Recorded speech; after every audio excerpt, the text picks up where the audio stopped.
Oh, good goal. Good God. It's still going. He's done it. Oh, what a shot. Beautiful goal. Need a shoulder, he might just pick the jack up. Look at this. Look at this. Oh, yeah. Yes. Oh, what a goal. Look at this. Could be good. That is an outstanding goal. Oh, and he's tucked it in.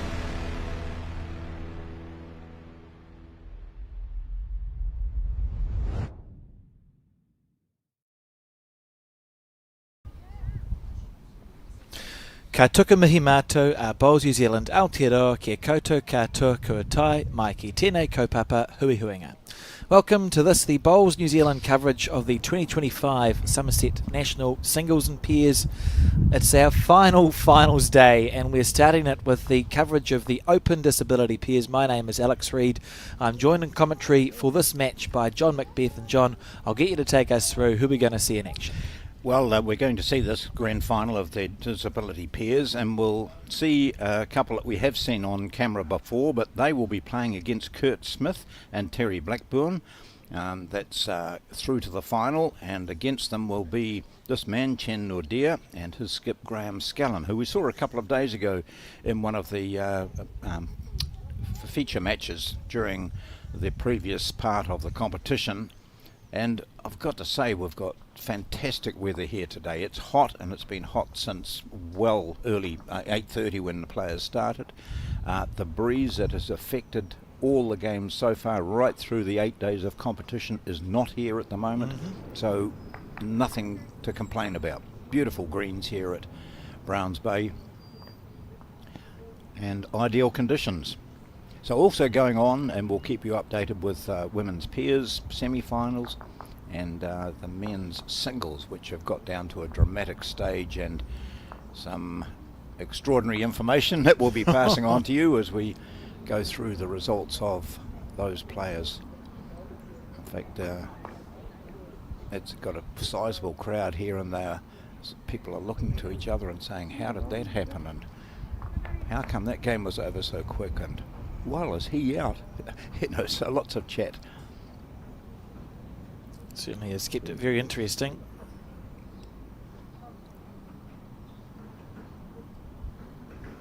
So you see Terry Blackburn here starting well.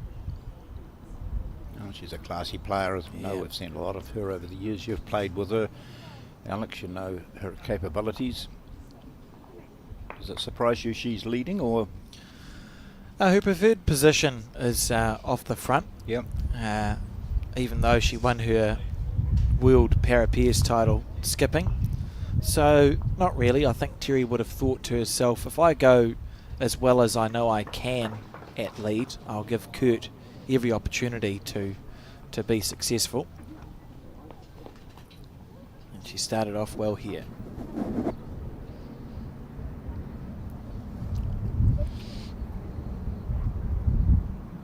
Great delivery, very smooth, using that forehand. Obviously decided that this hand, which with the wind has been really a wide hand all the time. That's been the predominant direction of the wind. How's that for a start? Your first three lead bowls. Not bad at all. Brilliant stuff.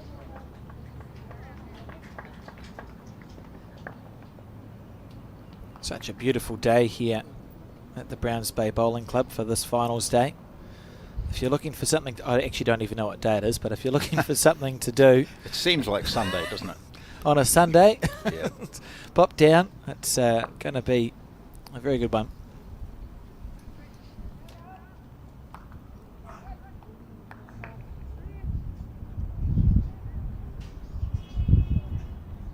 There you go.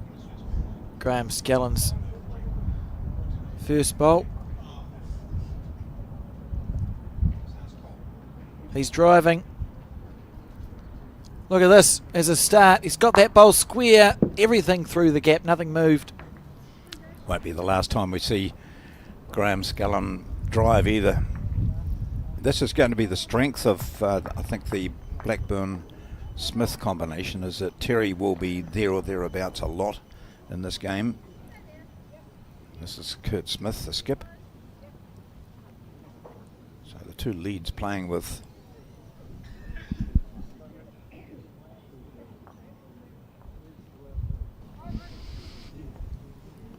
split blue and red Yeah, bowls yep. of Kurt's.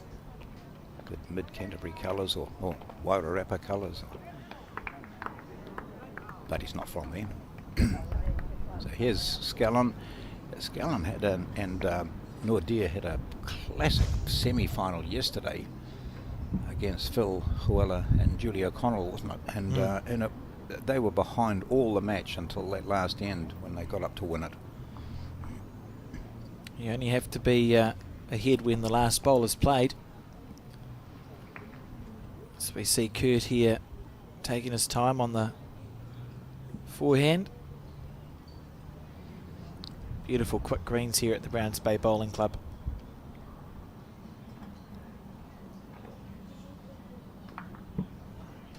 Well, they're holding 5, John. Yeah. This is a great start to a final. Now, does Scallon have a go at this lot, or does he just get one in amongst them? Cut it down. 5 on the first is a major deficit, but as we know, it's not insurmountable. He's on the draw. Giving up plenty. Look at this. If his weight's okay, he's really played a good bowl. Or just a bit wide. It might still be 5 on the first end. And 1 to come. Wow. What a start this could potentially be.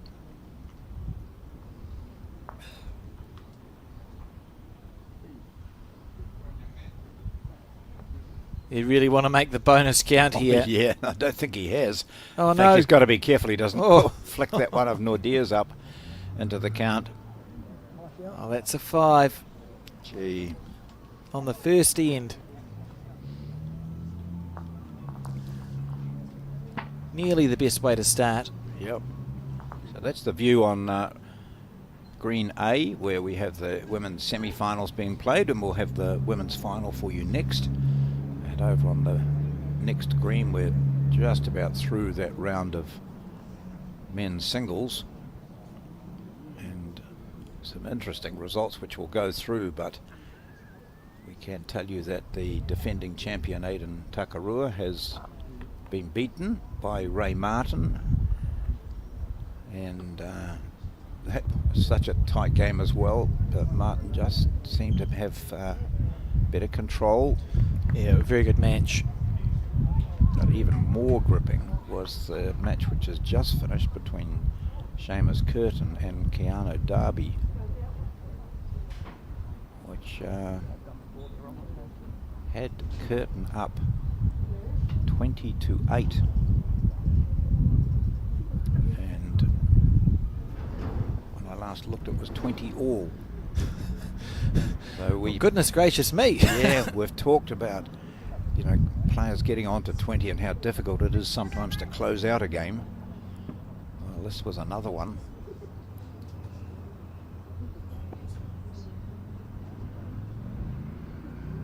A good ball. Yeah, be happy with that.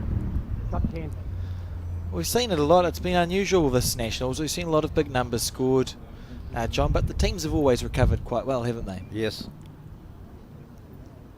And some have struggled. There was one yesterday we had where there was a 5 and a, or 6 and a 4 or something on 2 ends, and that's really difficult to bounce back from, and you can plug away and get a single on each end and get through, 12 ends and you're still behind and only 6 to go.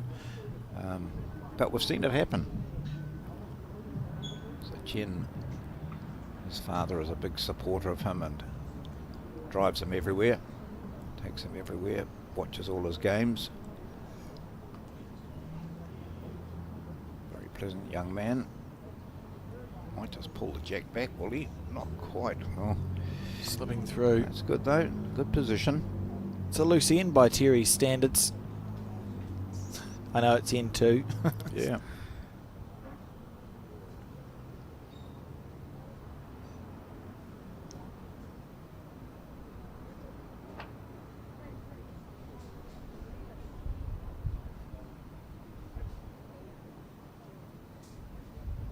Makes the correction though.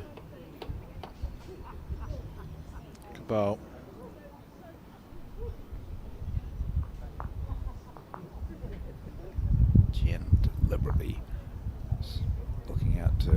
bit more green, which he's done. I don't think Graham needs the hands on the hips for this.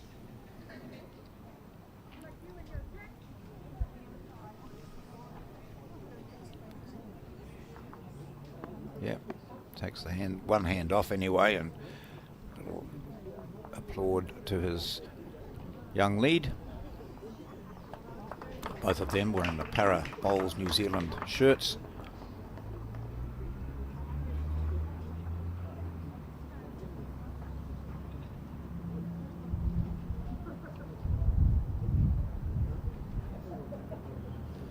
It's a growing organisation, Para Bowls New Zealand.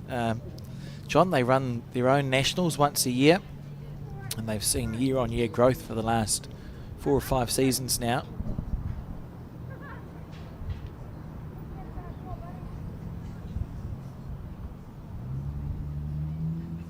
Yes, we've seen all kinds of disabilities, and there are those for sight impaired and hearing impaired, those with... Oh, what a beautiful bowl here from Kurt. That's a lovely shot.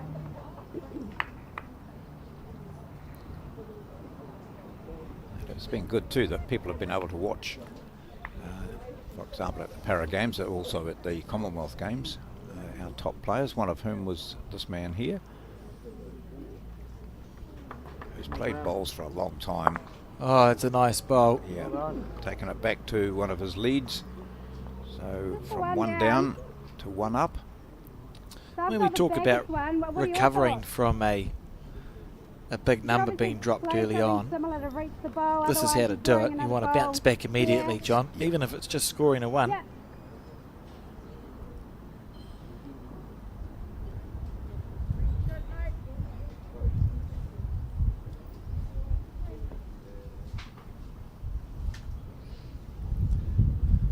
Attacking it on the back end.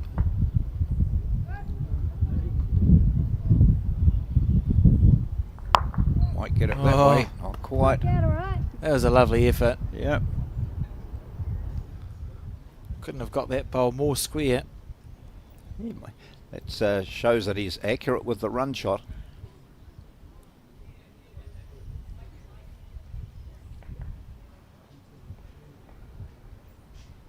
Skellin seeking a second shot here. Not enough weight to see it just at the top of your screen.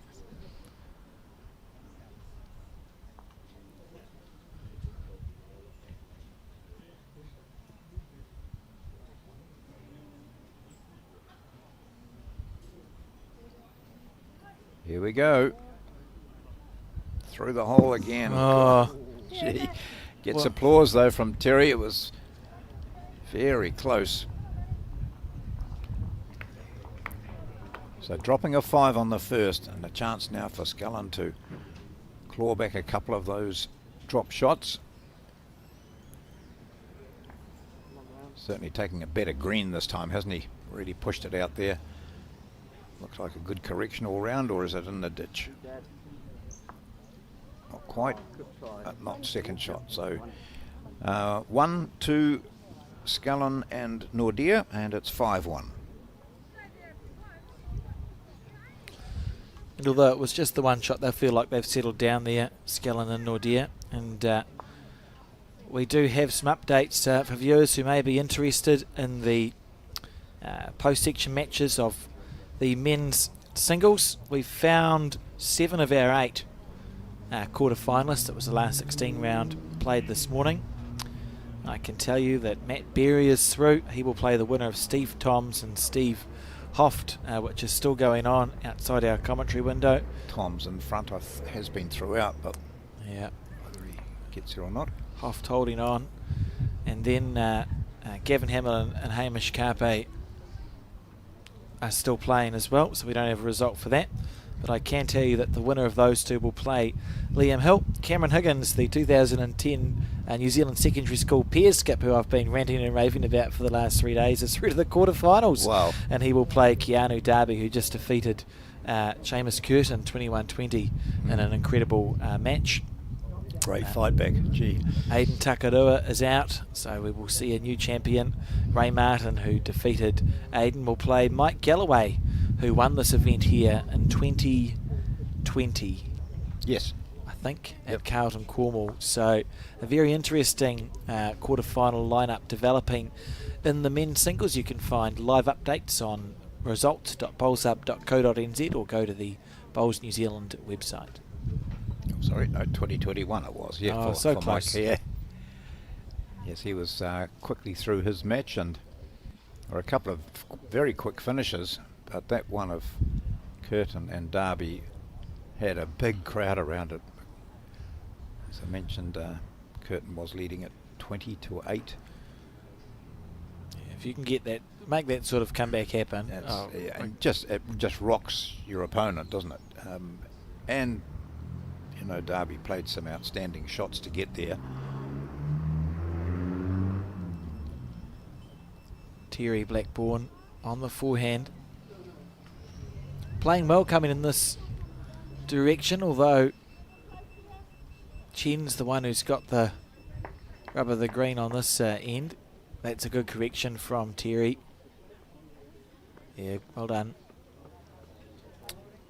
Two beautiful bowls from Chen Nordia.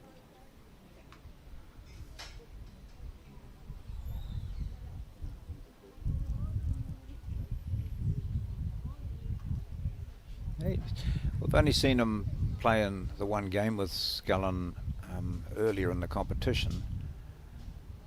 And like all players, look at this is 3 in the same area. Well played. Like all players, he had trouble in the wind, but the wind is pretty much non-existent here for the moment, and isn't predicted to get up very strongly anyway. So it's just ideal outdoor conditions.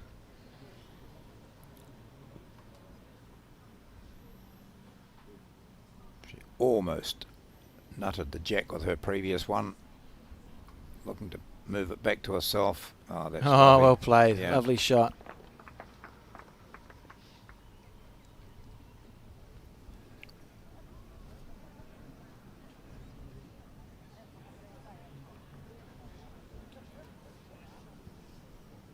Terry's mother down watching. Just seen her in that previous shot, and Julie O'Connell, who'd played in the semi-finals yesterday.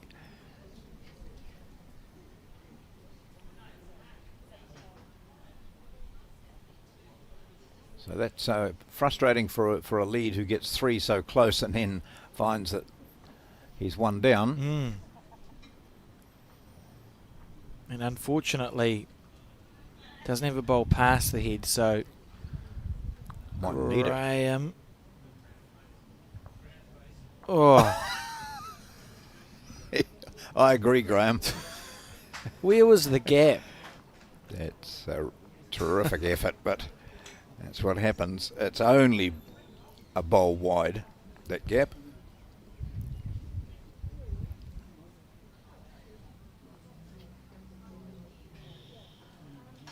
Then comes Kurt using that wide hand. Oh, he's going to get some help off this. Gee. That's a very good result, but I think it probably frames the head for Graham. I would be surprised if we see Scullin short.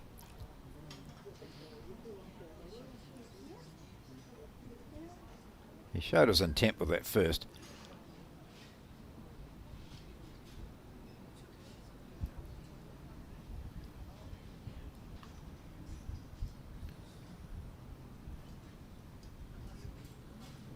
Well, he might get some help off this one.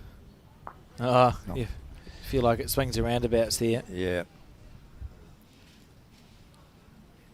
I wonder if that ball went into the ditch. If it did, he'll be happy, because if it didn't, and that did, it's up on the bank. So it's good to know.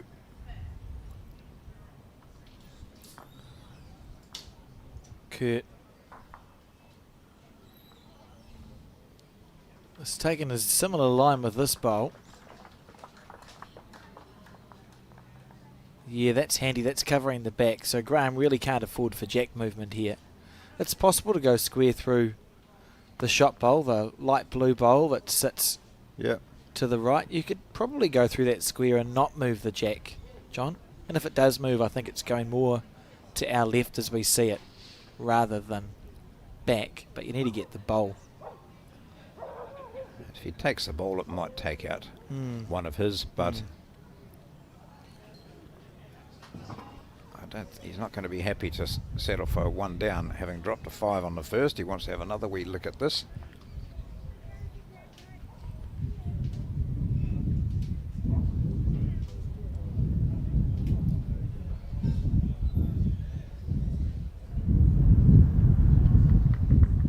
That sounds like the wind has picked up. He needs it to hold. I think he's got that gap, has he, or the jack? Oh, how unlucky could you be? He might have gone from 1 down to... No, he was fortunate because that was Graham's bowl that he moved it to. His red bowl that was sitting there, he snicked the jack to, John. Oh, right too, yeah, so gosh. Instead of being unlucky, it's almost... I was looking at that and I thought, oh, looks like about 4. Quite fortuitous. Yeah. I think Terry Blackbourne's just conceded this. Yeah. She's conceded the shot, and there's a bowl to come from Kurt Smith. Just while we saw Chen place the bowl back where he thought it was from. Well, we might, we'll work out how accurate it was, but he was watching quite closely there, and pretty much jumped in to say, "Hang on, no, there's one to come." Just chip the bowl out. It's worth It's 3 or worth 4. Yeah, it is. So the light blue, the teal sort of coloured ones are all Terry Blackbourne. Here he goes. He's got How it. about that? There. Gee. That is a very good bowl. Well played. Oof. That's another number.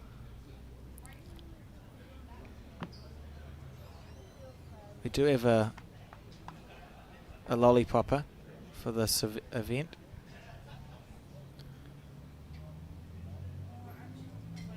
So, 2 conceded.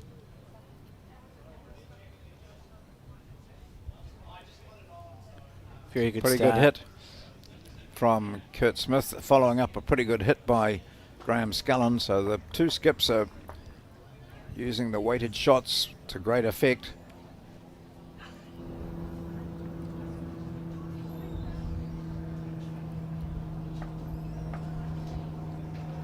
Lots of sunblock needed. How many is that? 4? 4. What a bowl. See Graham somehow find the gap.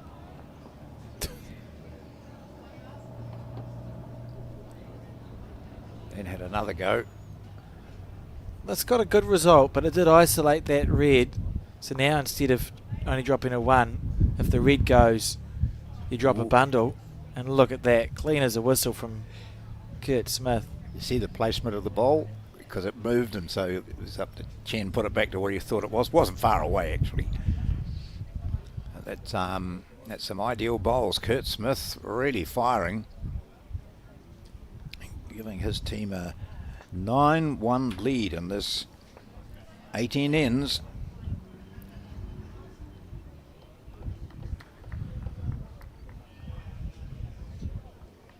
Can tell you that all of the men's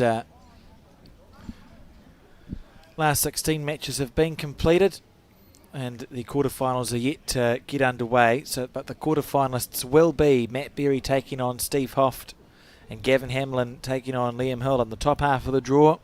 The bottom half of the draw is Cameron Higgins, Keanu Darby, Ray Martin, Mike Galloway. Oh, gosh. So from the top half will come one finalist, and from the bottom half will come the other, and it's going to be a good day of men's singles here at the Browns Bay Bowling Club. And with Liam Hill there into the quarterfinals, that's Jamie Hill's been in winning final, Kirsty Hill was in semi-final, and now Liam through to quarterfinal. That's impressive effort from one family. It's hard to think of another in recent times, another family effort like that. The right. Skoglunds are the ones that would come to mind. Yeah. John, from the 70s through to the early noughties. Yeah. But to have so many generations of the Hills still in good form. Great effort.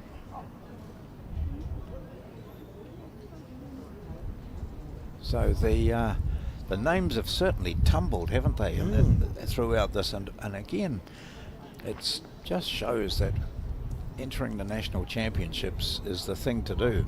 Come up and have a go. I mean, there'll be names there that you've read out that people around the country viewing this will not have heard of, you know, unless they're really steeped in bowls, and some of them, even them, they'll be saying, who was that guy?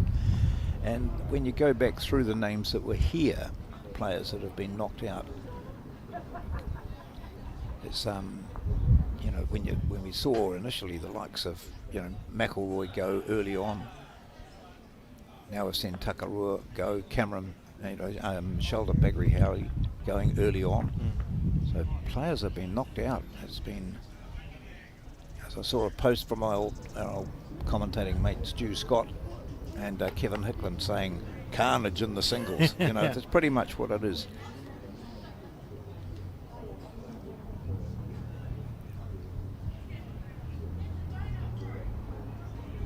So we see this bowl. That's I was going to say it was brilliant, but it's actually a little bit short.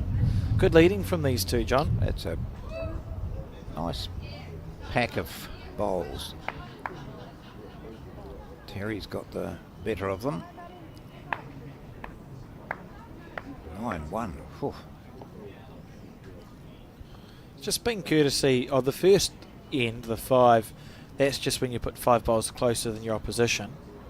But a real seesawy head on the previous end, because it looked like Kurt and Terry were going to score a 1 or a 2. Then Graham snicked the jack over to hold 1, but created a space where if he was chipped out, he dropped a 4. And then he was. Yeah.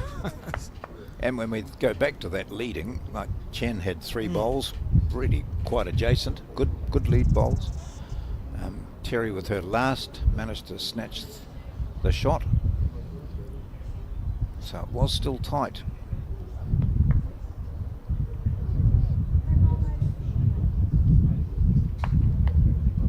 Kurt puts this one down to the ditch area. Very good. That might well be a sign of the fact that he knows what Graham's capable of. Yeah, certainly isn't often short, Graham Scallon, and this is a good bowl here. He'd be unlucky to find the gap, which he's done. You can see the frustration. Just saw Raymond Martin out there having a bite to eat before his next game, and the other day he'd said, do you need someone to come in and do some comments for you? Well, he won't be able to do it now because... We could ask him. Yeah. Do you want to be mic'd up? So him and Mike Galloway, hey? That'll be a classic little encounter. So Browns Bay is a place to be. It's a very pleasant Friday here. Weather's ideal, good facilities, and some top-class bowls.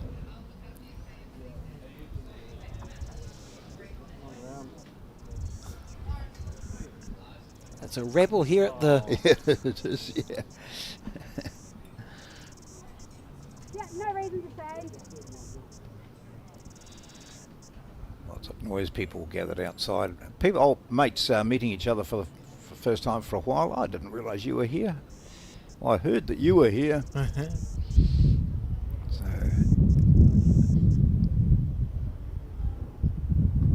Watch it from the player's point of view. That's a beautiful green that he's taken there. Great try. Must admit I hadn't managed to watch much of Terry and Kurt.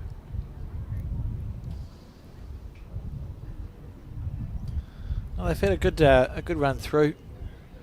Terry more well known than Kurt. She is the current para pairs world champion skip. She played with Julie O'Connell on that occasion, but Kurt's been named in the New Zealand para team to contest the Trans-Tasman in February, and has good results domestically. He's from Taranaki,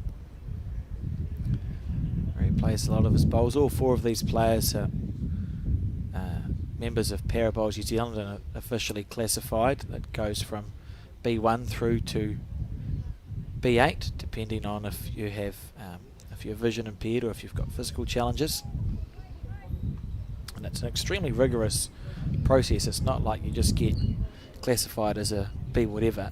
You have to go to a doctor, and then you're referred on to an official assessor, and you go through a number of different.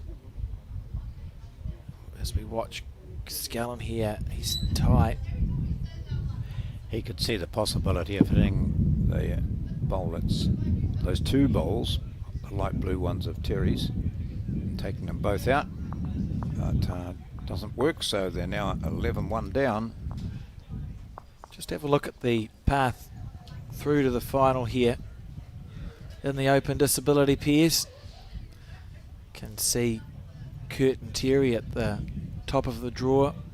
In their first round had a good win against Ross and Saul, and then played a really good semi-final against Kieran Wheeler and Jonathan Radke, who made a final here 2 years ago, John, winning that game 17-11. And on the bottom half of the draw, Scallon and Nordia played Bruce Sawyers and Lawrence Whitcliffe in the first round, and then, as you said, weren't winning until the last bowl pretty much against last year's finalists, Phil Hewler and Julie O'Connell, and now find themselves in this final in a bit of trouble. But look, it's still early days here for Graham and Chen. Now would be a great time for them to score.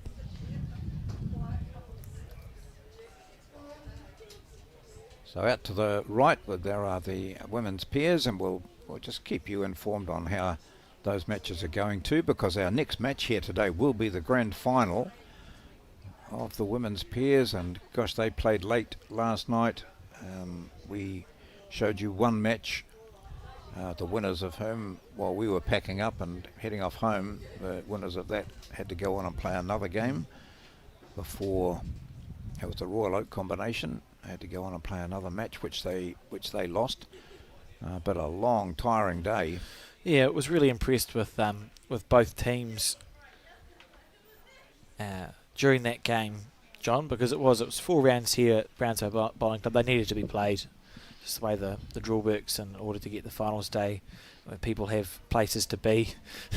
Yeah. You don't want it to drag on and on. Needed to be played, and they did so without complaint and in good spirits. And upon the conclusion of the game, both teams were in good spirits and happy to have been involved, and really grateful to both of the teams for playing in the way that they did. And Leslie and Janine certainly did themselves proud. Yep. Long days.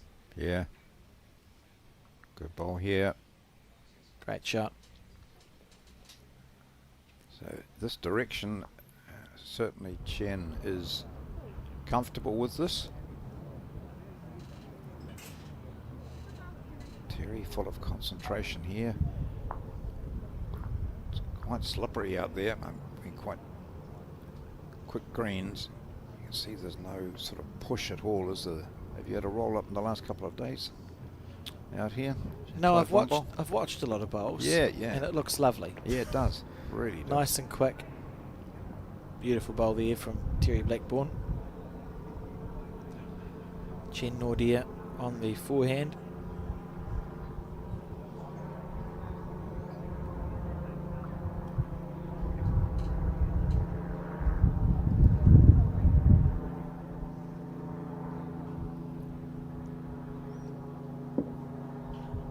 Grabs it.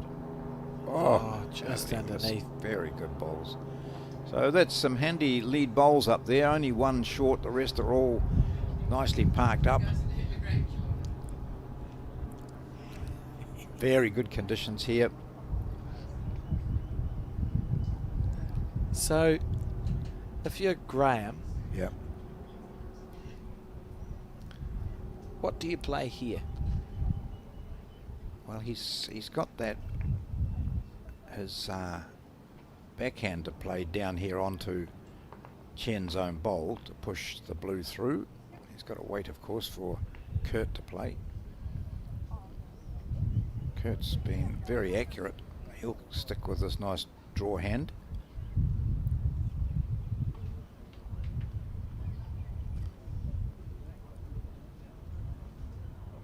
Nice line. That's how far. Because the way it Back it came comes out, in that's the time. thing with those two-tone bowls, isn't it? Yeah. It looked to be racing, in fact it is, but it just...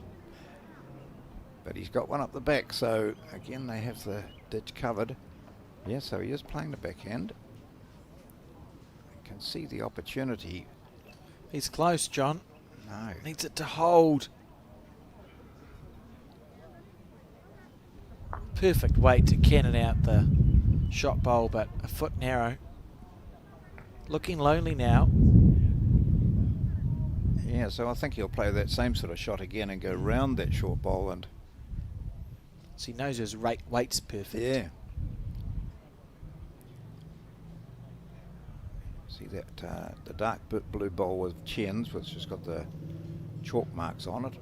If he plays onto that, he'll push Terry's bowl out. Kurt hasn't made it any harder. No. So it feels like a moment in this game which could be quite important. A real opportunity for Graham Skellin. Just a bit wide this time. He's got another one to play. Perfect weight again, John. Yeah. So just narrowly around that short bowl. That's a good line for him. Good guide for him. And Kurt, on the other hand, needs to just pull off a bit of weight. He'll be really... Oh, he's narrowed it up dramatically here. What's he looking to do? Settle in for another shot, is he? Thank you, Terry. No. Oh, he's putting in a block. No, so there we go. Here's a chance for Skellin. A real opportunity. Yeah. I think it's still on the backhand. You just need to navigate that Yeah. short bowl of Terry's that sits at 1 o'clock to the jack. Onto the second shot bowl. It cannons out the shot one. You get 4, potentially a 5 if you tickle the jack a little bit on the way. Just got to make contact. Oh, okay. So all that discussion was for naught. Right. Maybe he's playing the same shot but on the forehand.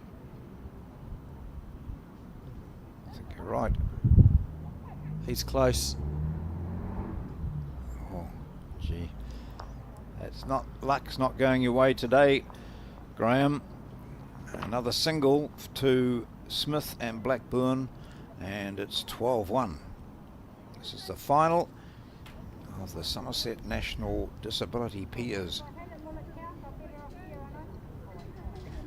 And it's not as if the skip, in this case Graham Skellin, can be moaning about what his lead's doing. His lead's been going really well. So it's just that the opposition have been able to get one a bit closer all the time. It's one of those unusual games where you actually feel like Graham's been close a lot and Chen's playing good bowls.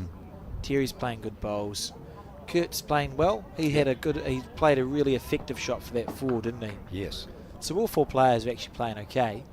But if you looked at the score, you wouldn't know that, John. It can be a funny game sometimes.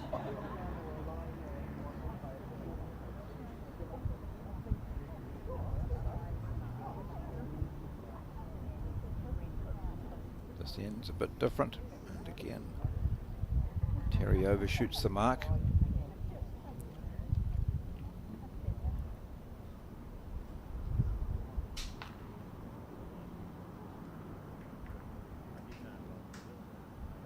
I'll be thinking, thank goodness it's not first to 21 the way things are going. Mind you, as we said, we've had matches where someone gets very close to that 21 but can't quite finish it up.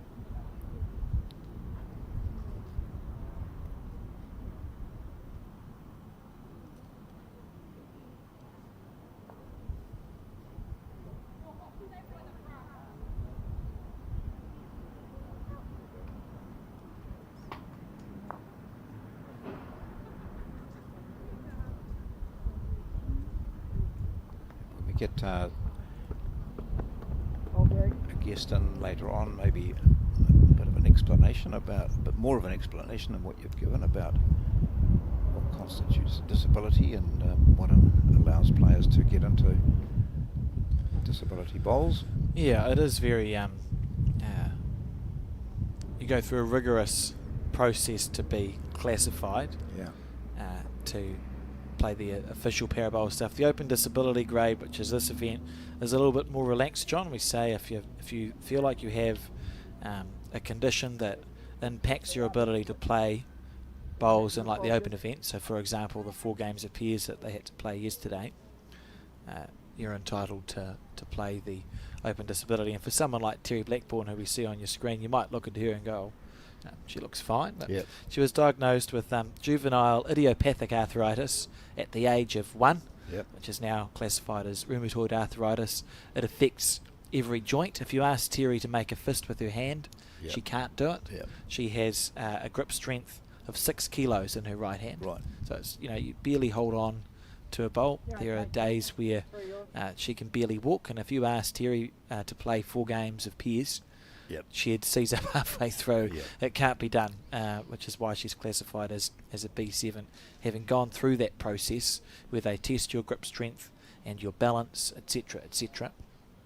It's happened twice for Terry. She's had a test in New Zealand and one in Australia, and been classified as a B7 both times. So the physical disabilities go 5, 6, 7 and 8.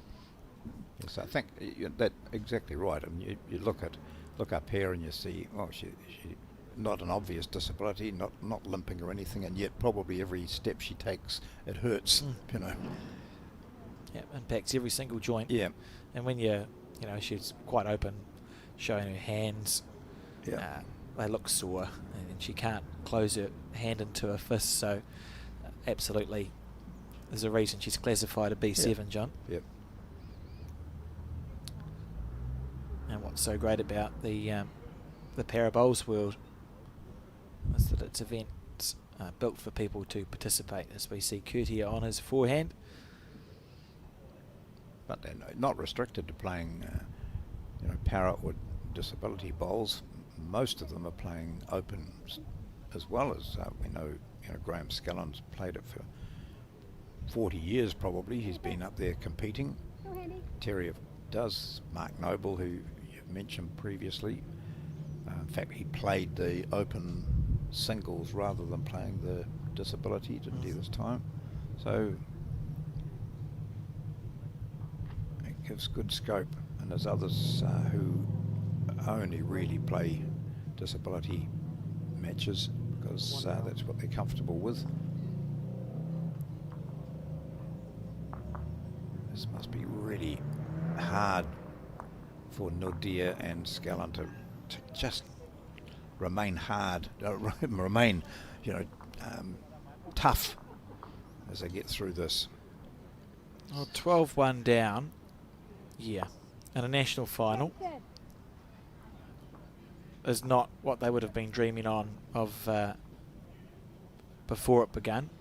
A lot of ends to go, of course, but they need to really start picking up a score. A big difference would be if they grabbed a 4 on this end, 12-5, and suddenly they're in the hunt. They're just not getting the, well, that might be shot, but they're not getting the little slides. We flick off that light blue bowl of Terry's would have been perfect for them. And I think for that reason, if you're Graham and Chen, I'm not sold they actually need to change anything, because there are times where you're making playing fine, bad decisions, right? Or you have a game style that's not working and you lose, so you change the game style. But they've made all the right decisions and they've been there or thereabouts. So in that situation you go, well, we'll keep trying to be there or thereabouts, and surely at some point, instead of being thereabouts, we're there. Yeah. Attacking it on the forehand. He's got it too. Beautiful bowl, Yeah. clean as a whistle. Gets applause from his opposition, so that might be worth 2 to them. And he was there with that one, John. Yep. It is a 2.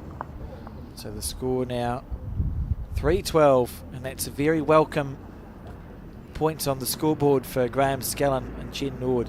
courtesy of a great shot, and it'll give him all the confidence in the world. And it was a top shot, considering he'd just missed going the other end with a couple, and must have been thinking what's going on here. But he laid into that one, sent it down absolutely accurately. Never missing. A lot of air either side. Well played. It's the same face he had on when he missed one. Yeah, long way to go, but that's a start for Scullin and Nordea. Only had 6 ends, so that might be the start of the clawback. Let's see what Chen has to say about this. We've sat and watched a few fight backs over the this national championships, John. Top first bowl. Yeah, good start.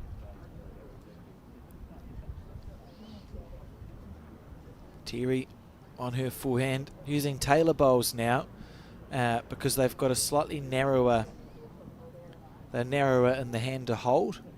She found them easier to hold the narrower tailor bowls, or the more narrow tailor bowls.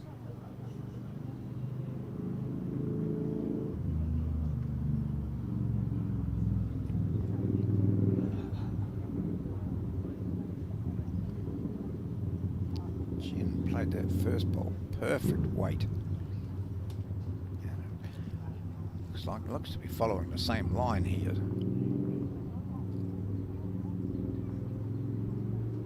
Wee flick, come on, not quite. That's handy.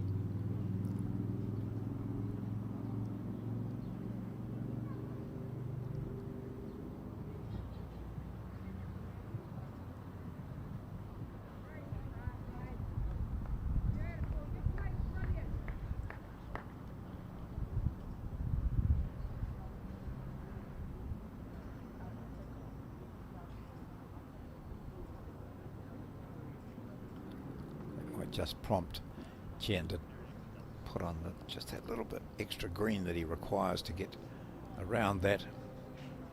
So missing wide rather than narrow here. Chen, away he goes.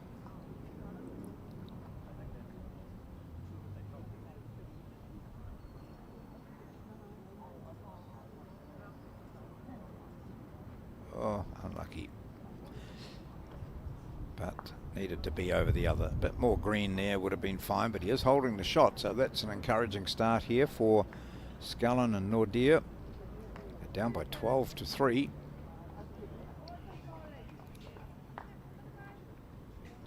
Terry's played enough bowls to know that a lead like that isn't necessarily safe or secure.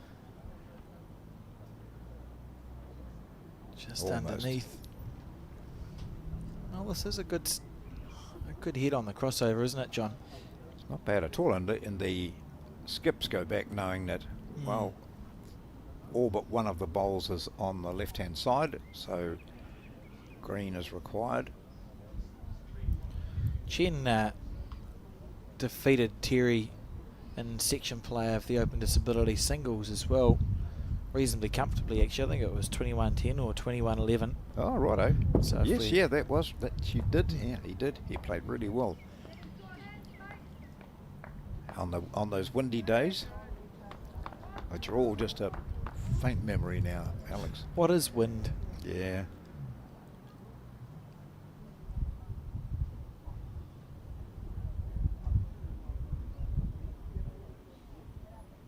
Handy start.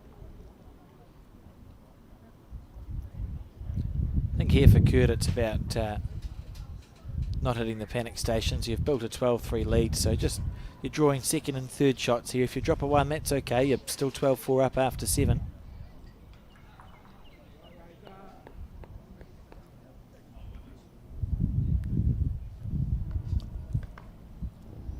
Look at this.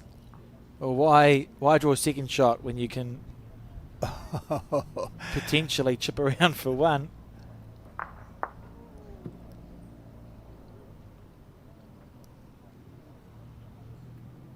Gosh, all those bowls back here on the bottom right of your picture, the two dark blue and the red all belong to Scullen.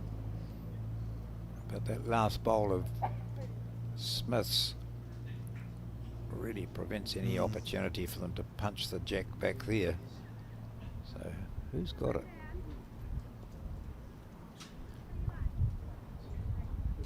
You call it. You call it.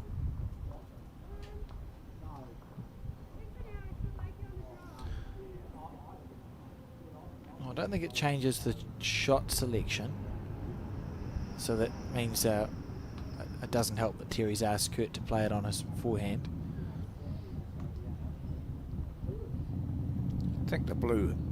I think it's shot. more level, isn't it? Yeah.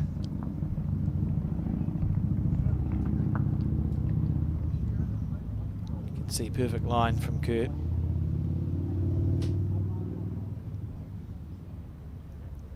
He showed with his first that he's looking to draw a second shot here.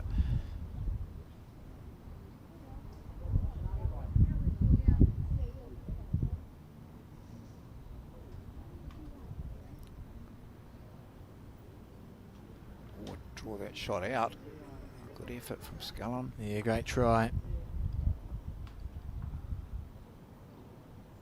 The fact that Kurt's coming down to have a look would indicate they're 1 down 2. I suppose there's a chance of playing on your forehand underneath Graham's bowl through the blue one, inside out. Yeah, I think that's what he's looking at. He's just looking at what's over the back. They've only got one of those back there.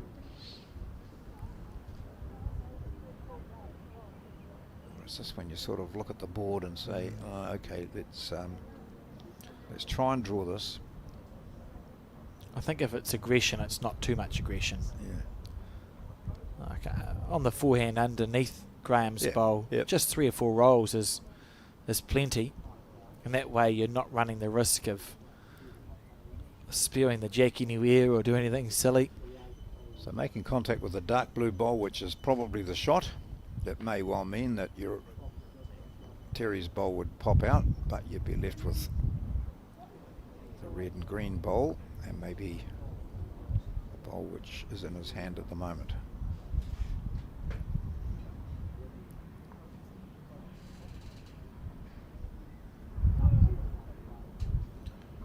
Go last bowl of this end. Pretty good line. Very good line. Oh, might just... Well, no big damage. If they were 1 down anyway, there's still 1 down.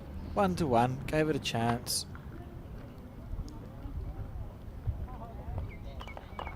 And 1 indicated. So 4 shots to 12. We're on end 8. This is the final here at the Summerset Nationals Singles and Pairs Championships, the final of the Disability Pairs. Our next event will be the Women's Pairs Final, and then the Men's Singles Final. So their games are on at various areas around here, some on this particular green, others on the green that's over to our right there. So they're working their way through their competitions.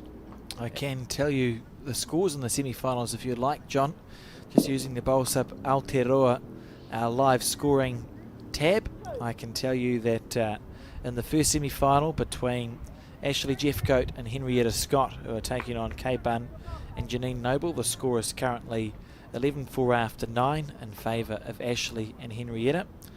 And in the other semi-final between Olivia Bloomfield and Lisa Prideaux, who are taking on Bronwyn Stevens and Ange Francis, the score is currently 12-2 after 9 in favour of Olivia and Lisa. So if we were to call the games now, our finalists would be Ashley and Henrietta taking on Olivia and Lisa, but they're barely halfway. Yeah, barely halfway, that's right.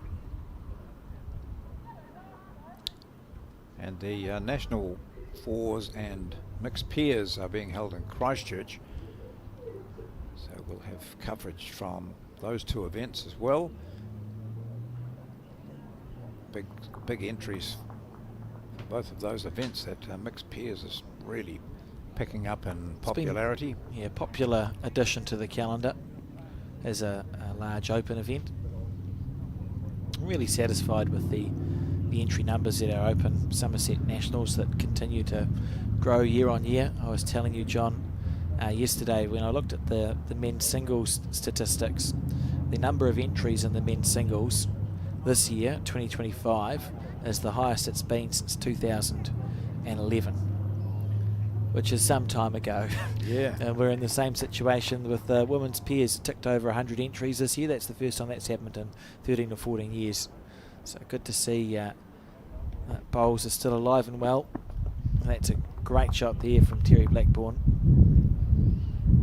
Yes, I know there was not everyone was happy with the change from having every event on at this, at one time, where people would travel from all over the country to play singles, pairs and fours.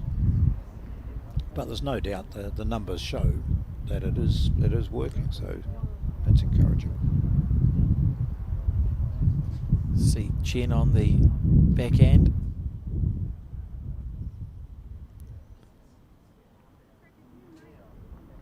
Nice weight there from Chen Nordia. That first bowl of his is probably his only loose bowl. His weight control has been very good.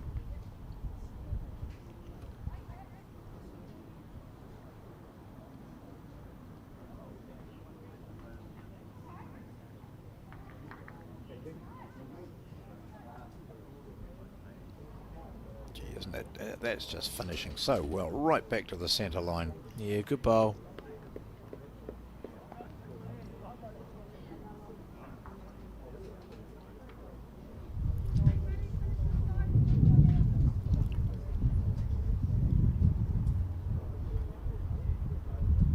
We've had 7 ends, it's 12-4. Smith and Blackburn rocked away to 11-1 after 4 ends, having picked up a 5 on the first and a 4 on the third. So it was just a great start, and no matter what Scallon and Nordia could do, they could not peg them back. But they have not panicked in any way. You can sense that. There's that gritty determination that Graham Scallon always displays. Back to 12-4. Brett O'Reilly has joined us, the president of World Bowls. Nice to see you here on this wonderful day. Yeah, it's certainly a cracker, and some very good bowls. Gosh, I watched some of the men's singles games this morning. There was just some absolutely outstanding stuff.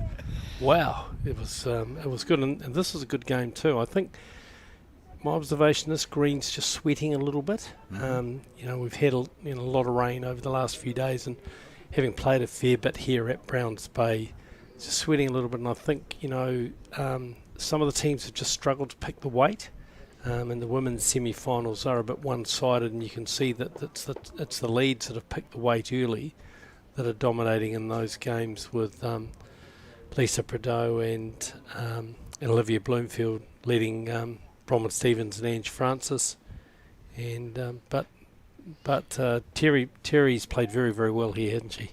Yeah. Well, you look at the leads picking the weight. Both these two have both played pretty well, and even though Chen and Graham are down, it has certainly not been because of Chen's poor leading. No. And we know leads are so important in a pairs match. Yeah, and Kurt's played some really telling bowls. Yeah. He's played a couple of absolute screamers when they haven't held, and Graham's been a little bit unlucky with some results. That's a good bowl from Kurt. I marked the first day of the disabled singles, John, and gosh, it's great to see so many people participating in this disabled event, singles and pairs, and just the high quality bowls. It's been it's a great feature of the Nationals now, I think. And from a world point of view too, here goes Graham having another wee lick. He'll get one, will he? Maybe both then. Oh yes, yeah, where's the jack gone? Still down. That's just the way it's gone for him today. Playing some very accurate weighted shots, but not necessarily getting the result. Yeah, that's going to be a heartbreaker for them, because I think they're 3 down there. Yeah. And with an open draw for Kurt to make 4, and suddenly you're 16-4 behind, Yes, Kurt's bowl is coming into view, and that looks pretty good. And yeah, beautiful bowl. So I think what we might have is a wee discussion between Chen and Graham. Just Chen, get one up and over. That'd Yep. be handy. Yeah, particularly when I've played a lot of bowls Four. with Graham over the years, as you know, John, and he is a very attacking player. And one of the things I've learned leading for him is you always want to make sure you've got one of your bowls past the head. Well, he's played a weighted shot probably on every end so far. Yep. And that's the position that it's been in. And he's very accurate with that too. But you're right, John. A lot happening in the disabled disabled part of the game. Here's Graham's bowl. Here, probably just a little bit heavy for the shot he wanted. Got a really hard contact. If he just moved the jacket maybe a metre or two, it was fine. But with his bowl not following through, that's pretty tough. But some exciting things happening with World Bowls and the International Bowls Disabled. We've just appointed Paul Brown, who's the president from Wales, who's the president of IBD, to the World Bowls board. And we now have 5 elected members and 4 appointed members. So he's the second of our appointed members alongside Michael Catlow from Australia. And in February, IBD will have a meeting to discuss formally joining World Bowls, effectively becoming an entity that's incorporated within World Bowls. We want to continue to grow the game together, and we're conscious that they have some challenges in terms of resources with the game, so we can provide that while ensuring they still retain their own identity. In our new structure, we will have a disabled committee. Nice weight again here from Chen. He's impressed with his weight control. He's had bowls there or thereabouts all the time, but as we've mentioned, he does need now to make sure that he has something a bit closer to the ditch. But as we know, Terry is a class act, and I mean we saw that at the World Bowls a couple of years ago, and just falling a little short here. Yeah, so exciting times for disabled bowls, and we're pleased that they will again be part of the 2026 Commonwealth Games in Glasgow, and it's looking like we'll have 3 disabled disciplines in the Commonwealth Games: a men's pair, women's pair, and a VI mixed pair. So that looks as though the advice was heeded. Did that stay on? If so, Graham will be quite impressed with that. Here we are. Good. Yes. So one up on the back. So, so the message has been received and acted upon. What's that saying, John? 1 on and 1 over? Yeah. And be no surprises if some of these players are featuring in that Commonwealth Games in a couple of years' time. New Zealand really has got a very strong group of disabled players, and right on cue, Terry Blackburn. Blackburn indicates why she is one of the best disabled players in the world. So here Chen certainly doesn't need to make much of a correction to his first one. He can sit that bowl of Terry's out. You're on a pretty good line, John.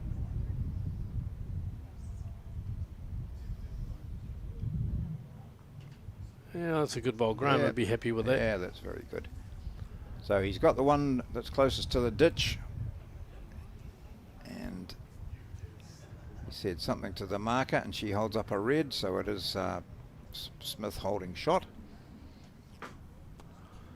And it's probably a sign of just how strong the disabled competition is. I marked for Kurt Smith in the singles. It was at my home club Takapuna, and Kurt lost his first 2 games, and yet was playing very, very well. But when you're up against people like Kieran Wheeler and Adam Bale, who went on to win the disabled singles, very, very very strong field.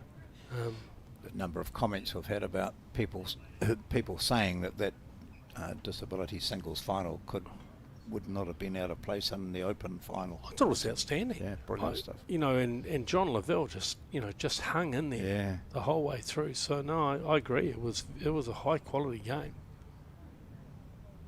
So the first time that Kurt's played on the side of the rink, and he'll take some lessons from that. You're just pulling up a little short then, but they've got a pretty commanding lead at this stage at 16-4. Yes.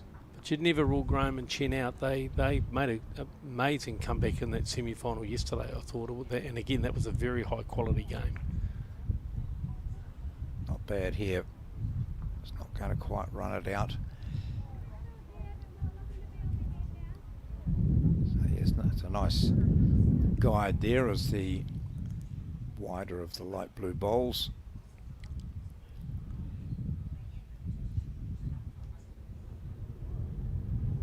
There's quite a lot of young people playing the disability bowls, isn't it? Good bowl here. Is he going to get it full? Oh, unlucky. Well, if there was any doubt about whether it was shot or not, that's probably been dispelled now. Yeah, I think that's right. That's right, John. And I think the more exposure the disabled bowls gets, the more, younger people, many of whom are playing other disabled sports, are looking at bowls. Here's Graham playing like he's one down. Yeah, It's his own bowl. Well, that's a good bowl. I think he did believe he was one down, or maybe he knew that he had third, fourth shot there, maybe. But yeah, true. No matter, he's got the shot. Because one's probably not gonna be great fishing for him. With the score as it is, and yeah, you may be right. He may have just been looking for that nearest bowl of Terry's. He's got one to play too, and remember he's got that back bowl. He might just look to force the jack back. Well, we'll see what he has got left after Kurt has his. Oh, here we go. He's going to punch his up. Oh, take out the shot. There you go. Ah, well. Graham, he must feel like giving up now. This has just worked against him all the time, playing some very good shots, setting up good positions, and then seeing his opponent destroy them for him. Yeah, sometimes it's just not going your way, and yeah, I recognise the look on Graham's face. He's obviously feeling pretty disconsolate. It just seems that everything's going against them in the final so far. But he's got the back bowl, and if he takes the jack back, he'll get 3. So there we go. Yep. And as you said earlier, we know he won't give up. No. Searching for the jack. He's close. Yeah, he's close. Take the shot. He'll be happy. Oh, he got it. Yeah, he did. What's that black bowler's, that dark blue bowler's Chen's? That's the one that his second bowl. And I think that's Graham's touch. I think that's Graham's toucher in the ditch. Yeah, and that one up there might be third. He might have got 3 shots out of this. So a slice of luck at last for Scullin and Nordeer.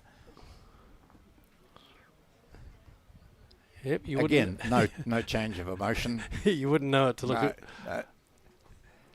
Of course, Graham, was a bowls journalist long before he started playing bowls. I actually worked for him. Yes, he was too. I worked for him when he was the sports editor of the New Zealand Times, and I think I'm right in saying the first game of bowls he ever had, John, was at the Central Petone Club, my then home club in Wellington. This would be back in the early 1980s, and he got the bug, joined Terra Fiti in Wellington. Unfortunately, I don't think there is a Terra Fiti club anymore. Not, no. Here we go, Graham on his backhand. Yep, that was the toucher. Yes, and any other time in this game, he probably would have, carted that blue and given it away and dropped another couple of shots because he just has not had the luck going his way. But that might be the start of a change of their luck.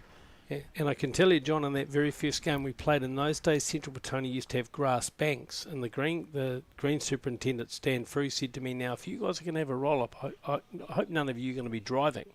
And I said, no, we won't be driving. This is his first ever game. He won't be driving. Well, about the third end, Graham said to me, "Can I play with a little bit of weight?" And I said, "Yes, sure." And out came this bulleting drive, cleaned out the head, and next minute Stan was out from in the club. What are you doing? What are you doing? So I've often made the joke that Graham, it's obviously a very very natural shot for him. He was born to drive, I think. That's right, absolutely. And despite his polio disability, he's managed to be built a fantastic record in the game. So playing out of Tauranga these days. Yep, still a member of Takapuna. In fact, he's playing in our club triples on Saturday. He informed me last night because he's coming to my place to stay.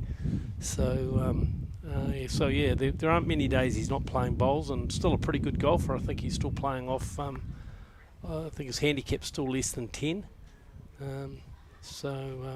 Good all-round sportsman, and was an age group tennis champion in Taranaki as a youngster. So there's a lot of talent in this game. Look at Terry Blackbourne's record as a New Zealand indoor player. I mean, she's just incredible. And now got one of her sons playing bowls indoor at a very early age and going pretty well as well. So he's a great bowl from Terry. Yeah, well, that's great correction. So 16-6 the score, and Scullin and Nordia have still got 9 ends to play in which they can claw that back. So a single on each plus a 2 somewhere, and suddenly you're going into an extra end. 100%, and I think that's the thing with the game. Sometimes that gap can look big, but when you break it down to the number of ends you've got, you actually don't need to score that many shots each end to haul them in. But you do have to get the shot early, and that's where Kurt and Terry are getting the advantage in this game, because typically, even though Chen's playing some good bowls, Terry's generally holding the shot on the changeover.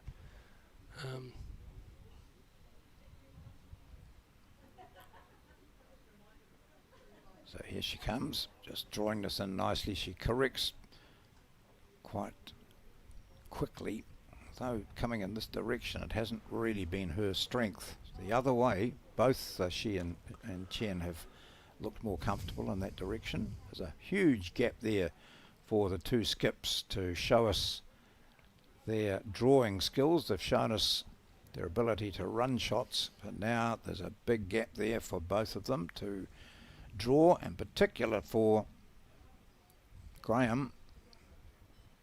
If we see him play on that wide hand, I know he's going to play the narrow, playing the forehand.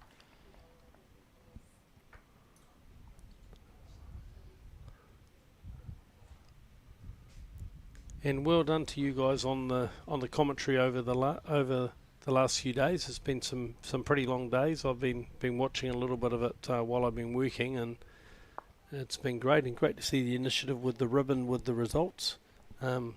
Just able to keep up with what's going on, particularly in a tournament like this where there are so many games going on at the same time. It's been great coverage. Alex has spearheaded a really good broadcast group here, and just little changes being made all the time. He's always thinking. Good ball from Kurt here. That'll be close to the shot itself. So I wonder if Graham will look at playing the other hand. It just looks to be a bit easier there. He's got a couple of catches now, but there's still plenty of room to draw there. Yeah.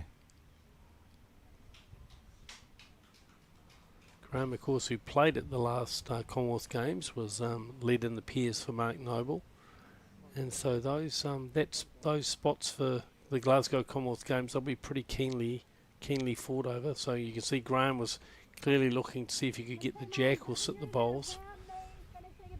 Pretty difficult shot. So you can see there's still plenty of room to draw there, but I think trying to make shots, trying to get back in the game. So the Commonwealth Games will not be bowls as we know it, or Commonwealth Games bowls as we know it. No, it'll be very different. John played indoors, but not on a conventional bowling green. We'll be looking to use portable rinks, much like you see in the World Bowls Tour events. Well, that's very fortunate, Kurt. That's another, Kurt turning up another bowl. I guess it was there to be played. Kurt just, I think, apologising to Graham. Sorry, mate, yeah. Um, I think he might just go this on his backhand. No, he makes a liar of me. yeah, I think He's almost through that track, wasn't he? That track's not bad that he had.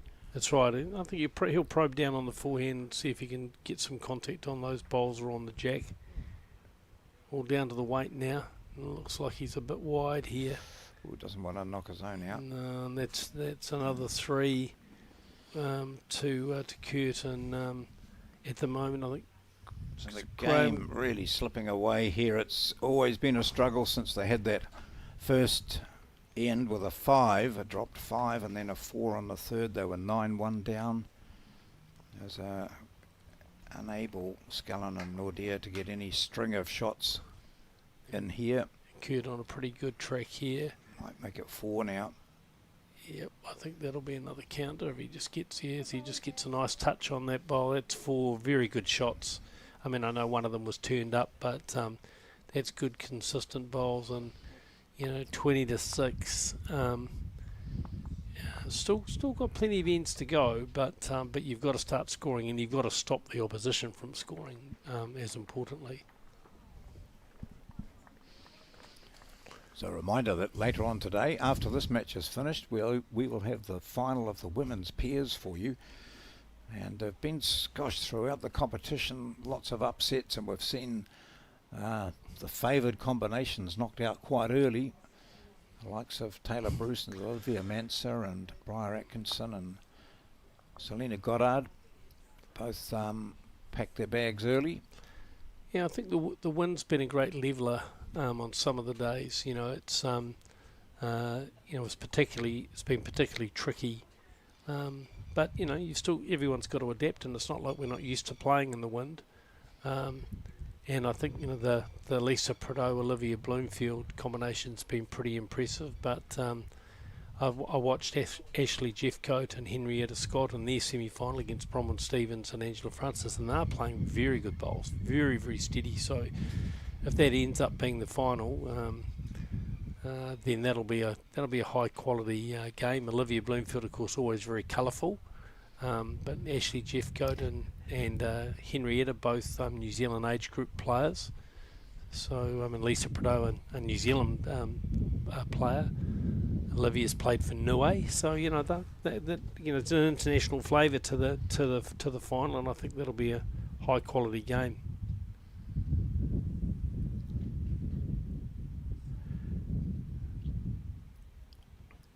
Blackburn using that, she's played on the same hand all the time, so both the leads have just settled into their business. That was quite early on. There was no change or trial of the other side of the rink. They've both played that wider hand. It's finishing nicely for them. Lord Deere must feel frustrated. He's played pretty well here, and when he looks up at that 20-6, he'll be thinking, what on earth's happened to us? We haven't been playing that badly. So he's got one over the back again. That's good. And next time, I see found going in this direction. Last time it was his back bowl that encouraged Graham Scullin to have a go. They picked up a 3 off that end.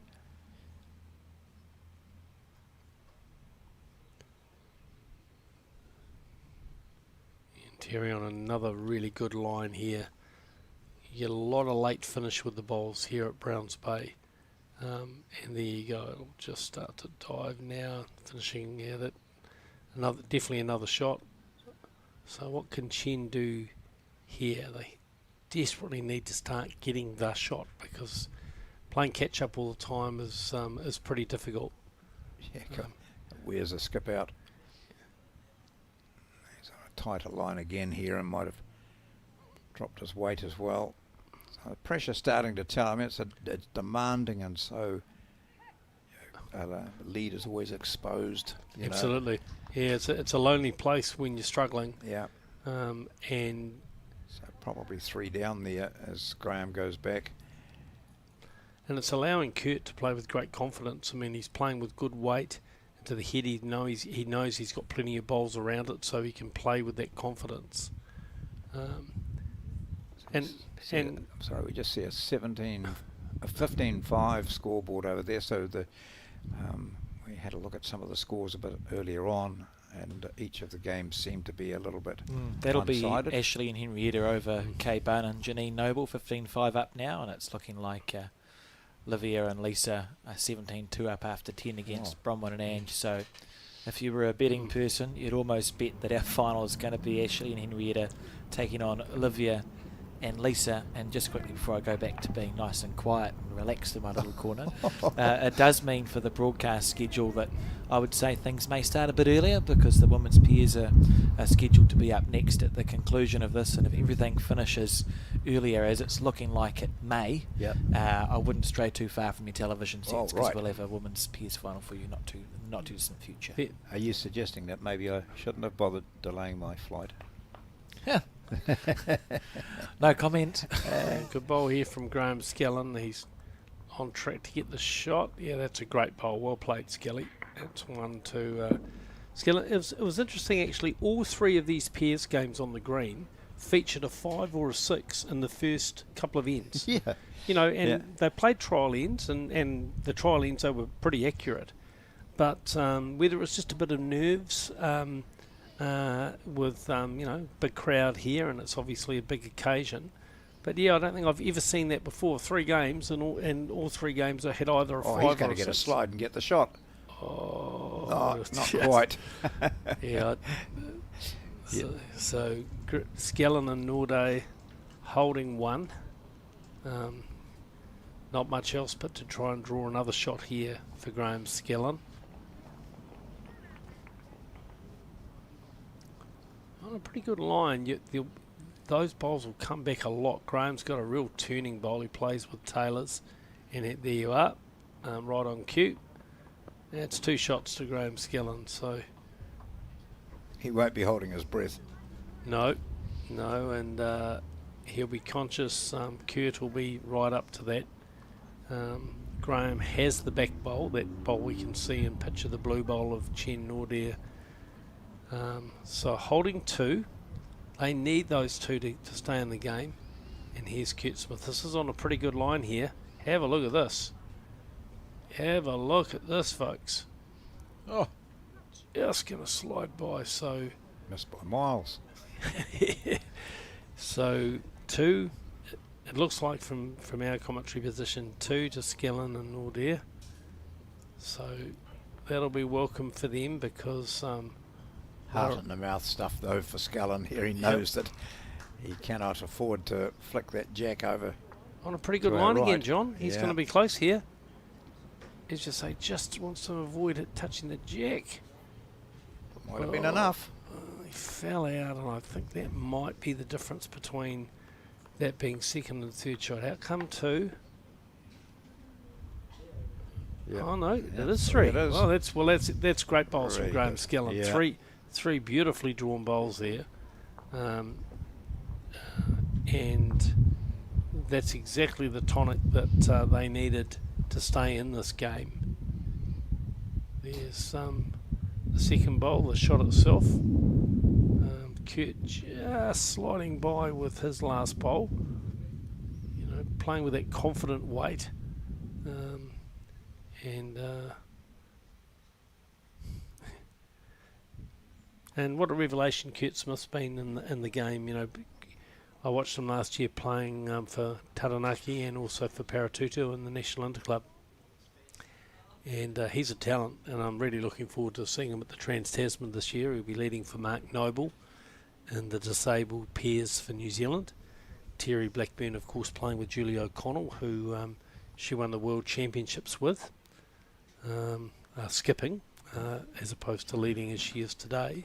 Julie's playing good stuff too. Yes, yeah, they were. That was a high-quality semi-final against Graham and Chen yesterday. Went right down to the to Graham's last bowl to secure the shot, and Phil Hewler was just a bit unlucky with his last bowl. Nice opener there from Chen. He's Terry. getting caught a little wide there. Pretty good speed, but you'd think Chen's got the shot there, and this is the moment he needs to really get a good tight shot. Just to put a bit of pressure on the Blackburn-Smith combination. I was going to say, well, often when he plays that hand, he seems to cut it a little bit. Always looks as though he's going to be narrow. Yeah, I think there's, sometimes playing on these greens, it's almost an optical illusion about how wide you have to go, because the greens isn't particularly fast, but there's a lot of turn. And if you don't get the ball out to that apex, you will be narrow. And here's Terry. She's played a good bowl, just gone a little bit wider. She'll be narrow, but with good weight, it'll hold for shot. So yeah, you've just got to make sure you push that bowl out to the right, to the apex. And the minds of these two players will be totally different. It's a better one. He's really trying, the pressure's on to get something close. Terry, on the other hand, can be quite relaxed, which often helps your bowls. Well, that's a good bowl from Chen. Yep. Might just be still out of the count. But in a better position in the second bowl. So it's holding one. Terry Blackburn leading for Kurt Smith. Up by 20 to 10. It's 18 ends. So they're playing the 12th, which means there's still a long way to go in this. I'll be interested to see how far this one comes back, because you get that late finish here. She's going to be close here. That's a nice bowl by Terry. Just make sure you give it that arc. So yep.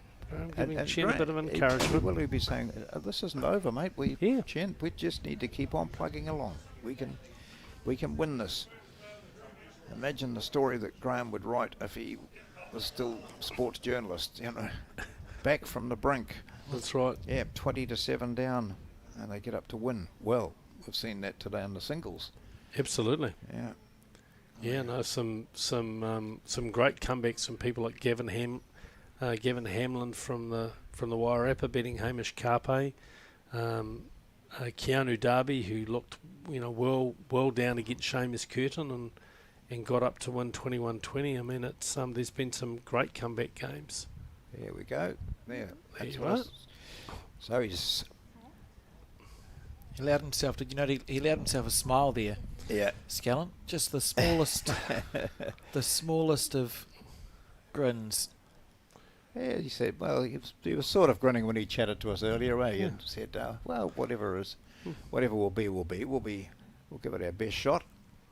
But even he wouldn't have expected to be 12-1 down, dropping a 5, a 4 and a 2 and a single over the first 5 ends. But certainly he's such a hard, fierce competitor, really. He'd like nothing more than to just put this opposition under pressure, start to squeeze them a wee bit. In the last few ends, he's been able to settle into drawing a bit more. I mean, early in the game, he was having to play a lot of attacking shots, and sometimes that makes it difficult to just settle into a good rhythm drawing. So, still holding one here. I'm just asking where that last bowl of Kurt's is in relation to the jack.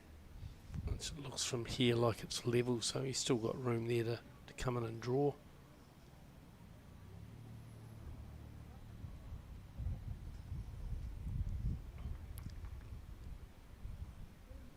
You're going to be pretty close here. Play another good bowl. When is it too soon to talk about the comeback?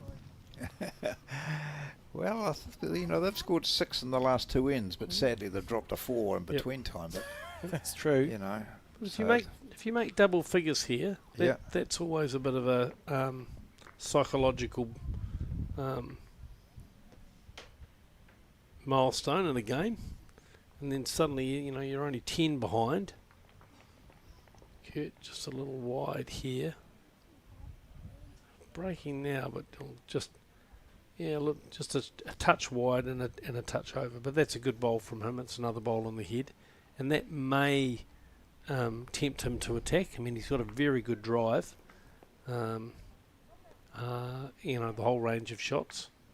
So Graham's be coming up, and I think just wanting to see, can I make some more shots here? Is there a shot maybe to trail a jack? If he could trail a jack down to the bottom right of our screen, they'd probably hold 4 or 5 with Chen Norde's bowls, the two darker blue bowls at the bottom there. But yeah, and it's only on the draw. Yep. Probably have to maybe come under the front bowl, though there is a fair bit of turn on that hand, so he might be able to get it by just sneaking around the front bowl and trailing it. So Graham's always looking to make shots. He's that kind of player. He's always, wants to make each bowl count, and he'll know there won't be many opportunities in the game to score big numbers. Let's see what he does here.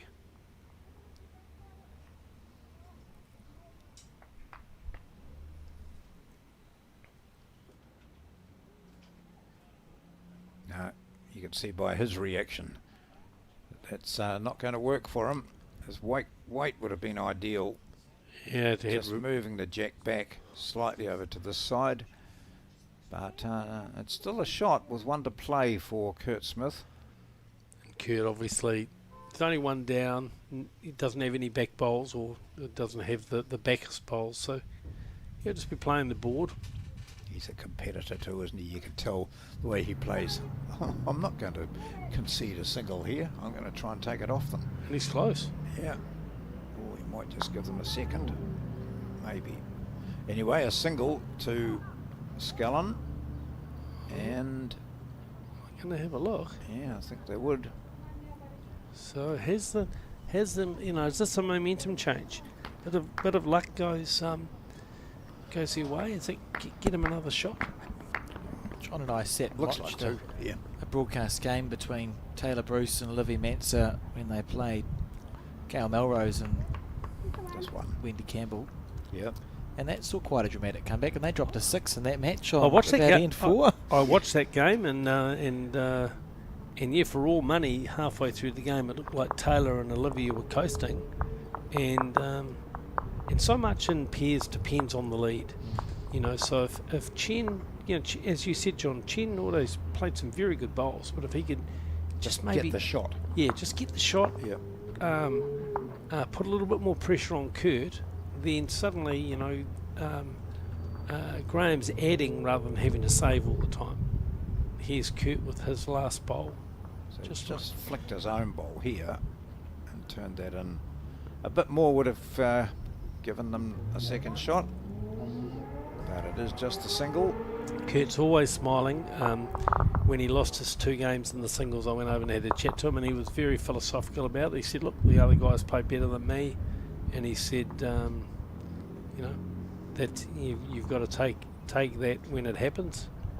And so, yeah, he's great attitude. They've bounced back, actually, haven't they, Terry and Kurt, because neither player qualified in the Open Disability singles, so they'll be pleased to have made their way through to the final of the pairs on attempt 2. And I think that's testament, Alex, to the quality of this disabled field. Some very, very good players. And of course, Graham Scallon actually played in the Open pairs at the beginning of the tournament, didn't play in the disabled singles, and qualified with 6 wins. So these players are competitive at everything, at every level of the game. So that's a better first bowl from Chen Norde. That's 20 to 10. Definitely not out of it, John. Well, when you look at this, we've only had 12 of the 18 ends. So a big number of points have been scored. 30 points over 12 ends. I like this green a bit better too. Chen has just never really finished on the wide side of. It's not a better green really, but at least it's over the head, past the jack by nearly a couple of metres. Yep, 1 on, 1 over. Just needs to pick that green a bit better.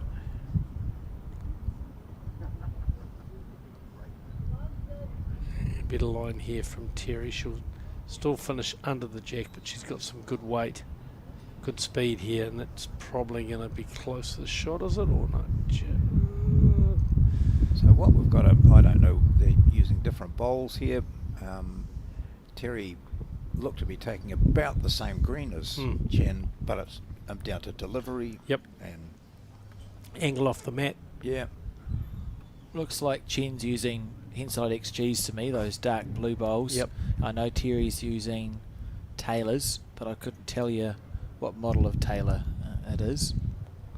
And Chen's on another good line here. He's played this well. Actually took some green, John. I think he Yep. must have been listening to you. And that's 2 shots That's all to... it needed, and it wasn't too much green. It was just getting it out slightly further than what he has been. That's been his only fault, really, is he's been narrow pretty much all the time. Sometimes still drawing the shot, but Yeah, with this Maniatoto surface, you know, you always get that sort of little hockey stick at the end, and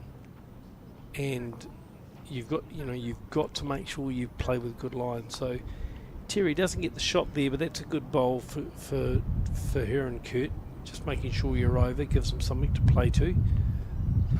what we saw coming this direction last time is Graham Scullin drew 3 really good shots, didn't he? They picked up a couple on that, but he was mastering the weight, and I think we did see him put his foot. He wanted the jack to exactly this length. That's what he asked his lead to do, and Chen responded very accurately indeed. Let's see what his memory's like, John.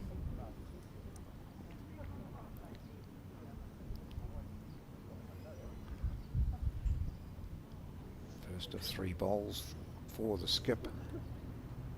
Fought their way into this final with a last bowl win in the semi-finals last night. That'll be all right. Flick off that. Sit. Yep, that's another shot. So looks like 3 for Skillen and Nordair. Kurt Smith's going to play on the backhand to try and sort of play through those bowls. He's got caught a little wide. Coming now. Does he get the edge of that bowl? He does, but not with any impact. So probably still 3.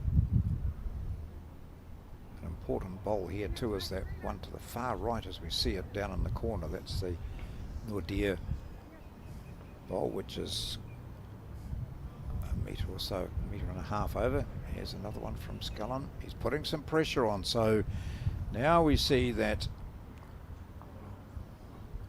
Kurt Smith, really for the first time in the match, finds himself probably 3 down. I'm not sure the last bowl of Graham's counter, but it may just make it a little bit more difficult for Kurt to get in there. You know,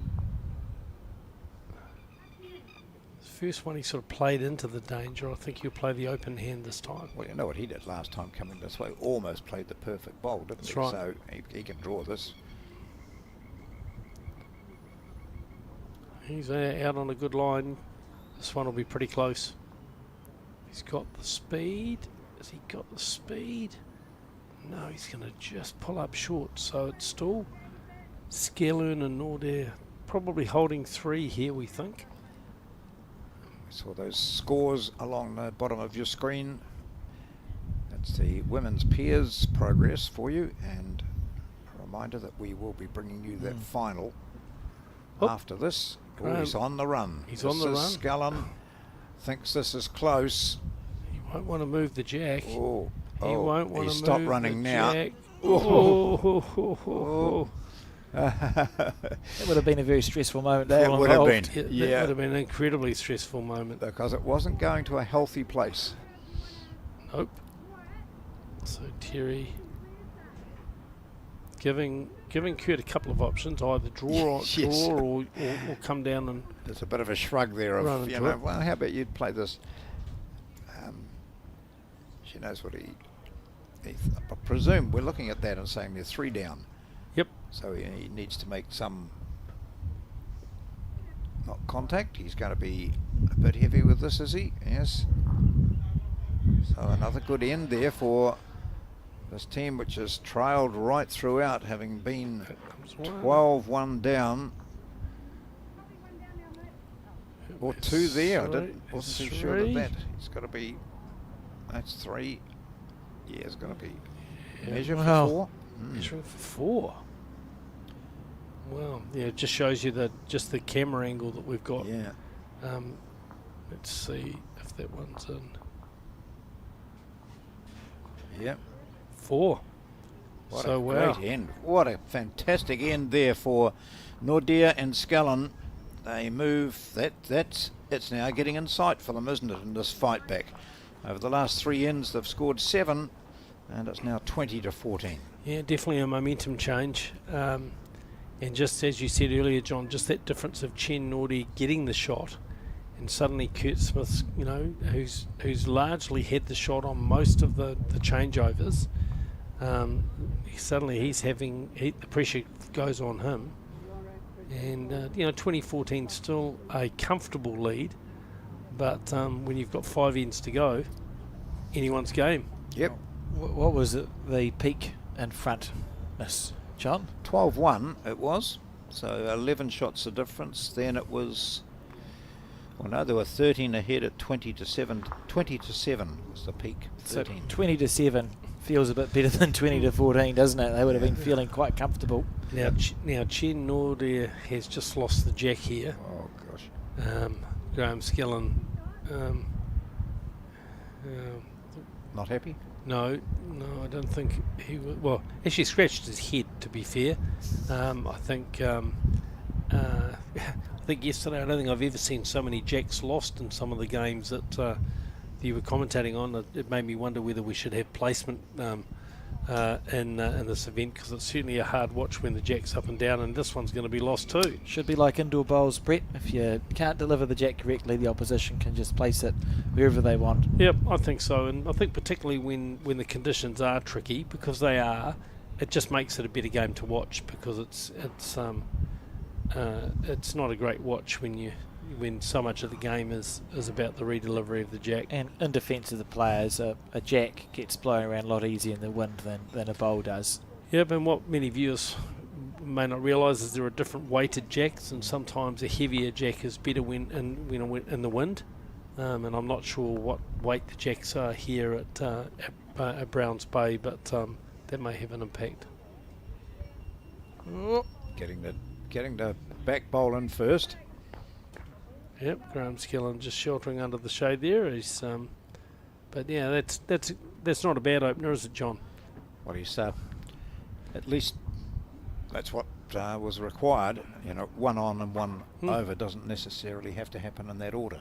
Exactly right. Terry Blackburn is on a good line here. It's going to be pretty close. Slipping by. You know, the part of the green when they play the long ends, it's pretty dry. Obviously, you know, there's a lot of, it's where the bowls are delivered from the most in games, so that tends to be a little bit barer and you get a little bit more run, also coming into the shade of the clubhouse. So you do need to make sure you've just got a little bit more green. They will turn a wee bit more at the end here. And Chen Norda again missing his line. Yeah, I thought with this first one he'd worked on that and had pushed it out nicely. What a very good weight though. So he's got the shot, but it's not a telling bowl. And what Graham really would like is one, you know, within a metre of the jack. And I think it's just sometimes believing that the bowl will turn. You know, just letting the bowl do the work. Close here again from Terry, and much better speed. This will be a close bowl. Yep, normal resumption of transmission for the Smith Blackburn team. Kurt Smith will be breathing a little sigh of relief, John, after the last couple of ends. What can Chen do this time? Yeah. He's missed it again. Again, just not taking that line. Again, he's going to have pretty good speed, but... Lovely weight. Yep, you heard Graham Skillen, lovely weight. Just not getting it out there. Effectively a free hit for Terry with this last bowl. try and add another one. This is end 14 of 18. It's the final of the Disability Peers at the Summerset National Singles and Peers Championships. Headquarters is Browns Bay. The Women's Peers semi-finals nearing completion. They look to be, oh well, that's a shot we haven't seen much of over the last 8 days. Blue sky and the flags almost limp. And I can tell you, in the women's peers semi-finals, Ashley Jeffcoat and Henrietta Scott have continued to lead comfortably in their semi-final, 17 shots to 6. But something of a comeback happening with Bronwyn Stevens and Ange Francis in the game against Olivia Bloomfield and Lisa Prideaux. The score now 17 to 11 in favour of Olivia and Lisa after 15 ends. Remembering it was 17-2, so it was 17-2 after 10, and it's now 17 to 11 after 15. So a comeback of sorts on for Bronwyn and Ange Francis. It'll be interesting to see how that ends up. Interesting there, good ball from Graham Skillen with line. That's where he wanted the jack. So that's where he was standing before. So probably in his mind, he's still playing to that length where it's just a couple of metres further down. Kurt Smith, of course, he's played this well. Good bowl here. Those men's singles, we mentioned some of those results, but the key ones really are that Seamus Curtin has been beaten by Keanu Darby after being up by 20-8. So that's one of we've talked often throughout the commentary of bowls that sometimes getting that last shot is the most difficult shot in bowls. So when you're up by 20 to something, and getting that 21st shot is so difficult. And as was the case with Seamus Curtin, and the other one is that Aidan Takarua, the defending champion, who'd been playing exceptionally well and did too in his match with Raymond Martin. But Martin got up to win that, I think it was something like 21-14. So 3 it is here to Kurt Smith and Terry Blackburn. Graham Skillen being wide and heavy with his second bowl. So is the comeback in danger of foundering here? 3 down.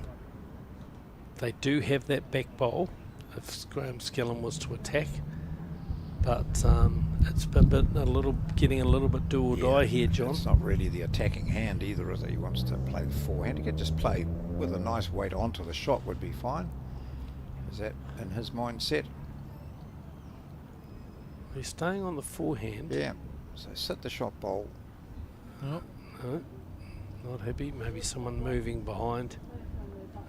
Yep. Some spectators just moving and obviously just not understanding the protocol that you can't move. It's good there for Margaret Eames. Someone's Just playing. go, no. Margaret Eames, our head official, just making sure that now someone else is going to come walking out of the clubhouse. It's unfortunate that one of the main entrances to Browns Bay is there. So Graham Skillen gets set again. Oh, he's attacking. Yeah, looking for the shot. He's close. Might even get it off the second. Whoa, gee. He gets the gap. That's pretty staggering. Yep. Yeah, that's unlucky. You might say it's quite a large gap, but look, he was so close there. And Kurt Smith now with a chance of making it, we think, 4. Yeah.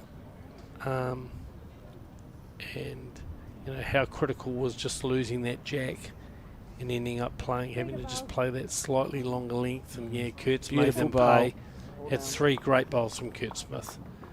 4 shots to he and Terry Blackburn, and just big scoring. It's quite staggering. When you have a look at what Smith and Blackburn have done: a 5 on the first, and 4 fours, and a 2, and just 1 single.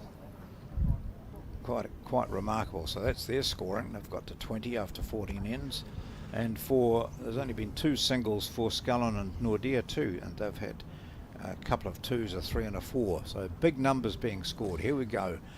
It was either the blue or the Red and green. Yep. I agree. Yep. All you can do sometimes. Yeah, And to rub salt into the wound. Kurt draws another shot. Beautiful. But of course, you know, when you're holding good shots, you know, it's a much more relaxing position than when you're down. And he's been very accurate at adding when they have had the shot. So 10 the difference. We've still got 5 ends to go, so it's you know, it's by no means over. And Terry Blackburn just giving Chen Nordair a little bit of room there. What can he do? He played well coming this way last time. Yep. Just remembering the green, that's it. Yep, yeah, it's on a good line.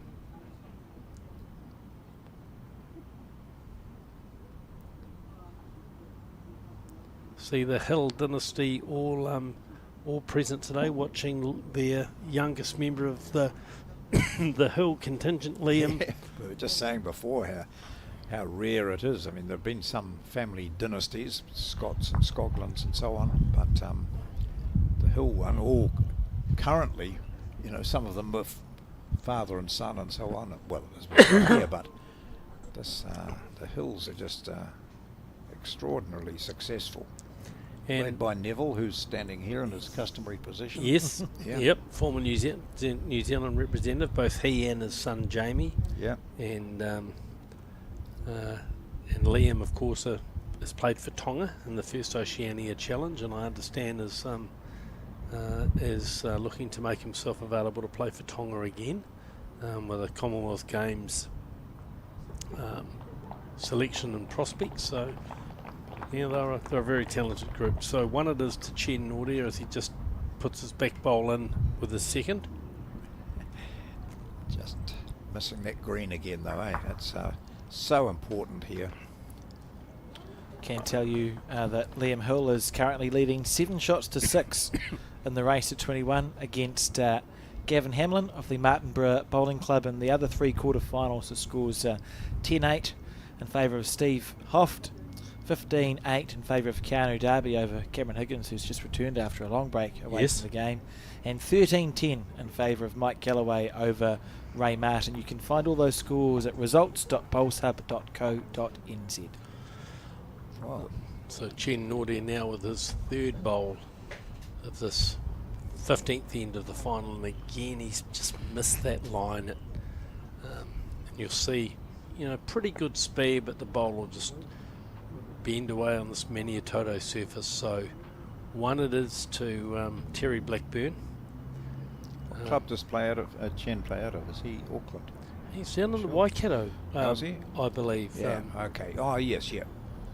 So it's 3, oh yeah, he's Waikato, so 2 Waikato players, 1 at each, with Terry from Claudelands and Chen.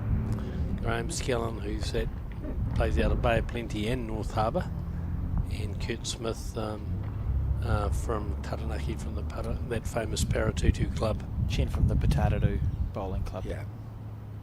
So Kurt Smith, what can he do here? Well, they've just got to make sure they don't drop. They can lose every end from here, but as long as they don't drop big numbers. He's played this pretty well, John. He's got it.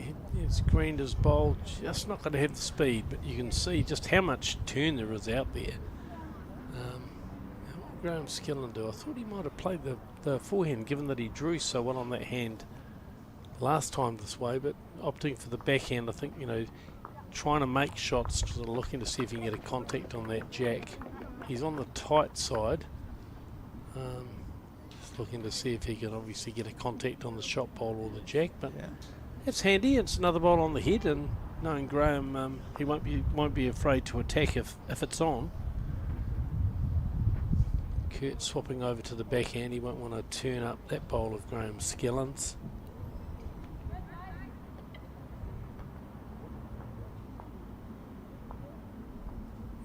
He's on a good line here. This will be pretty close to another shot if he's got the speed.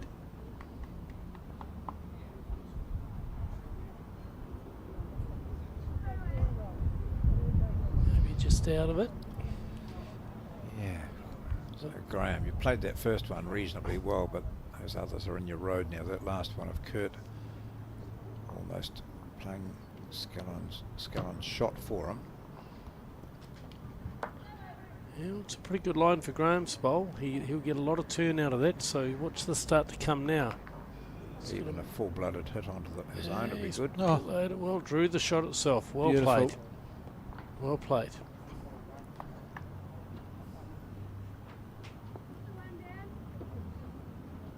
So Kurt, one down. And he needs to just get past his own. Want to get another ball on the head because Graham will be looking to make shots, that's for certain.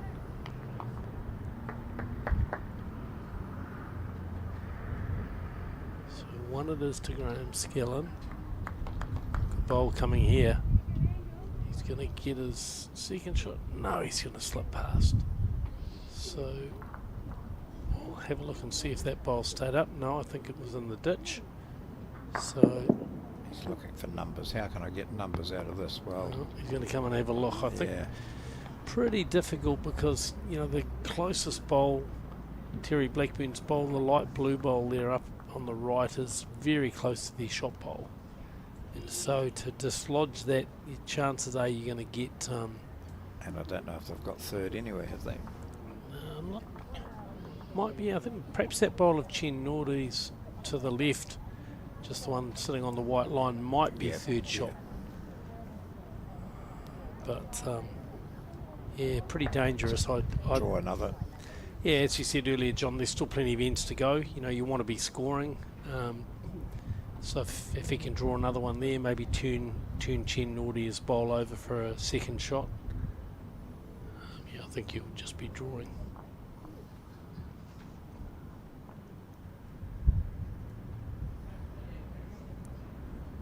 Yeah, but he's out on a pretty good line again. All down to speed now.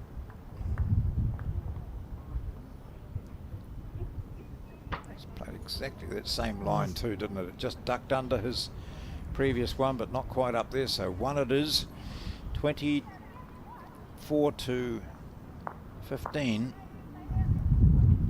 Now let's see what happens with the delivery of the jack here, because that was pretty critical on that last end. Skillern and Nordia preferring the just slightly shorter ends. So let's see.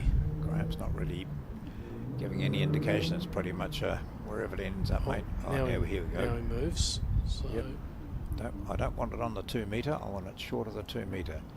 I can report the breaking news to viewers that Ashley Jeffcoat and Henrietta Scott are going to be our first women's pairs finalists. The other semi-finals still ongoing between Olivia Bloomfield and Lisa Prideaux, who are taking on Bronwyn Stevens and Ange Francis. With 2 ends to go, the score 17 shots to 12 in favour of Olivia. And what a great testament to the youth development program of Bowls New Zealand. Two players both participated in the inaugural Oceania Challenge for New Zealand in that under 26 team, and nice to see them combining in this. So Chen Nordia, well, he's taking green, John. Yeah.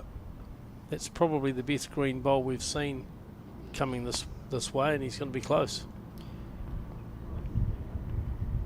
We saw Henrietta Scott in a singles match against Ailsa Taylor, and she didn't have a happy time of it. Really, it looked a stressful time. Things she wasn't ready to start. All those sorts of things sort of built up on her, and then her shot play wasn't all that good, and not as good as we know she's capable of, and she does. And I think she got a bit down. So it's really good that she's been able to come back. Absolutely. And I can tell you, having watched a bit of that game, she led like a machine in the first part of the game. Yeah. She really played very, very well, and got on top of Janine Noble, her opponent, early, and just set the tone for and Ashley Jeffcoat, of course, a very, very well performed player at national level, and yeah, they'll be tough to beat. They'll be very tough to beat for playing out of the Carlton Cornwall club. And here's Chen Nordia, slice of luck. Sits that bowl of Terry Blackburn, so it's 2 to he and Skillen. That's Graham's laughing down there, grinning down there, commenting about thank goodness or something for him to hit, but it's in a good spot. Absolutely. So, remember that beautiful blue sky we had half an hour ago? It's still there, but some clouds mixing with it. Well, we've had a usual Auckland summer, John, 4 seasons in 1 hour. Some of the days. Yeah. Terry just pulling up short. There we go. There. Same sky, different camera. Yeah. So 2 it is. Jen Nordier and Graham Skillern. 2 or 3 here would just get them back within striking distance. He's on another good line. Yeah.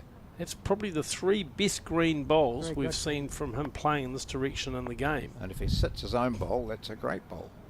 Yeah, he's got good speed. Oh, no, it's nice. Yeah, it's a good bowl there. He just provides a bit of cover in case there's any jack movement and gives Graham something to play to. So Terry Blackburn.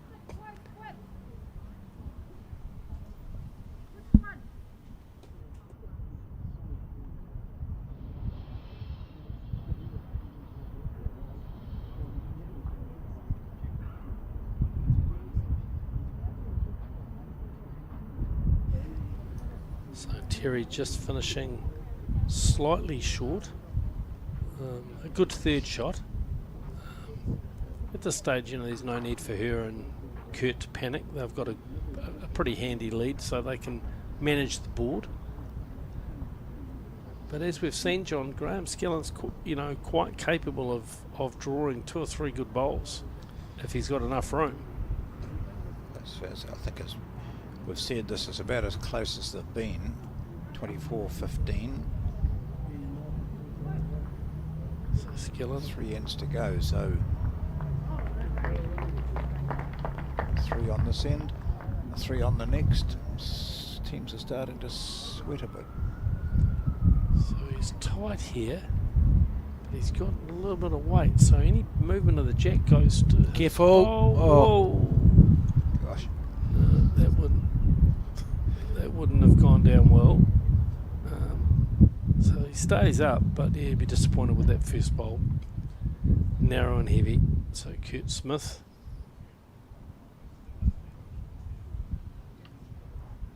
Shortly to play, make his New Zealand debut in the Trans-Tasman.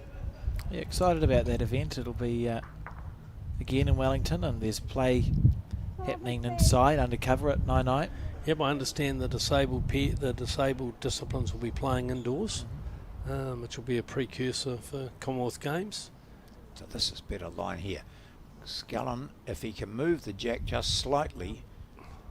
He won't want that bowl of Terry Blackburns. He won't want that bowl of Terry Blackburns.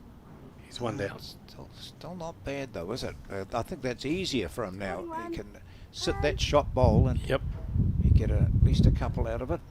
You can One of those ones where they've got see on the head movement and of the one jack behind would you. have favoured him quite remarkably. So we'll see what Kurt Smith can do with his second to last bowl. He's out on a good line. This will be pretty close. All down to speed now.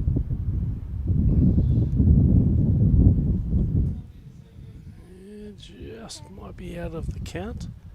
But definitely another good bowl on the head for the Smith Blackburn It team. made it difficult for Skillern to get a multiple here. He's got he's driving. Yeah, he's going to go that blue Well, bowl. he's got the bunch. He's got his own bowl. Oh, Gee. surprised me. I thought he might have played more just with a reaching weight, just to try and sit and stay. I think he seems to be on a draw drive campaign here. Yep, and he the had moment. the back bowls, to Yeah, be fair. yeah. So any contact on the jack was likely to benefit him. Well, thank you very much, Brett, for your time here today. It's always good to get your experience, and as the World Bowls President, it's certainly great to catch up with what's happening in the busy world of bowls, and it is busy. Well, thanks, John, and it's just great to see the disabled bowls just going so well.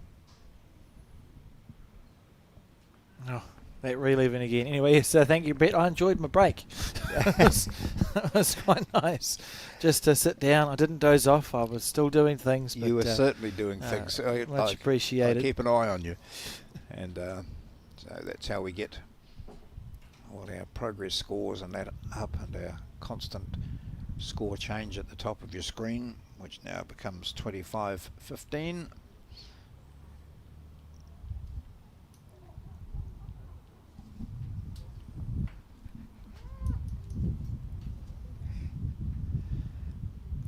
Here's Blackburn. Terry has led well. Hasn't really, it's been, as we've said, Alex, quite a good contest between these two. She's got the experience and the success. That's a great start from Terry Blackburn as well. Really trying to keep the metaphorical foot on the throat. Yeah. At this stage, trailing by 10, you have to drop 2 5s to lose this national final, and they've got no intention of doing that.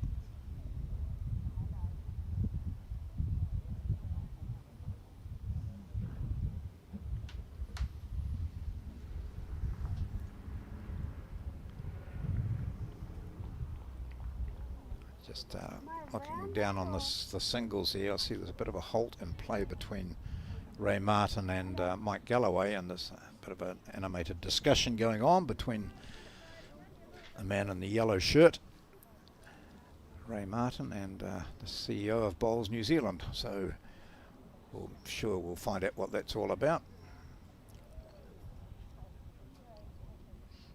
And we'll bring you progress scores on those games a little later as Terry puts another, oh, that's a top-notch bowl. This could be the end of this match. Really good. He might even ask for, yes he does, he asked Chen to have a wee go at it.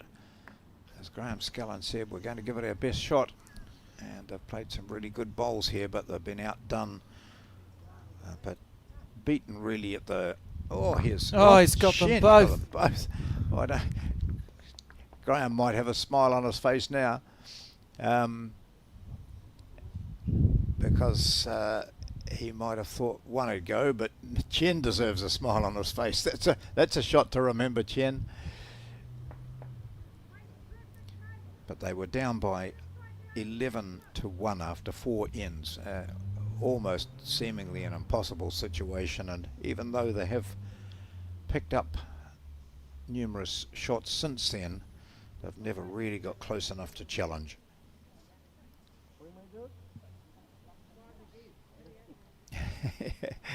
Okay, you've run that one off, now draw one. Is he going to get him to play the backhand? Oh no. Oh yeah.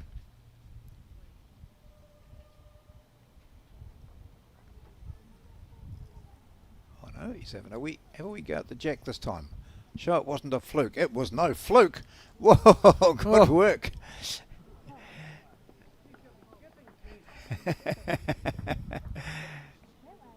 He's killed it. And so they'll start again. So it continues. Yep.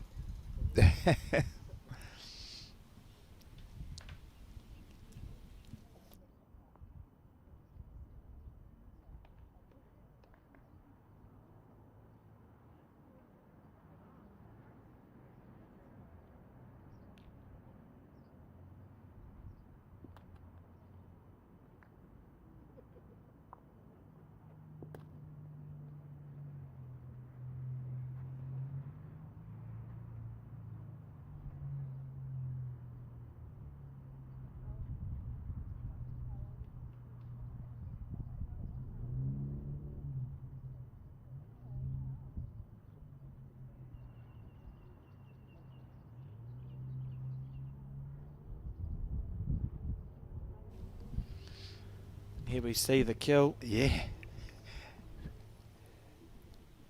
Oh, out to the side.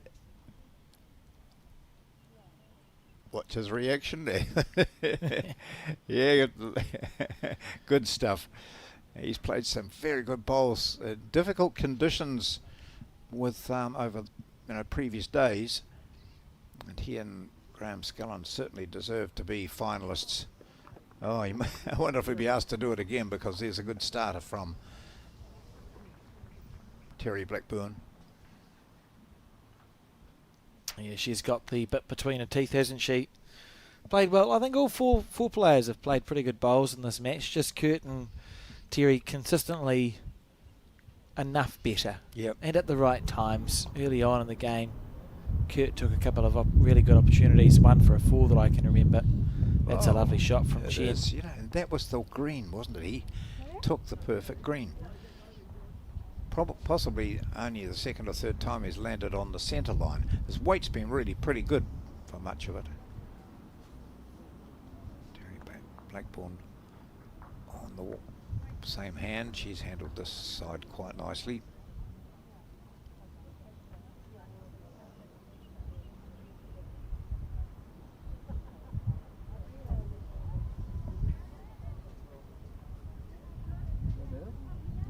So how many do Graham and Chen need to score to force a final end here?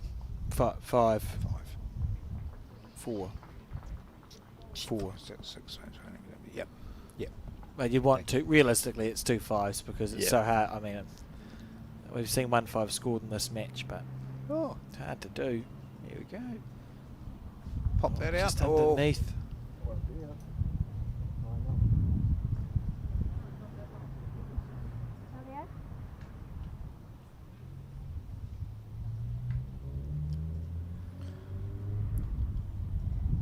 Terry on the backhand we've not seen. Yeah, she has. I think she's played 1 shot here. Or maybe none. Yeah, 1 I think I recall saying for a change playing backhand, and her skipper's just said, I want something out down here to match that one on the bank, on the ditch. Not sure if it would have stayed in or on.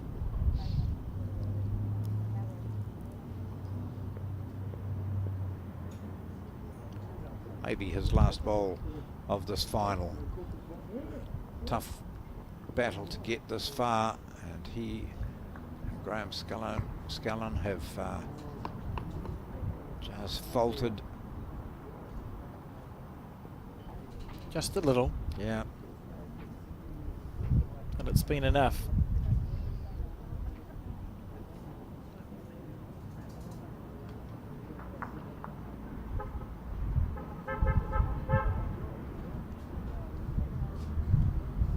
We'll allow the women and the peers to finish their games, have a breather and something to eat, and then we'll be back live with you here on the Bowls New Zealand YouTube channel and Sky, of course, to bring you their finals match live. And it'll be a new combination that goes up as the winners of the title this year. Some members of the finalists will have won titles before, but not as a combination. We've got Lisa Prideaux, who's won it a couple of times previously.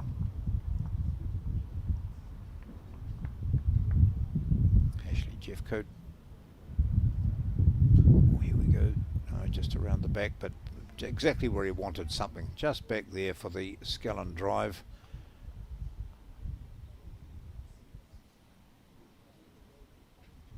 Might not play another end, but Graham Scallon would love to finish with a scorching shot. Here he goes, looking to take that shot out, and if he takes it out clean, he might be... Oh, he's gone with it. Stayed there. Yeah, it's touched the jack twice, so Yeah. you can see there's the jack just there. So Graham's bowl touched the jack, otherwise it couldn't have got there. How? She's just asking whether it is a toucher. Of course, it's a toucher. Yeah, is she? Yeah. Maybe it's just whether it's live or not. No, I just wondered. Because did he get it back that way by playing another bowl onto the jack? Oh, maybe. Sure. Yeah. Anyway, they've got a shot. I'll stay tuned for the highlights reel and see. Yeah, we'll see that. Oh, here we brilliant. How good's this? So watch Graham's bowl. I thought it touched it then. I thought it touched it on the follow through. Yeah, but not that, I mean, it doesn't really that's make a difference here. not conclusive.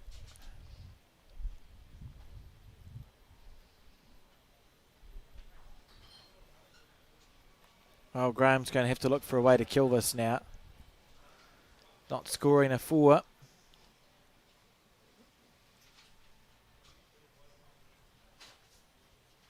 And having to play that swooping weight. We'll watch it from the player's point of view.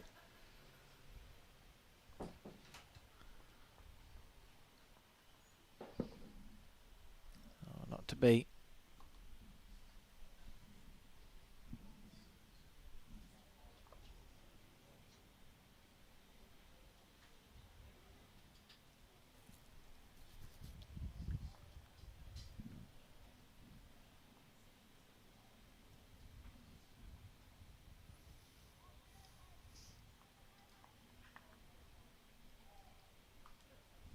So there have been some tight games for these teams as they've marched on towards the final. None tighter than what Scullin and Nordea had to play yesterday, when Scullin pretty much won it with his last bowl to get through to the final. And this morning, both teams eager to give of their best, and I think we've seen some really good bowls from both combinations. Just seems to be that sometimes in any given game one team gets an edge, has a bit more luck possibly, but they've just outplayed Scullin and Nordea here today. Up by 12 to 1 after 5. They're up by 20 to 7 after 10 ends. We've had another 6-7 ends since then, and they've scored an extra 5, so it's 25 to 15. Did Chen just throw in the towel?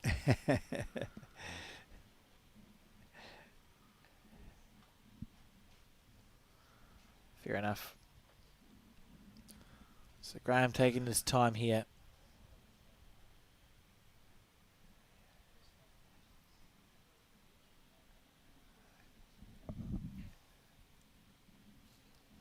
Yep, looking to kill it, to get another end and another replay of this end, I mean, so that still gives them 2 ends in which to score 10 to get an extra end. Here we go. Looking to pop the jack out. Lovely effort. Yeah, gets a second shot possibly if that bowler stayed in. But they will be shaking hands now, and Terry does with Chen and Graham does with Kurt. And the 2025 Summerset National Disability Peers Champions are Terry Blackburn and Kurt Smith, have beaten Graham Scullin and Chen Nordea. We have the women's peers final coming up for you shortly, and the grand finale today. And to end this championship, it'll be the men's singles.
When someone you care about is going through a tough time, it can be hard to know what to do. Here's 10 ways you can help someone who is struggling. Listen. You might want to give advice, but most people just want to feel heard. Be there. You don't have to fix their problems or find the perfect thing to say. Just let them know you'll be there when they need you. Let them know you get it. Let them know you get why they're struggling. Give them what they're going through. Knowing their feelings are normal and okay can make the world of difference. Offer practical support. Ask them what you can do to take some of the pressure off. Maybe you could make them a meal or do something to help around the house. Give time. Sometimes simply being there is enough. Hug it out. When appropriate, a hug can bring so much comfort. Talk it out. Offer to be their sounding board and kōrero with them about what they're going through. Remind them how much they matter. Let them know how much you and others care and how important they are. Remind them of their strength. They might not feel strong right now, so remind them of the strength you know they have. Help find them support. Offer to help them find the right services and support they need. For more information and to try an online therapy course, go to justathought.co.nz.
Oh, good ball. Good shot.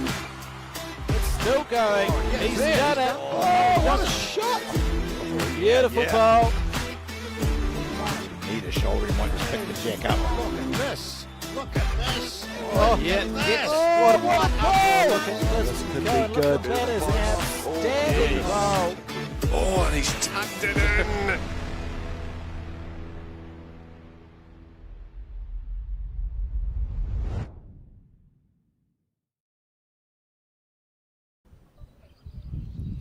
Well, there's plenty of tension here at the Browns Bay Bowling Club in Auckland for this final day of the Summerset National Singles and Pairs Championships. Already this morning we've had one final, and that was the Disability Pairs, and the winners of that were Terry Blackburn and Kurt Smith. So they've already won it. They're getting ready for their presentation. We're getting ready for the second of our finals. It'll be right here on this green, on the closest rink. It features the Women's Pairs Championship, and gosh, they've had some long days, but today is the final day for them. The two competitors you'll see are Olivia Bloomfield. Her lead is Lisa Prideaux. She's been here before and won this title a couple of times. They'll be up against Ashley Jeffcoat, who's already been a champion in this event previously. Her lead will be Henrietta Scott. Two top teams on display here in the final of the women's pairs. Sit back and enjoy. Looking forward to this one. It's going to be a great game. Remember, 18 ends the players will play. No time limit. Kills are kills. And that'll be a good one. As we just wait for play to get underway here.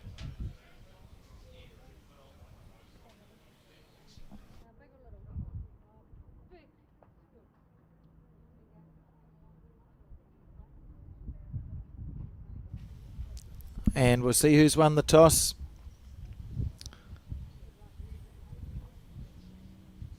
And who will be going first. Henrietta Scott off the front.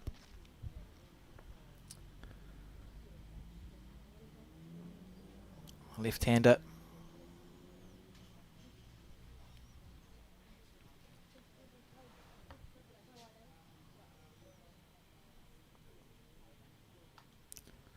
Jack just delivered a little bit short of the 2 metre mark with this first bowl.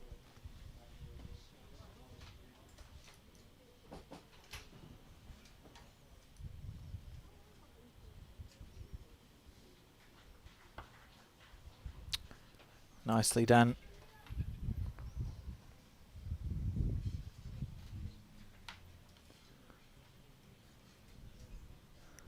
So John, what's the weather like outside?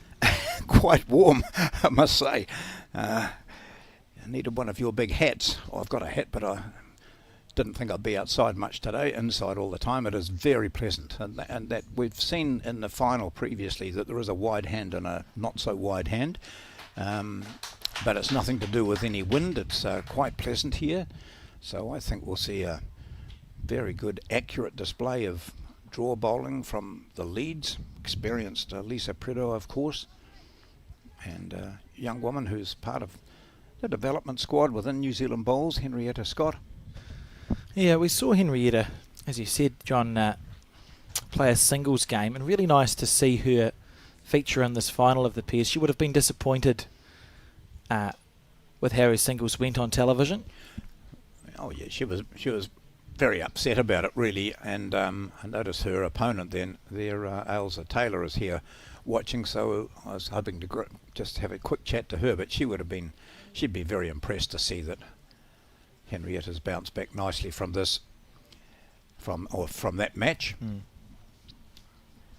So in the background, I don't know whether you can hear, there's a bit of noise of a presentation being done. That was to the Disability Pairs winners and runners-up. So this is the second of our 3 finals today.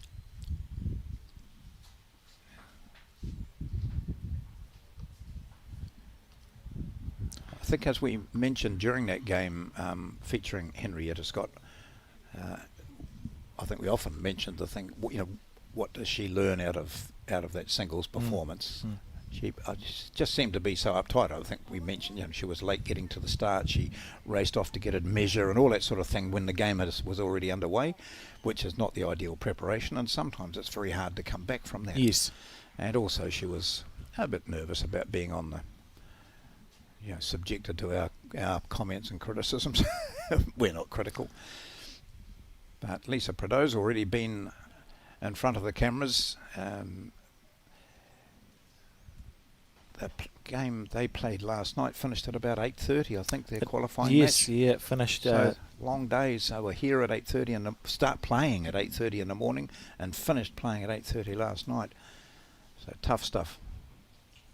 It's been a very long couple of days for all involved, but Olivia and Lisa have had an absolute marathon through.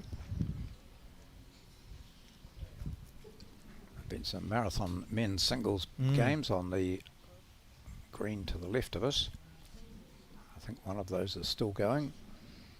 Yes, we'll be able to tell viewers who our men's singles semi-finalists are within the next 5 or 10 minutes, I'd say. The game that's going on outside our commentary window currently 20 shots to 18 in favour of either Gavin Hamlin or Liam Hill. Yes. So we look at Ashley Jeffcoat's first bowl. So you'll note that Ashley has white bowls. Ashley and Henrietta's bowls have got stickers on them. Yep. And Lisa and Olivia's do not. Good work, mate. Thank you. She said, as she said, they'll be the lucky stickers for us. I gave her a range of colours to choose from because all we really need is there to be a sticker on the bowl. Yeah. And we went for, I think, green.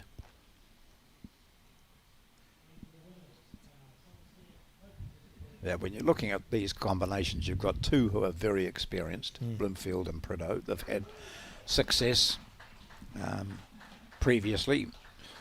Individually, they haven't teamed up so much, but and then you see Ashley Jeffcoat, who's won the title before, but is not as experienced as either of the other two. Yeah, younger. Yeah. And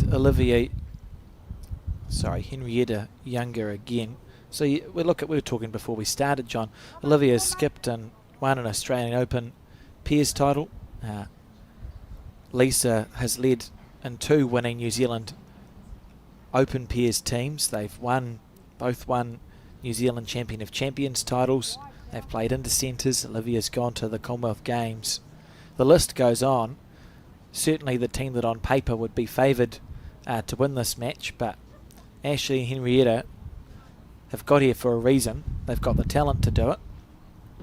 It's been about 10 years since Ashley won her Pairs title. She was one of the youngest ever New Zealand title winners, John.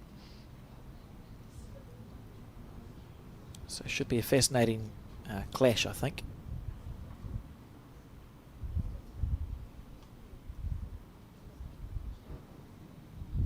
They're all a bit scattered on the first end. The key to it is that one of Lisa Prideaux's bowls is sitting on the jack. Well, I'll be interested to see if she can draw something in from outside that white bowl.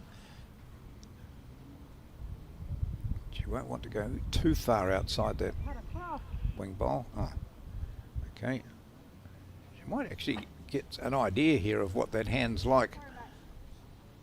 So it's, it has been a more inconsistent hand and hasn't been used all that much in the games. Players preferring the nice big draw on the ditch hand. So we get a single there to Olivia Bloomfield and Lisa Prideaux. Prideaux's shot stayed there right through. This competition has been notable for the fact that we had some top players knocked out quite early on, or in the early stages of post-section. The first round, Yeah. Taylor Bruce and Olivia Manser and Selena Goddard and Bri Atkinson, who the TAB had made odds on to be the favourites for this event. Well, they didn't survive the first round, John. They went packing their bowls in their bags and headed home. See, a couple of those players are here, though, watching the finals day. Oh, beautiful track.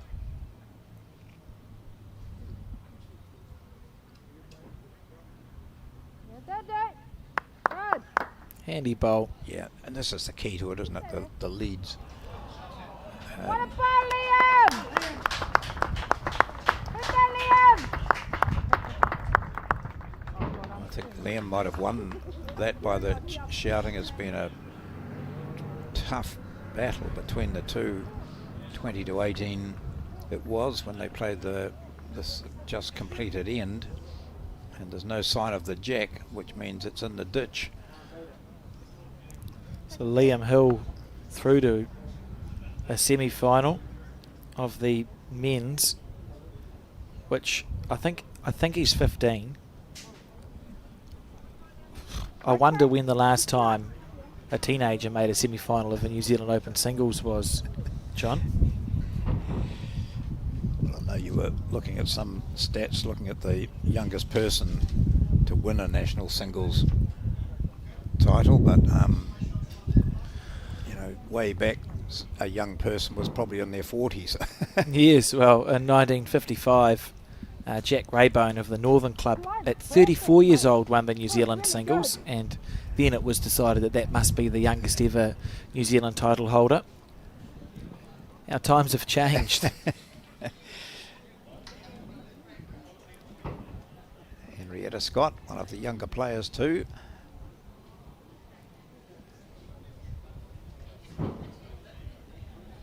Nicely played.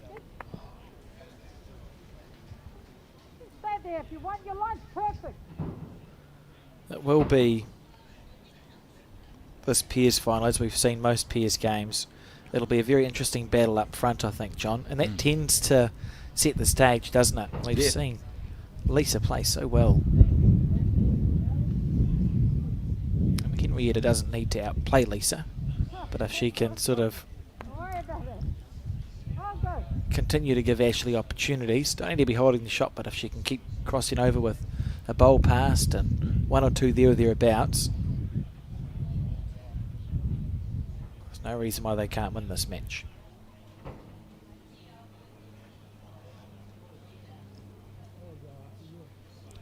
So the scores out of the semi-finals were quite convincing, weren't they? There were really big margins.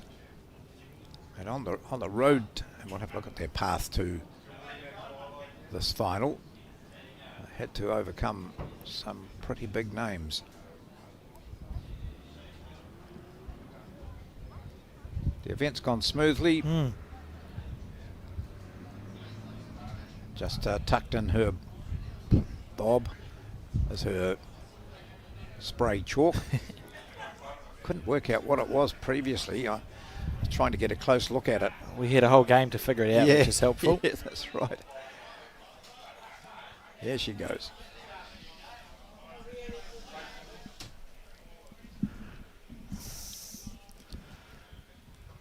That's a pretty good line here from Olivia.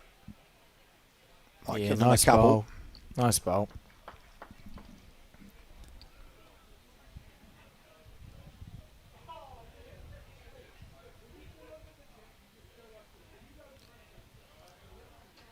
Won the North East Valley Nick's Piers with Hamish Kelleher last year. Ashley Jeffcoat played very well in that final. As well as this. Look at this. Oh, good shot. Unlucky with that. She'll be happy with how close she was, I think. Easy to correct.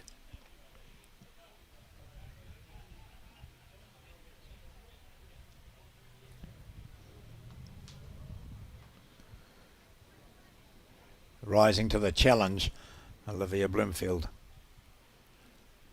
Ooh. Well, Still, it's a good position now, that bowl, because Ashley is on target to maybe move the jack. She's at least one down. She had a beautiful line with that first.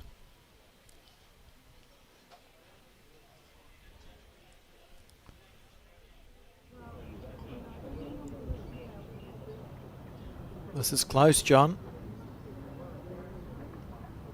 Oh, how good. I hope I didn't call that early. Well, it's I close. thought it was Yeah, perfect. right, yeah, very close. Might be a measure. Lisa's got good eyes. I favour ours. Favour ours. Does Olivia stay on the forehand then? It looks a bit dangerous, doesn't it? If you're narrow, very easy to pop the jack back to Ashley's last bolt. Yeah, I think but the odds are that she won't do that. I think she's got her 2 bowls in a good situation. If the jack does move, if it gets hit on the side, for example, it'll go to the left maybe, or just through the gap to both of Prideaux's. She was just a bit cautious, I think. She possibly sensed what you'd said. It's a Just looks a fraught bit with danger. Yeah. It sort of clogged it up Yeah. for Ashley.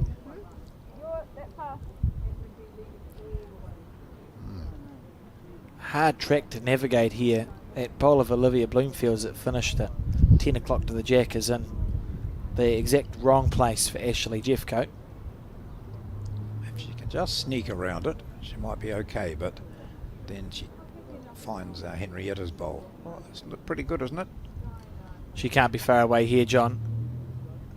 Yeah, so just, as I said, she probably will find Henrietta's bowl, but could have used that nicely. A finer edge would probably have given her the shot.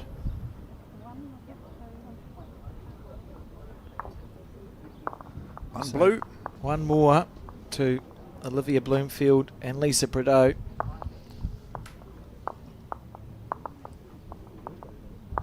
So we see some really settled bowls early in this final.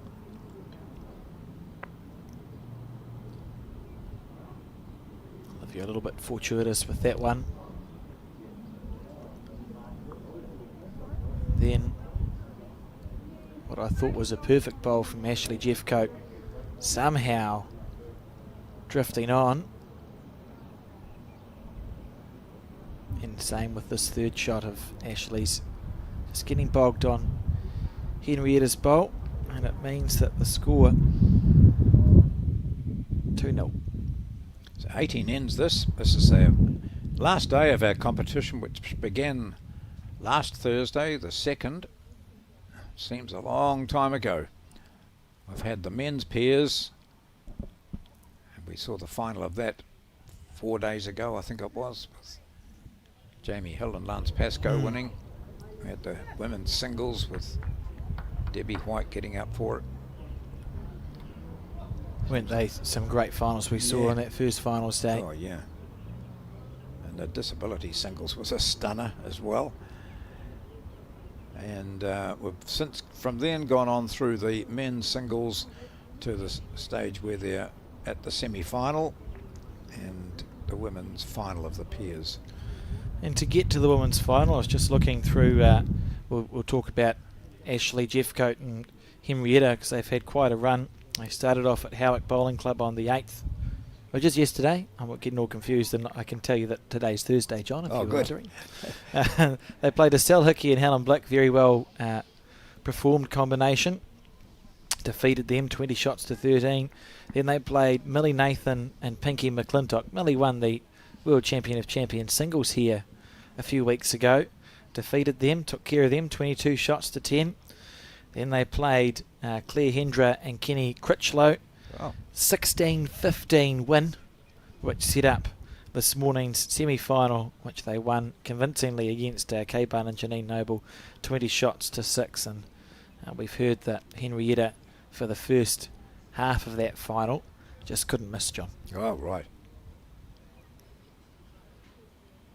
Yes, so some good teams. And you pull the individuals out of some of those teams and have a look down the winners of these events, and you see often there are winners there, not necessarily combining with the same person, but having won. So, you know, Claire Hendra with Taylor Bruce and Lisa Prideaux and Selena Goddard all won this. Ashley Jeffcoat.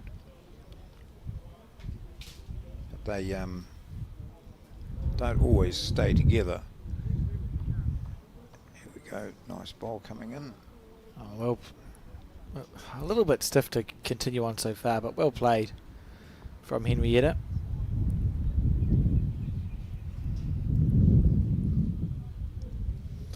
So on the crossover, it is Ashley Jeffcoat and Henrietta Scott who hold the shot.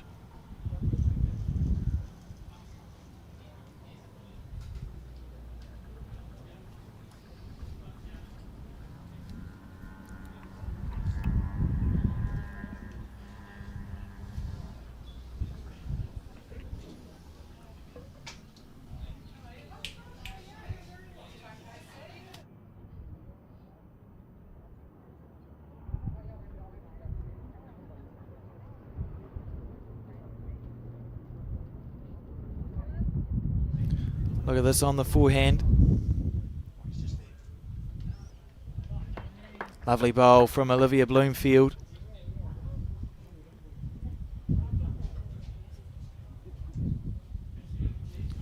Very settled early in this final, John. All 4 players by the looks. I don't see any signs of nerves. We spoke about Henrietta in the singles. She looked a little bit stressed on television last time, but I'm not seeing that in this final. All the players in that headspace, so they're just out there to play a game of bowls. Yeah, she would have been. I mean, bowls, New Zealand, the coaching setup, they look after players. They would have recognised if there was anything happening, how to handle it. So she would have bounced back well from that.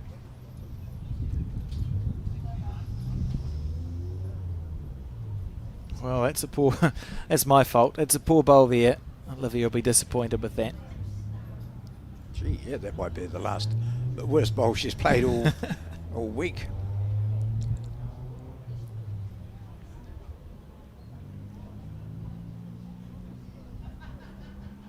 There are some players who've packed their bags today and are understandably disappointed, but then when they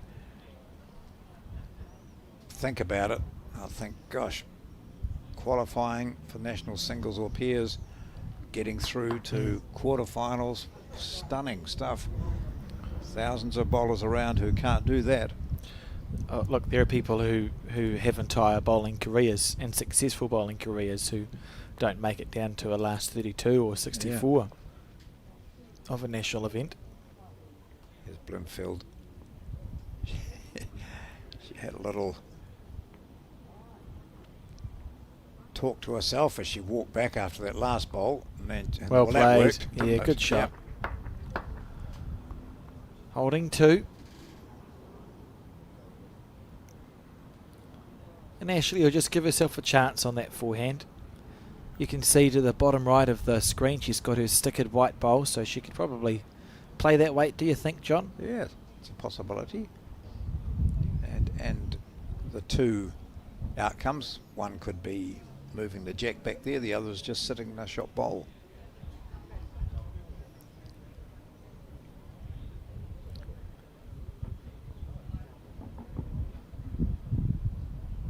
Travelling well. Oh, just a bit unlucky. and look, she's got the weight absolutely perfect. And she's got another bowl back there. If she had another bowl to play, she might have just been endeavouring to drag that jack back. So a couple it is.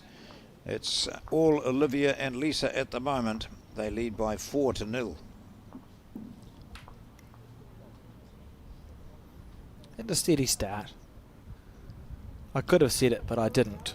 But if you think you're on the 4th end against a very experienced team, it's actually quite nice to just be your 4 shots shy. We often see at this level at a national final, the experienced team gets off to a really strong start. Might start with a 3, a 2 and a 3, say, where you'd be 8-0 up after 3. Feels quite different to the 4-0. Although now's a good time to start scoring if you are Henrietta and Ashley. And have we seen? Surely not. Oh dear. Oh no. ITD in the ditch. That Olivia throws it back with a grin.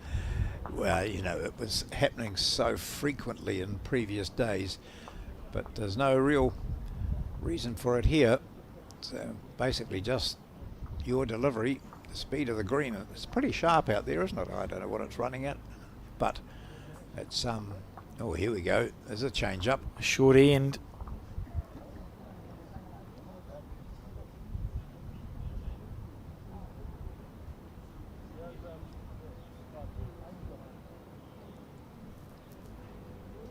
Henrietta's a great one, and it's a coaching thing, I think, where you just don't look at your opponent. You just keep on, you know, look away over the fence, into the sky, anywhere but where that bowl's going to go. Now she has a look just to see, but not letting any of that stuff influence her.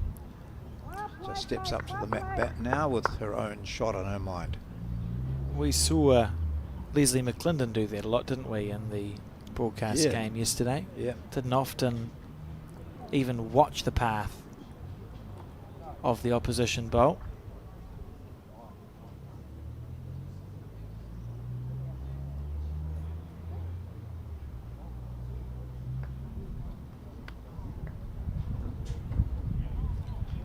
Bowl finishing just a little past.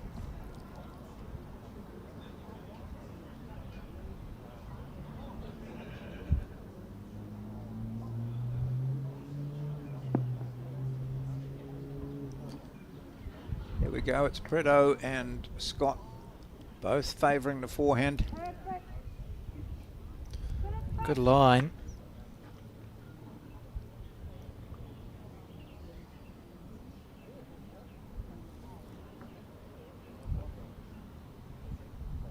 Doesn't take much time on the match. She's very quickly gauges her line.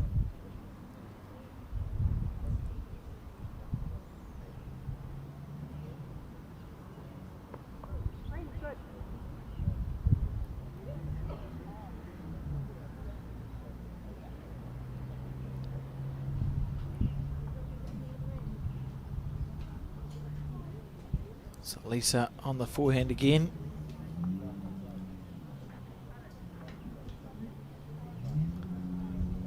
Slightly underneath the track, but she's had beautiful weight.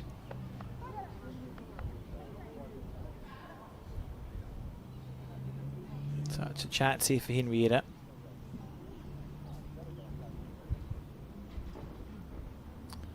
Watch it from the player's end. Bowl's just allowed to turn so nicely on these greens at Browns Bay. An absolute testament to the greenkeeping staff that have been maintaining them for the last 8 days. Under heavy traffic too.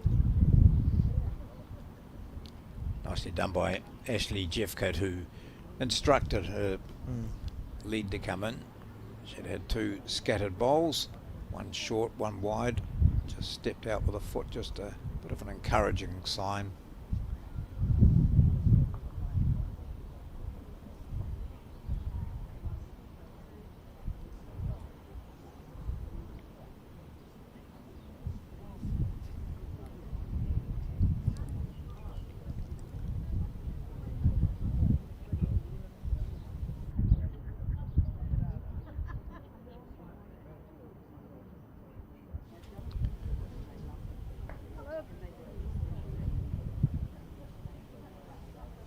Good line. Right, here we go. Jeffcoat looks at, she's been down there having a look at this and knows it's just a play up to that shot bowl. She's played this direction extremely well previously. Is the weight going to be good enough to bring her in? Will it swing in from out there? Not quite, but look, that weight. That's a perfect draw weight for her. Or for anyone playing that shot, of course. Quickly into her work is Olivia Bloomfield.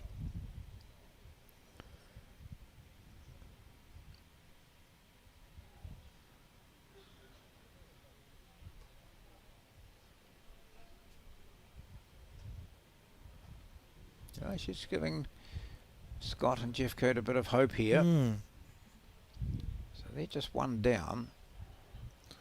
Again, there's that opportunity for Ashley.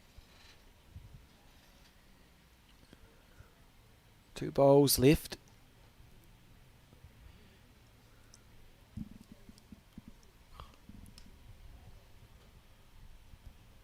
Gets it away smoothly, doesn't she?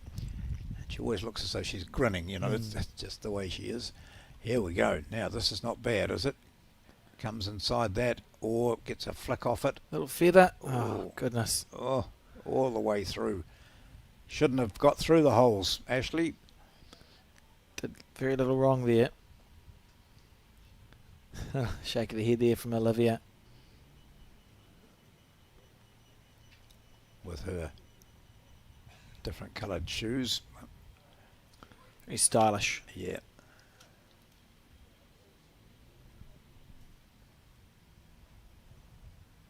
It's a pretty good correction. Going to sit it. Not quite.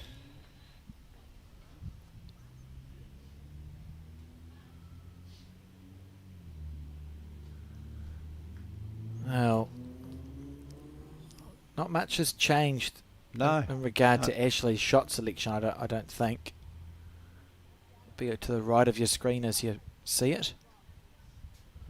Still trying to draw the jack, or just pop onto. If she can sit on top of the shot bowl, I could have a couple out of that.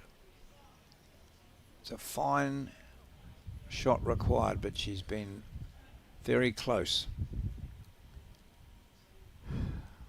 Watch from the players' end, and this is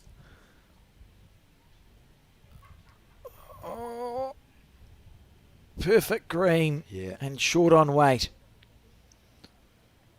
Going to see the score tick over again, John. I think it's just one. Lisa's started the match without her measure.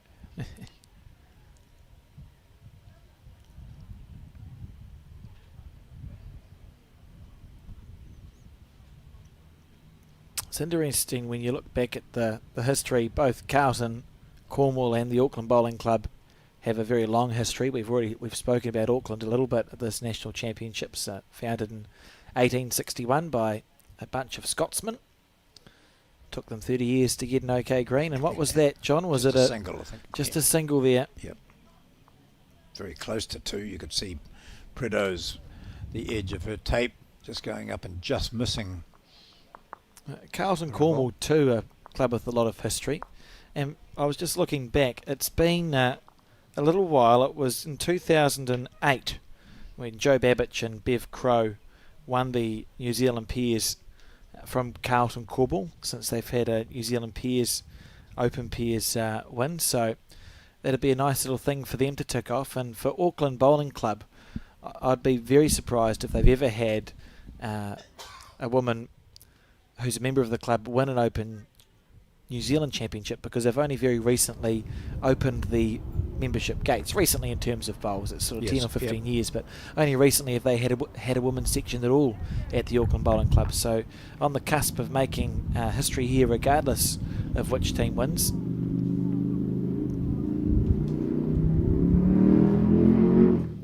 And I think we figured it was 1961 since a full Auckland Bowling Club team had won an Open title when we were watching that men's Peers final, right. John. Yep.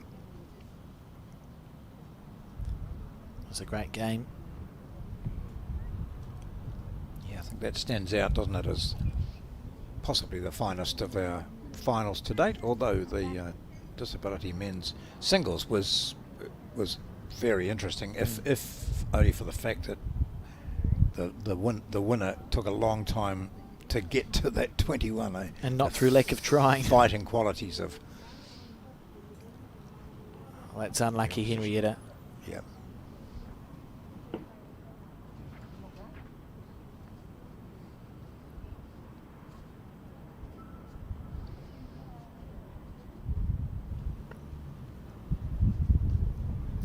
Haven't seen a favoured hand yet.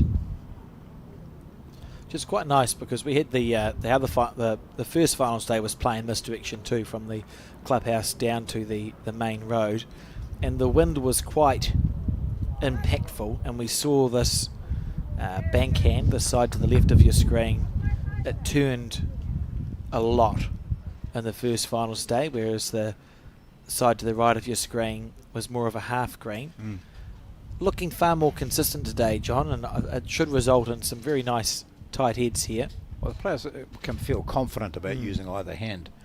I think the days in which you're talking about changing to the right-hand side of the screen as we look at it now, most people's backhand was just very difficult. If you'd find your bowl looked to be on a good line and it would stay out, and that was the wind effect, not the green effect. But they're both playing both sides of the rink here with confidence. Still Prideaux favouring this hand here, which she quite likes. It's close, John. Inside out. Sit down. Oh, it's not going to. Nearly perfect.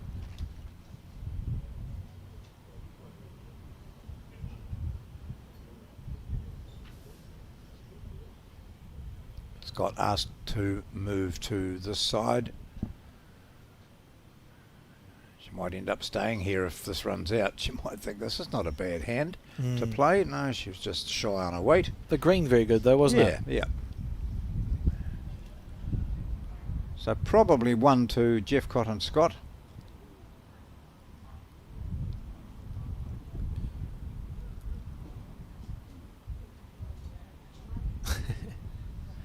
Very positive team, aren't they? And they can be noisy when they want to be, and but they love their bowls. Well, they've both been playing for a long time and have had, as you've mentioned, Alex, quite a bit of success. So probably one down. Olivia on her forehand. Steps out with the black shoe and follows the white and the follow through.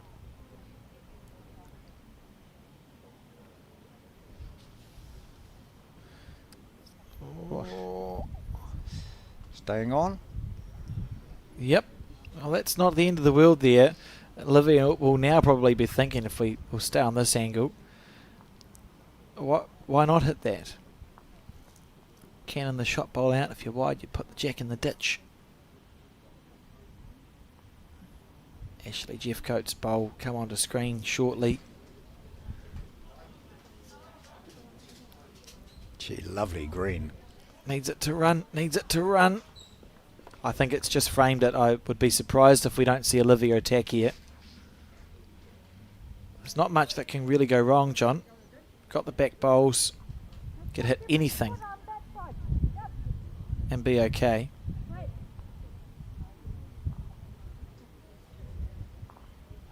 Maybe she's biding her time. Well, she's up by 5. 1 down on the head.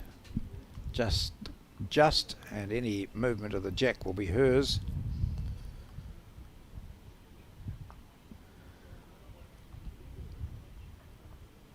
Well, I don't know. Colour me surprised. How everyone would do that.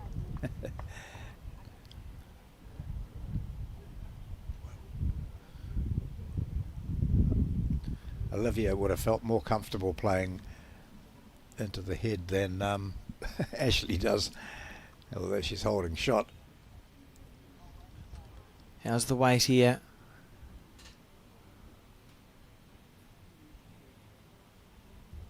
Just passing through.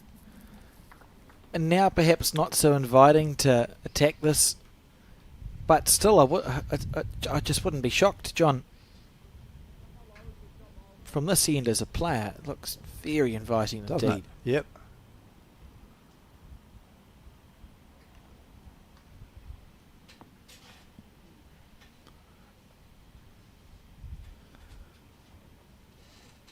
Oh, nice line, but still hasn't finished. Well, there we go. That's what does Jeffcoat do here? I don't know. Play that same hand again. Come down the forehand. No danger on the forehand. No. Crowd building here at the Burnside Bowling Club, and that bowl you see coming on to screen is from the one of the men's singles semi-finals. We will bring updates to you as to how they are progressing for the duration of this game, and a big bowl here for Ashley Jeffcoat. We think looking to make it 2.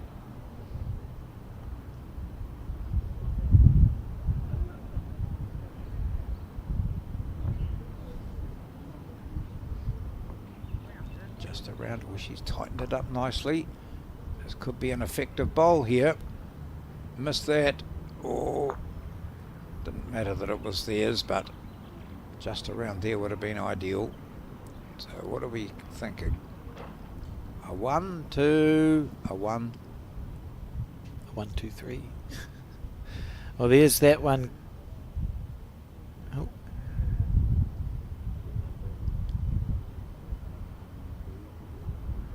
That was interesting.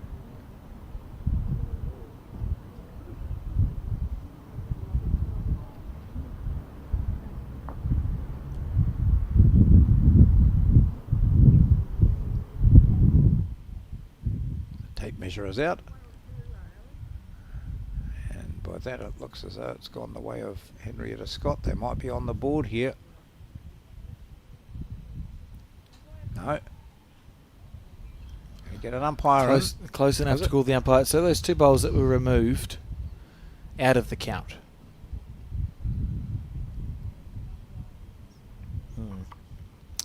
Anyway, while we're waiting for that, I'll just tell viewers who's playing the men's singles semi-final, and it's quite incredible. We've got a bolter and Matt Berry from the Blockhouse Bay Bowling Club, unheralded outside of Auckland, unknown outside of Auckland, has made his way through to the semi-final where he takes on a 15-year-old Liam Hill, yes, who must be one of the youngest men to contest an open singles semi-final. 15.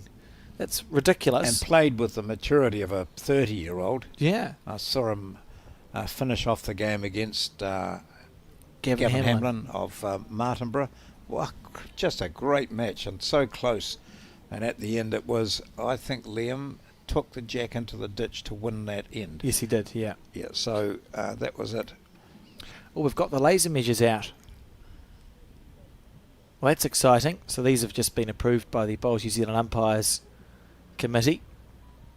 Yep, they used it once today somewhere. They're amazing. Must have been their other final. I find them very stressful. I can't read it. Can someone read it? She said 1, 2. It's a draw. It's a tie. Wow. Well, if it's a tie on a laser measure, yeah, that's as good as it goes. So we need to tick an end over here, team, because it's a drawn end. So it's now the 6th end. So make sure you tick your end over on the scoreboard. Yep. Not a dead end. It's a drawn end. And before I got distracted by the laser measure, I was going to tell viewers that it's Keanu Darby and Mike Galloway in the other semi-final. John? Darby's, we saw some green bowls. Those are his. Mike Galloway had an epic battle against Raymond Martin of Nainai before winning that one 21-18, I think it was, or 21-19.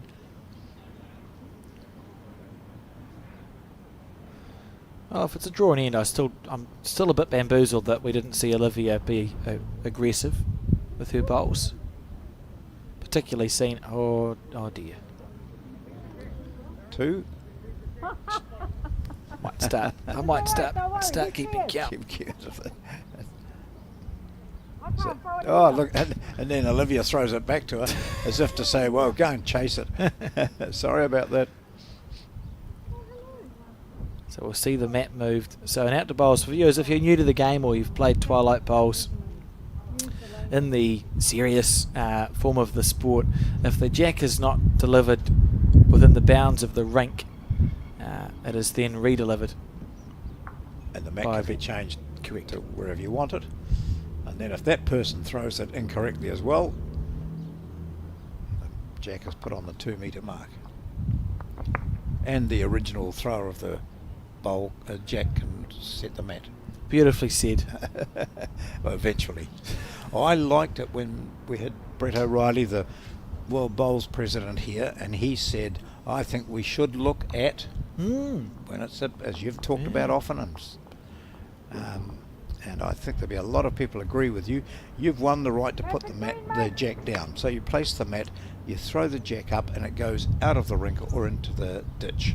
So then it should be, you've lost that advantage. Yep. It should be that the opposition team can place the mat and the jack wherever they want. Yep. So it's a penalty, real penalty for throwing the jack incorrectly. And you don't waste, saves time. You don't waste another 30 seconds delivering the jack. Yeah. Oh, well, I think we could get a movement going, John. I think so. So it is always helpful when the World Bowls president says it's not a bad idea. And even if we just introduce it in New Zealand, it doesn't need to be It can be a domestic regulation for sure. As it was when we, spotted the jack after kills, or rather than going through the whole rigmarole again. Some of those, not the high end events, but a lot of events are a kill. If it's killed, put the jack on the 2 metre mark. Oh No. but I haven't got any bowls there. Oh, good bowl, Henrietta. That's a lovely shot. Guts the jack back to a smattering of applause. Really well played. Low scoring game thus far. Literally 5 shots and 5 ends because of the drawn end that we had.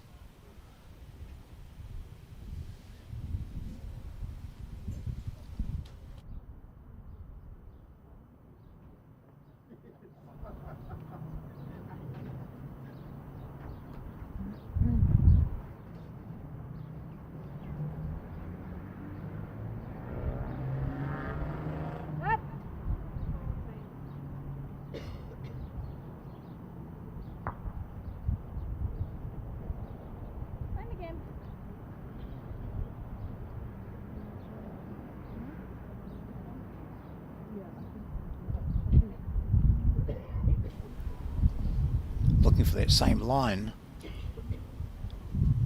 and weight, of course.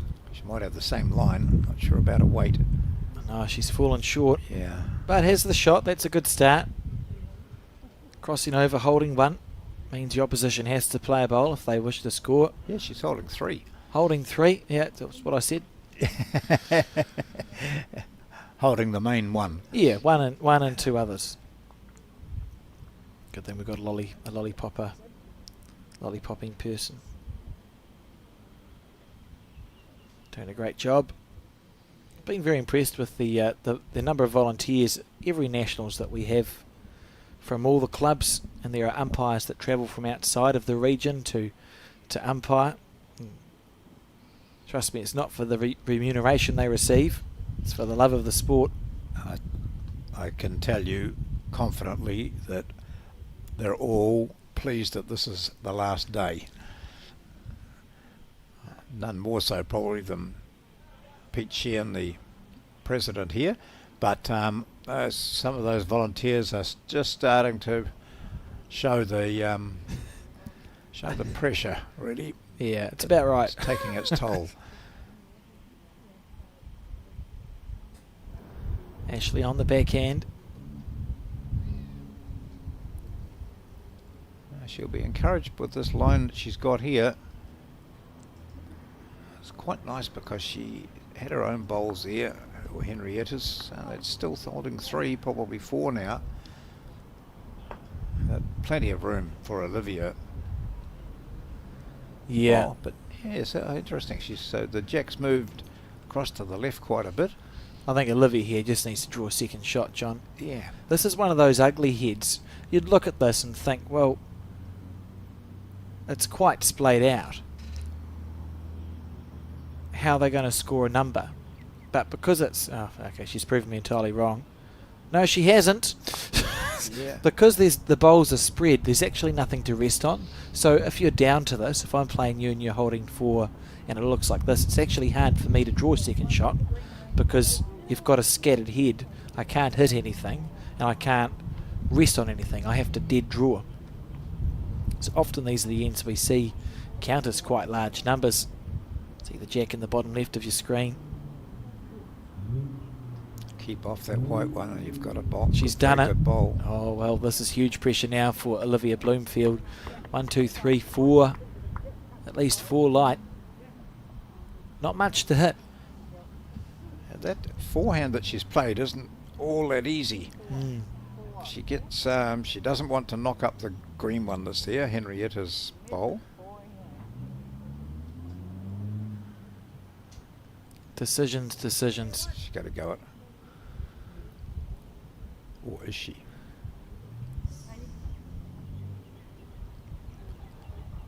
I don't know. Try and cut it down, eh, bub? Lisa just saying it. Just try cut it down. Do you think the easiest way to cut it down is to play the other hand? I don't know, she's going to stay on that hand. She's let it go smoothly. It's the bowl of Henrietta Scott's that's in the road, so she's underneath that and had to be. It's all about weight, really. It's gone. She could have cut it down if her weight had been fine. Look at that, Right. 3 bowls in exactly the same place. Yeah. And you'd think that Ashley will be up to draw a bonus shot here, John. It'll be interesting to see how many this final count is. So we've seen a draw and end. Well, imagine they've dropped a 1, a 1, a 2, a 1, so they're 5-0 down. Oh, she's just eased off on a green. She'll be ropeable. Well, just a superb opportunity to maybe level the score on one end. But it's 3 for a sure. There's the 3 that we know, and a measure for more. See Taylor Bruce down watching. World champion. Great to see players who are not progressed in the championship still down watching the bowls. And that was a 4, John. Gee. So all in one end. On to the 7th now.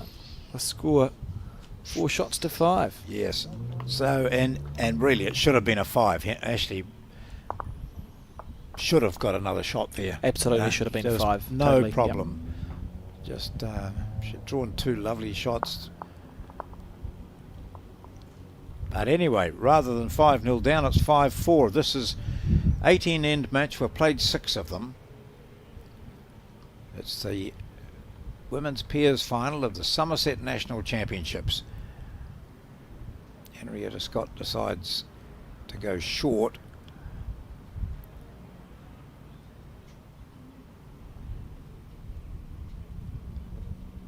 The amount of steps that Ashley took to get up to the jack suggests that maybe she didn't expect it to be that short. However, it's up to the lead. If they're comfortable with this and can capitalise on it, then you say, good, all right, okay, thanks. That's exactly the length I wanted.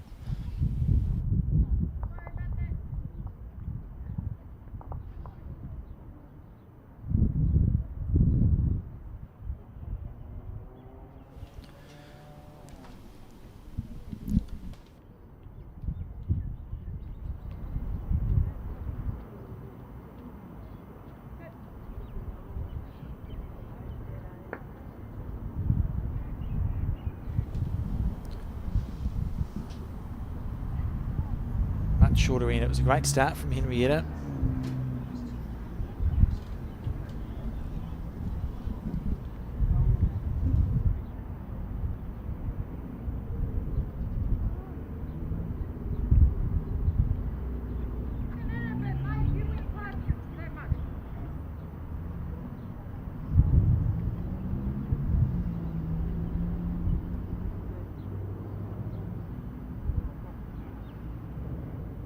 On the forehand. This is lovely bowling. Yeah, good stuff from Lisa Prideaux.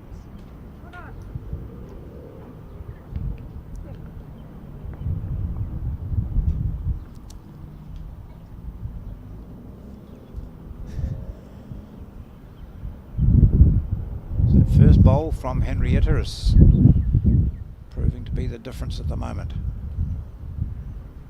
Out on that nice green again. Hold. Oh, okay, so not quite the nice green, but nice weight. Green's still good.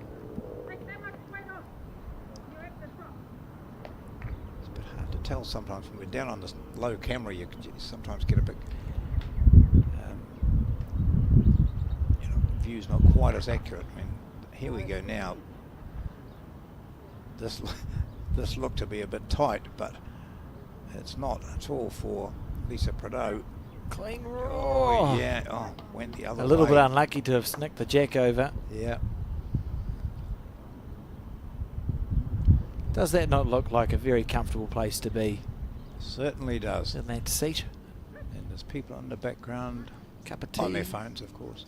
Are they watching the? They'll be watching the broadcast, John. No, that's an older person texting with the index finger. Hey. Or maybe, yeah, maybe that. If we couldn't see who it was, but she was using a thumb, she'd say younger person.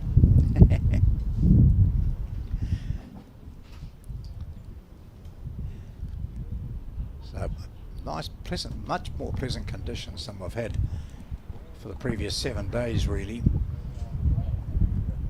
So Henrietta Scott just holding the shot now. That 4 on the previous end was a real bonus for them.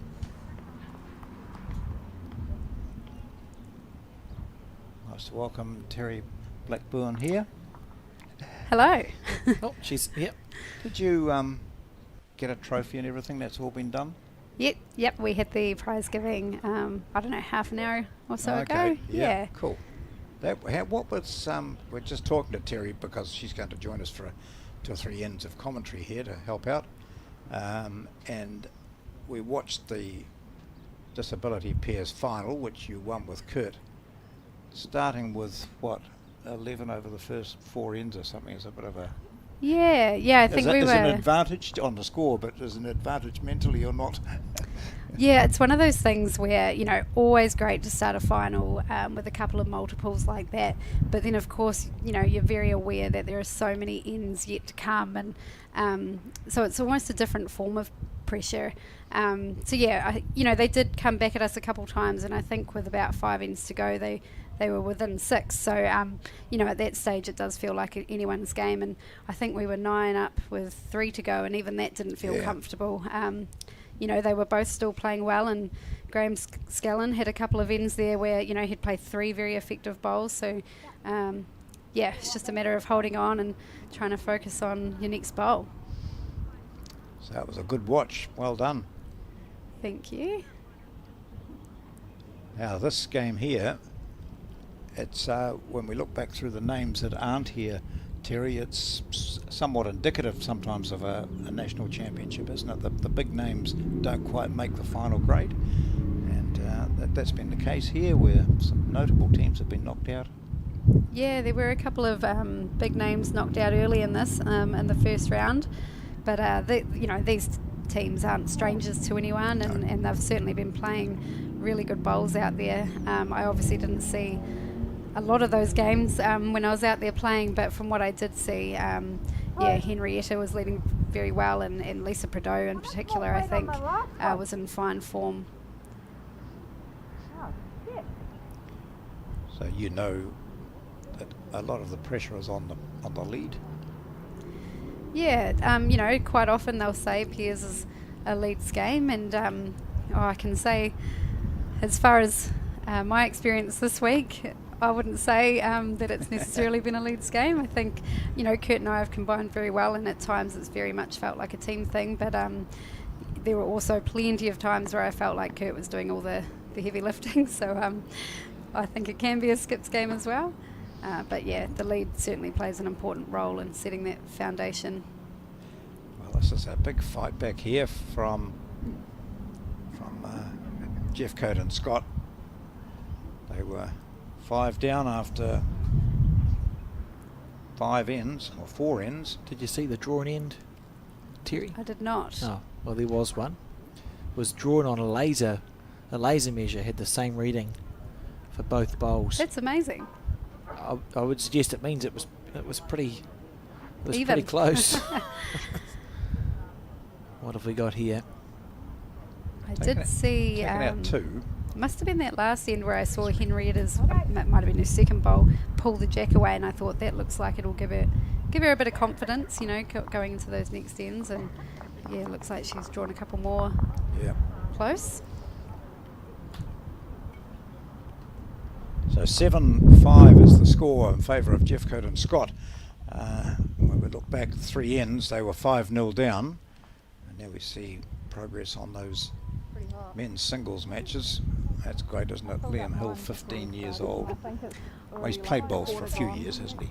Wow, I was actually trying to figure out his age before. I didn't realise he was 15. Yeah. That is incredible, and I'm sure you guys have talked about the family rankings as you did in the men's pairs, and I did wonder where Liam sat on that. I was just sitting with Kirsty Hill out there. Surely he's earned some points. I think it sounds like he's currently number 3. 3. And I said, surely this gets into at least number 2. Well, Kirsty wouldn't allow that to happen, though, would she? She's open to it. I thought making they're in the semi-final now. Semi-final, yeah. Yeah, I reckon he's an automatic number 2, but I think Kirsty feels like he needs to do a little more. But it sounds like Jamie's locked in regardless of what happens today. That's entirely fair. Yeah. I think a national gold star carries a lot of weight, and They are quite heavy. funny, Alex. I'm glad you laughed. But no, it's certainly a beautiful day out there. Just a slight breeze, plenty of sun. So tell us about the green. We've over the last 9 days, we've had a lot of wind, which has affected it here. But you played on this same rink this morning. How was it playing? Yeah, good. I mean, you know, the bowls that were sprayed, it was nothing to do with the green. Probably just poor deliveries more than anything. But yeah, it's running beautifully. I sort of stuck to one side of the rink. Yeah, and it had a nice bit of finish. I think if you put it out a little bit too far, it wouldn't come back. That was the only thing. Whereas sometimes you do get a green. You know, it doesn't really matter how wide you chuck it out. It's going to get some finish. But this one, you had to be a little bit mindful of that. Did it finish better going in the other direction, did you find, or not? Yeah, going away from the clubhouse. Yeah. Yeah, I felt like... I think it got slightly wider maybe halfway through the game, because I remember pulling narrow quite consistently, and it took me a wee while to figure out that I needed to aim a little wider. Some are slower learners than others. We'll have a chat to you, Terry, at the conclusion of this end, while they're measuring, just to understand a bit. When we talked a little bit about it during your Open Disability Peers final, and about the challenges you have with your arthritis and not being able to close a fist and a 6 kg, I think, grip strength on the right hand, which is not a lot. It'd be nice just to understand, and for our viewers to understand a little bit about what the Parabowls world is like. We'll wait until the conclusion of this end when they're busy measuring, but I'd be interested just to hear some stuff about that. Yeah, sounds good. Make sure I ask you those questions. It's a long time for you Don't to get remember. distracted, it's a whole 6 minutes away. So notice the previous bowl from Henrietta, she went way out wide on the hand that you were playing this morning. So she'll correct that. And that was just an overcorrection because a previous bowl, she's going to not just correct, she's going to change hands. Yeah, not a bad call. I mean, she can get around Lisa's bowl, but sometimes you just feel more comfortable going that open hand and, ruling out any possibility of promoting your opposition's bowl. And the other hand is playing really nicely as well. At some point I did think maybe I should change, but I did not. Well, with the score the way it was, you were... Yeah, I definitely hit a middle patch where I wasn't feeling too comfortable on the green. But I think because we had that buffer, it would have felt a bit silly to change something. So yeah, I was a little bit persistent. You were accused of doing this a couple of times? Yes. I feel like maybe early on We cut I away did this. quicker. That's good. Yeah. That's good. No one wants to see that. But yeah, I told Alex I'd do my absolute best not to stand in front of the camera, and I'm sure I did it on end 1, 2, 3. But that's why we have lots of camera angles. That's absolutely true. And I think I improved as the game went on. oh, you did. That's good. That's good growth. Yeah. Learnings, I think, isn't it? That's Learnings. it's hard workers in that camera shot.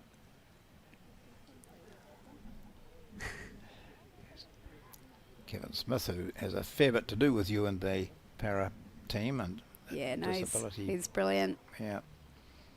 Very good at what he does. Does he talk about diet and things when he's? Because I did see him there with a bottle of hot chips before, and then his chocolate bar and. Possibly to us he does. Yeah. He had the most ridiculous caramel slice this morning. Ridiculously good. Looked like it was just maybe a few inches just caramel on a very thin base. Oh, I'm all about the caramel actually. I'm a But caramel fan. there probably is such thing as too much. That's Very good bowl. yeah, that's a nice touch there from Lisa to sit in for shot. Could have worked against her if she got the the outside of it, Is that but not? it didn't. Oh, No, it was Olivia, but sorry. yeah, That's good that they've got the same colour bowls. it is. But then Ashley also has the same colour. Yeah, but we managed to get her to put some Oh, wonderful. stickers on. Ashley looking to come through that little hole there. Oh, top Ashley's on a good lovely. run of form. She won the Northeast Valley Mixed Pairs with Hamish Callaghan. I'm sorry if you've already brought that up, but it's worth bringing up again, even if you have. This has been an incredible 40 seconds. 'Cause first you go, that's a good bowl from Lisa, and it's Olivia. And then you go, oh, but Ashley's got white bowls. We've got it covered because there's a sticker. And now you've repeated what I said at the top of the show about Ashley Jeffcoat winning the mixed pairs. But thank you for joining us in commentary, Terry. That's As you were. I'll go back to being quiet and leaving you and John to talk. We might have some new listeners coming in who might not have you're heard your quite intro. right, Terry. That's exactly what television is all about. Talking through a long game, you know that people are popping in and out and having a look. So That's it. Or you either can that or repeat they'd had it stuff. muted before until they heard I'd come Yeah, on board. that's Maybe. true. How did they hear if it was muted? Word Someone would have spreads, you know. texted. Yeah, that's it. It's okay now. He's stopped. Right, so here's Ashley Jeffcoat with her white bowls. Who has been in a good run of form? Yes. Well, she has been too. That's a pretty impressive effort from her and Hamish. Looks to be on a good track. How's the Yeah. speed? That's good too, isn't it? Yeah, Right on the money. Thanks for coming. yeah. So this is after a semi thinking the horse had bolted slightly, but it's been reined back surely. Now from 5-0 down, Jeff Coot and Scott leading 7-5, holding maybe 2 there. Maybe looking for aggression based on the stance. She can play onto the jack here. It would be great, but she don't looks like think she's going to she's be got the fine. speed. No, the line initially was good, wasn't it? I think. Yeah, she'll be disappointed with that one. So she goes over to the board, which she'll mark again, writing numbers on the left-hand side. That is Ashley and Henrietta. A dash on her side, so their score doesn't move. Turn over the ends, which will end at 18, and she picks up a single there. It's been a good run of momentum for Ashley and Henrietta. They'll be keen to carry that on. Sure, Olivia and Lisa, you know, it's nice that they had that 5-shot buffer, but they'll be ready to score again now.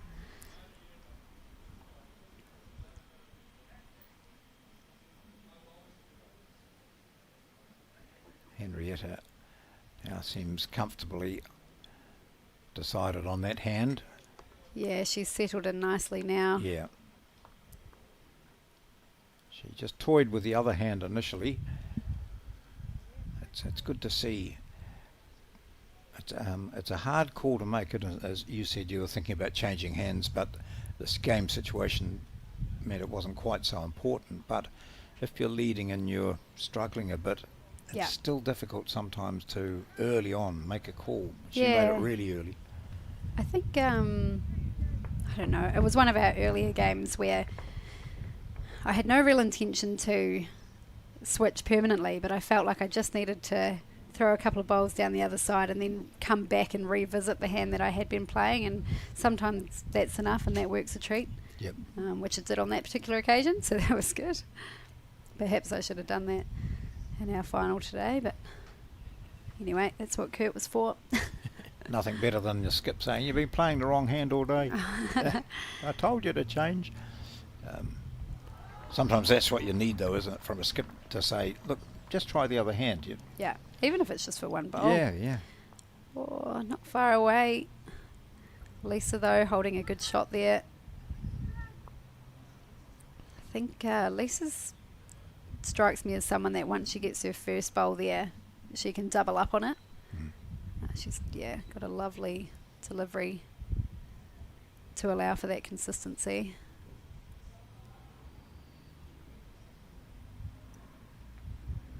Don't know if it'll come in from...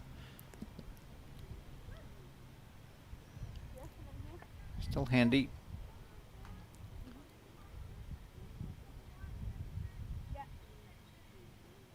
Change to a forehand. Doesn't spend much time getting set up, does she? Very quickly into a...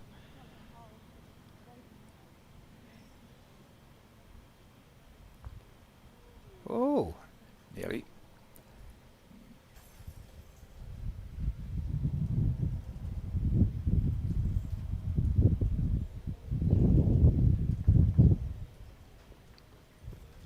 Well, I was chatting to Olivia before the game yesterday, which she played television coverage. I went over just and had a chat to her, and she said, "Oh, if you are they using a bleeper?" She said, I have been known to sort of be a bit loud out there, she said. So what was the answer? I said no. She said, oh, okay, I'll be right then. Oh, those were, well, two good bowls from each of the players Really there, good. but yeah, particularly Lisa, especially that third bowl, probably takes away Ashley's obvious shot, doesn't it, of replacing the bowl. I think she'd be more likely to be on the other hand now, wouldn't you say? You could be quite aggressive on the forehand if she so feels like it. It looks like a lot of options reaching through that split narrow onto the short pole at 12 o'clock. Yeah, that's it. Yep, she's not going to be short. Yeah, I think she knew that was wide out of the Yeah. hand, but I like that sort of speed. Really nice weight for the shot. Yeah. So hitting either of the green balls would probably give her a good result. Yeah, even just sort of wriggling through the middle of them Yeah. might get a good result.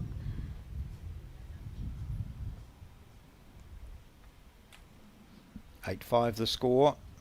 So it's 3 ends since Olivia and Lisa scored. It was the end following the tied end.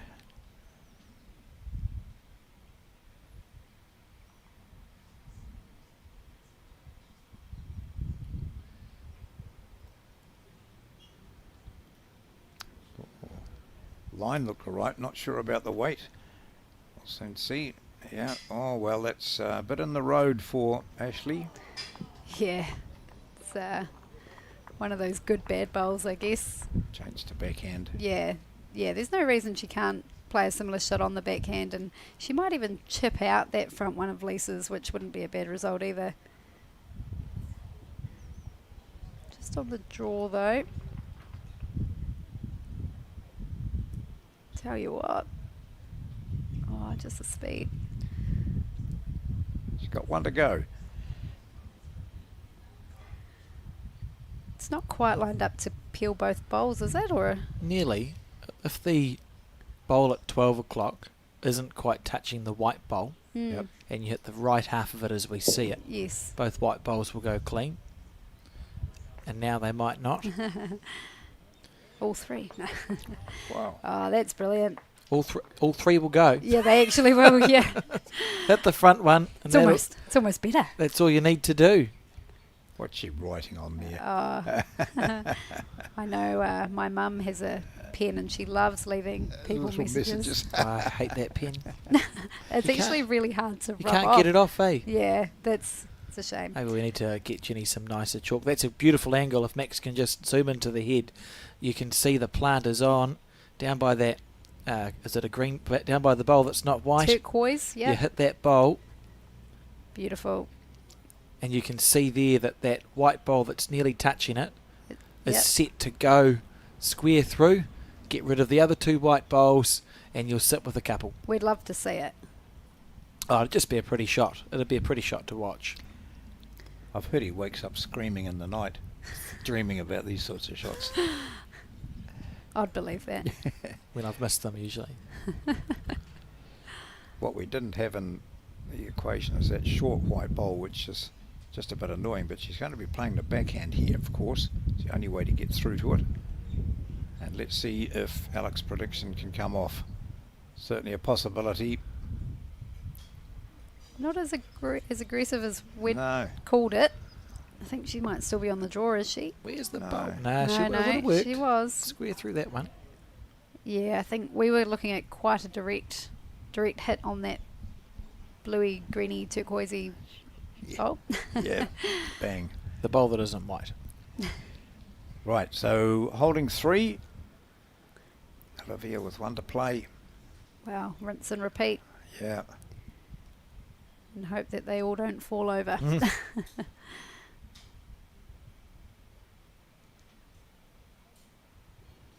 Well, they'll be very happy with this end anyway. We talked at the start of this end that they'd be keen to score again. Lisa likes it. Wants it to squeeze past, but it's not going hard to. luck. Should be 3 shots. Some really good draw bowls there from both the leads and also Olivia. So they're back into a situation where they're what they were when they started this at level pegging. Yeah, at the halfway mark. Yeah. All square. 8 all. Picturesque Browns Bay Bowling Club. It's a Friday. It's hard to realise that for those of us who've been here for the last week or so. So Friday and no, Is it's it? not. It's Thursday. No, it's not a Friday. It's a It's Thursday. a Wednesday. It's a Thursday. Thursday. Close. You're I'll both start that again. You're both only a day out. It's a Thursday. That's not bad for the holidays. Yeah. That's what holidays do to you. There's Sorry, another. everyone, if you suddenly thought, oh, heck, I should be somewhere else. Apologies It's to those Friday. who are actually back at work and we're calling this a holiday. Another jack delivered into the ditch, John. That's 3 now. 3 for Lisa. Mind you, if they're tuning in, they're probably not working anyway, are they? No. Doesn't mean they're not at work. Yeah. I threw a jack outside the rink peg. That wasn't my finest moment. Well, you weren't alone in that. We've seen a lot of misdelivered jacks at this during our broadcast over the last few days. That is going onto our highlights tape, though.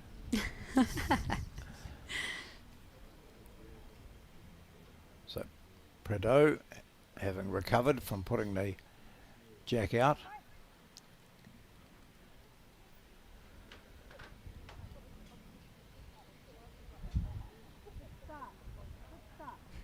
Nice weight, comes right up to that line, which is exactly where the jack is spotted.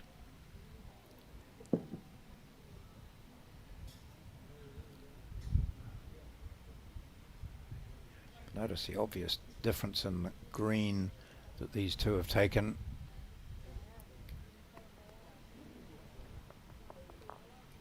Yeah, Nice a bowl. lot wider green for her, and she comes directly back on that centre line. Really impressive.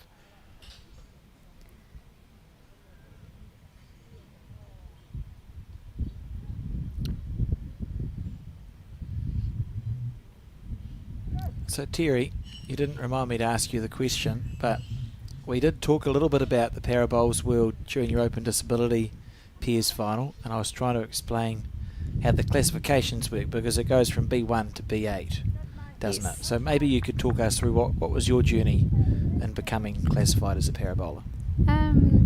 Yeah, I think the first port of call was getting in touch with Kevin Smith, who then put me in touch with Pam Walker, who is heavily involved with Para Bowls New Zealand.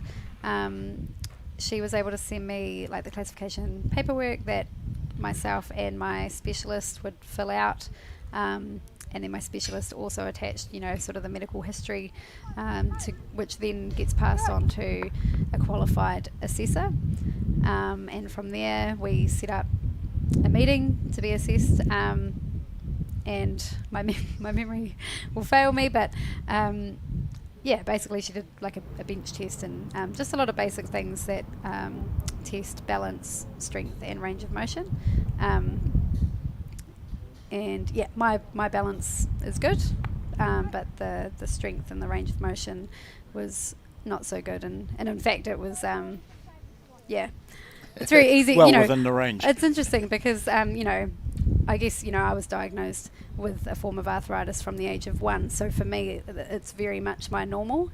So to be honest, it wasn't until I got assessed where I realised just how restricted my movement is, which maybe to the untrained eye it wouldn't look that restricted, but I think when you've got a trained person assessing you and things like that, you learn a few things about yourself.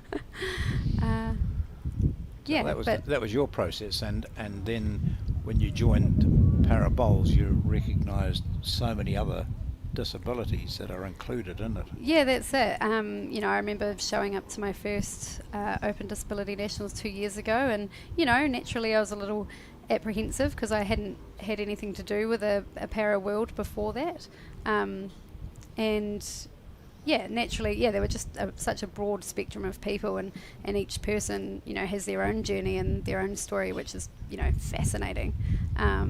But yeah, it's a real good mix of people, and like Alex said, it goes from B1 to B8. So B1 to B4 are your vision impaired bowlers, B1 being fully blind, and B4, I guess the least vision impaired of that group. And similar with the paras, you've got B5 to B8, and my understanding is that B5 are typically your wheelchair bowlers, and then moving through to B8, which are your least impaired. So but even within the B7s, and I know Julie won't mind me talking about her classification, but both Julie and I are were internationally assessed as B7s, but of course we're very different B7s. So even within that classification, there is still a spectrum. So hers is more based on her balance, where, as I said before, my balance is a non-issue. It's the strength and range of motion. So it's all been very much a learning curve, but very cool to be a part of. And then of course, as we watch Olivia play her next bowl with Henrietta holding shot, here of course it was open disability, so people of all categories could playing against each other. Yeah, that's it. Internationally speaking, you wouldn't, well, apart from the Trans-Tasman last year where they'd mixed it up, but over at the Worlds or Multi-Nations, you've got your vision impaired category or event, and your para event with the physically impaired. But here it's really cool, to have vision impaired, hearing impaired, and physically impaired all in together. And it is, like we've talked about, a real spectrum of people. But I love the initiative that Bowls New Zealand have got, and that all-inclusive angle, and it's just a good example of what Bowls has to offer. Yeah. Well said.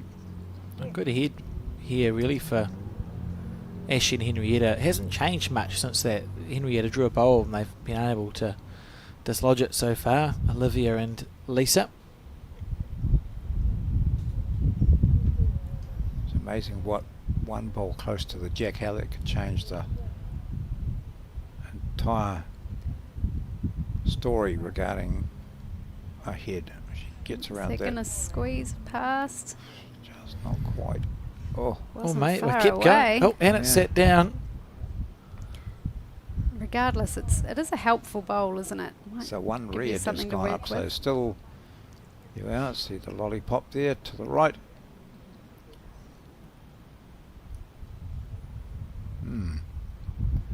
Forehand's a bit dangerous.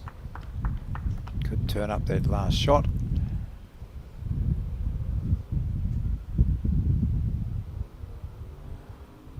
Switching to that backhand side. Just like to get some movement on one of the green bowls there, or come in underneath. Not quite going to get up. So, according to the marker, it was 1-2 Ashley Jeffcoat and Henrietta Scott, and they're confirming that. 9-8. We're on the 11th end.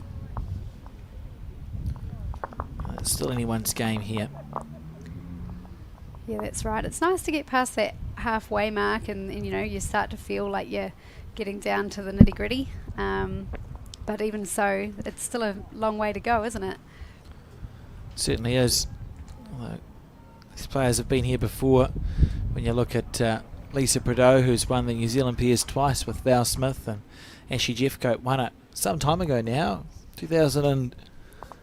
2014, I think. Was that with Dale Rayner? No, sorry, 2017, so not quite as long ago, but 2017 with Dale Rayner. She also won the National Fours, didn't she? And that was only a couple of years ago. Yes, so she's got national titles to her name, has been right down the pointy end more than once, so won't be overawed. I think Henrietta had a pretty good showing in the singles this week, didn't she?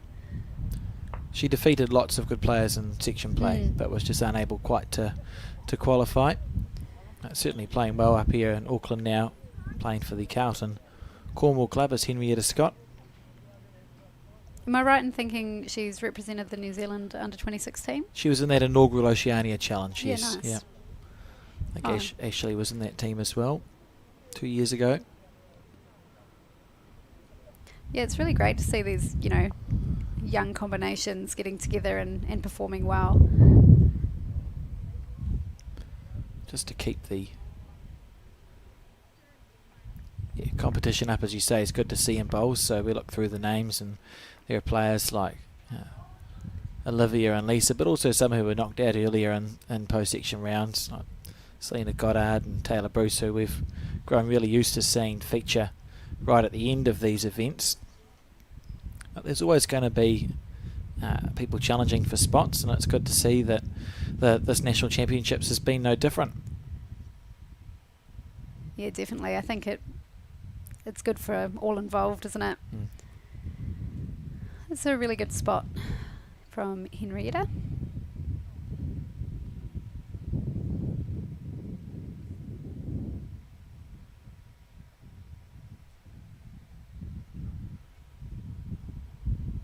Absolutely marvellous day here at the Browns Bay Bowling Club. And like you said before, if Lisa can get her first bowl close, it seems to be that the next two follow, and we're seeing that on this end. What hand would you play here, Terry? Forehand or backhand? Either way, to be honest. I know that's me sitting on the fence. She did just play down that backhand side, and it was a good one. She had a good line. So no real reason to change, I suppose. And, you know, both of those shots are already counting and close, so there's no real harm if she does clunk into one of them. She would have wanted just a wee bit more speed, though. Almost the same speed as her second bowl. Beautiful green. Yeah, because if she ended up past again, you know, no dramas. And obviously if she connected with something, that would have been a great result. So for Lisa, it's about just drawing past the head now, having drawn two. Yeah, we can see Olivia's foot there. So she's still wanting her on the head, but past this time. So almost like a cover and count situation. Just wait for the bowl to come onto screen. Needs to hold or swing, that's but not that's both. an absolute calamity. It's still not the worst head for them, but yeah, it's not your ideal shot. You don't want to be giving the opposition any sort of advantage. It does make Ashley's shot a lot easier, I feel, as well. So Ashley, you'd still be on that forehand side to the left of your screen, Terry? Yeah, definitely the forehand side. And, you know, I mean, she's got that trail through to Henrietta's bowl. She's obviously got Henrietta's closest bowl to promote. And even if she catches the outside of that white bowl of Lisa's, Henrietta's bowl is going to flop in for shots. So a couple of good chances down there. She seems to be considering her options, though. Interestingly, they've called the backhand. So what would they be Are they just on the draw? I wonder if they're holding and so they don't want to... They must be holding. Yeah, so maybe they don't want to, give shots away. I still don't mind it down the forehand, She though. could have blocked the forehand up. Well, it's not horrific. It's tightened the line right up for Olivia, because Olivia, we know, is going to play an aggressive bowl.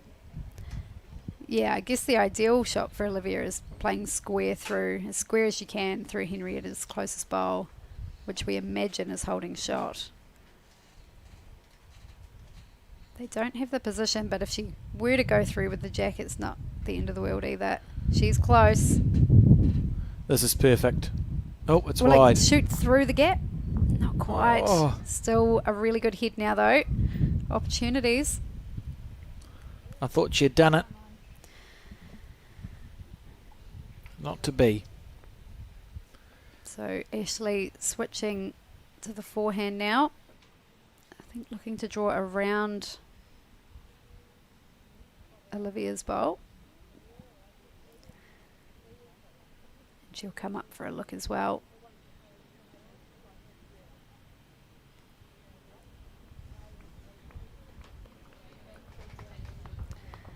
Well, that's a good handy home. Another bowl in the works. As we see a replay of Olivia's shot here. Gee. Oh, it just clunked into that bowl of Lisa's. If it hadn't, it could have worked out all right. So after a start which was a bit ordinary really for Ashley and Henrietta, this game has really tightened up dramatically. The score is a fair indication of how this has gone. Yeah, that's right. Each team have had their moments, haven't they? And, it doesn't take much for momentum to change, as we've seen time and time again.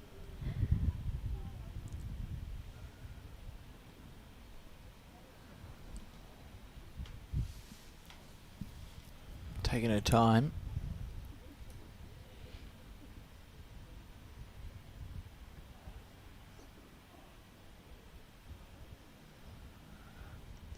Reaching. Needs it Tight. to hold. Oh, passing through. Yeah, that would have been a good one to get. So she's still got one more to play, and so too does Ashley, who's been down having a good long look at this. What have we got? We've got one of Henrietta's over, just down at the bottom of our screen. That's probably the back bowl. Nothing else here, is there? No. Two spread out bowls. Yeah.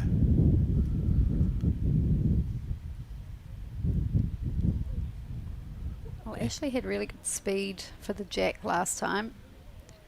Drawing to it. She's tightened up her line. Yeah. Needs Might to get hold inside edge slightly on this. more. Needs the outside edge to wriggle, but just slipped under. I think her speed was good again. Yep.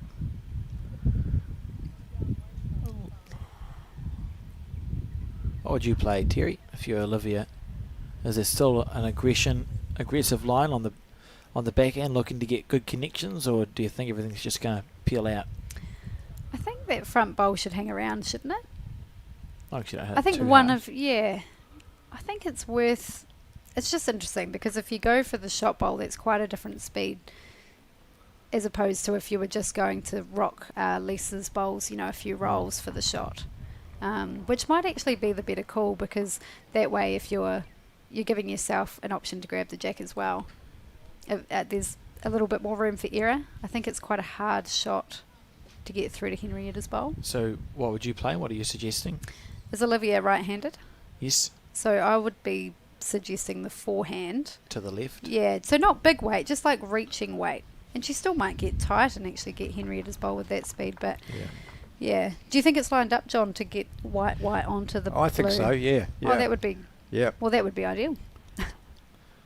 Looks like it is. Yeah, so white I don't know onto why I white thought it onto wasn't green. lined up. Yeah, well, it looks Looks like it, No, but I think that overhead shot, it does look Yeah. pretty good, doesn't it? We'll find out when Olivia right. hits it and it goes clean past. and Let's John be and I go, aggressive. yeah, she's got to hit it for a start, Yeah.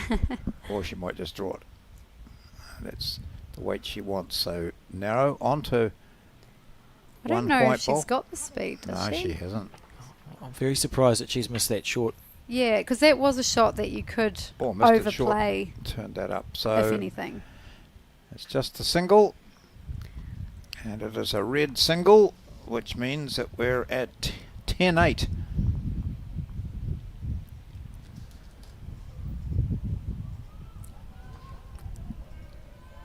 Thank you, Terry. Yeah, that's really good having you along here today. Give us some great insight into the game, and particularly your experience of having played on this rink, because we're watching it and people are watching it and saying what's happening out there, we don't know, but from your perspective that was really interesting, having a comment about how the way it's playing. So thank you, and No worries. well done again on your title. Thank you very much. Brilliant.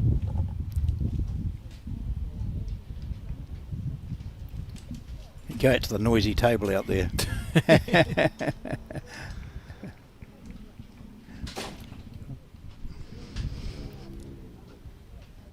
So we're at N12. This is anyone's. Will there be a slight break on one end that gives the team an advantage? Yeah, it's been a good match. Ashley and Henriette have done really well to stay on this match in the early stages when it was Olivia and Lisa who were looking more comfortable, and then it's been quite consistent trading of blows throughout since then, John. Yes. And remember also on this green the two men's semi-finals are being played, and at the completion of this, because we imagine those singles, oh well, who knows, I was just going to say we imagine they'll be finished early, but some of them have gone on and on. Yeah, what we're guesstimating is about a Yeah, nice ball here. what's the time now? Time's 3:10. It'll be sometime between 4 and 4:30 that the men's final should commence. But bowls is a funny one, John, and this game, if they start killing it, could have plenty of time left in it. So we'll just wait and see. Great to see the seating getting used here at the Browns Bay Bowling Club, and a crowd inside too, watching yes. from the comfort of the air-conditioned room.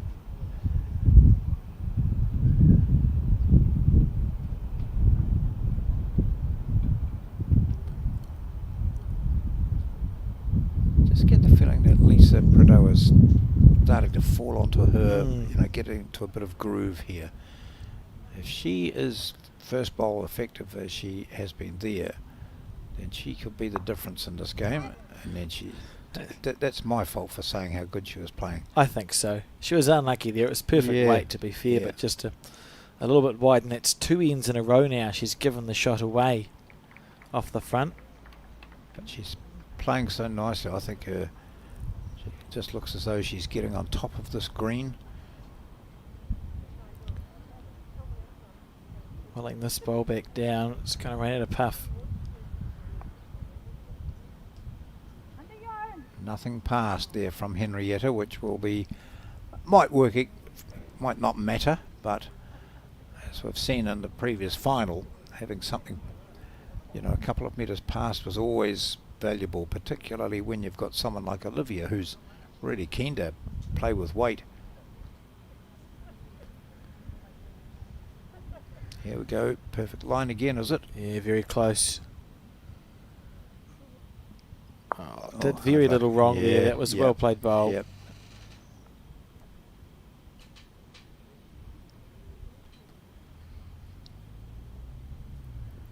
Beautiful day for the bowls here. Not a breath of wind. No rain. And I've been saying that all week, but I haven't believed myself until today, John, that there's no rain or wind or anything. It's been that's just beautiful. Ideal day. Hot as. So people need to be hydrating, wearing sun protection. We'll have a look at Olivia, and couldn't care less about that. She's got plenty of hair on her head, which is something that makes me wear a hat. Quite impressive sunglasses.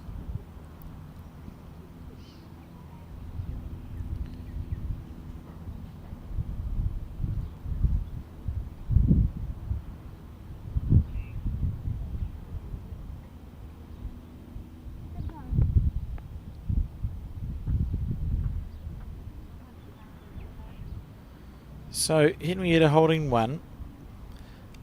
Olivia will probably play the backhand, which is to the right of the screen as we see it, John. I think just looking to draw the bowl. Yep. Or move the jack back a smidgen. Just depends. Has she got 1, 2, 3 seconds there? She might just push on with a bit of... Oh, potentially, yeah. She might have a go at that first up and then think about drawing later. No, she's... knows that there's a great track here. If she can come underneath Lisa, she'll probably sit on the shot or score the jack. Here she goes. Close. Sits the shot. Yeah, lovely. That was near perfect.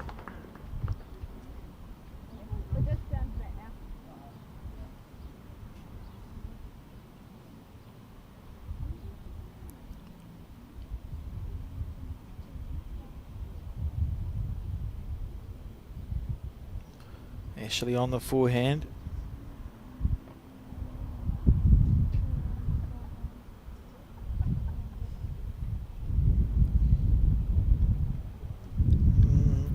Well, to avoid that one. Right, so what does that do to Olivia's choice?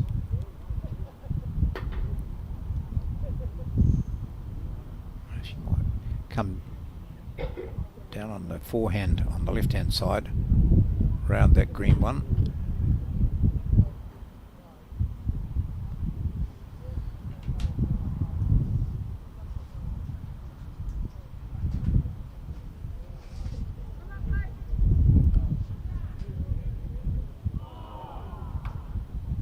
Just waiting for a bowl to be played, I think, in the men's semi-finals. You can see them there. Keanu Darby and Mike Galloway playing in one of those semi-finals on the nearest rink to where we are with this women's match. So yes, she is going to play that forehand, look to come around the green short bowl, bring it in and settle on the other green bowl. It's at 6 o'clock and make it a couple of shots. Maybe not, maybe just a bit wide. Not far away though. Just a smidgen.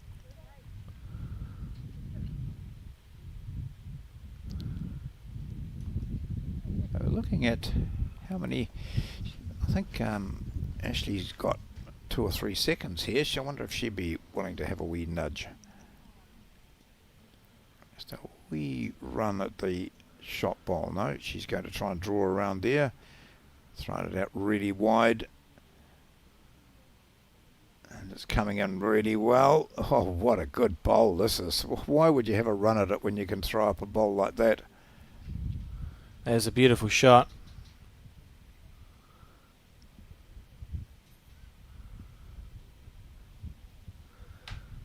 And really good touch.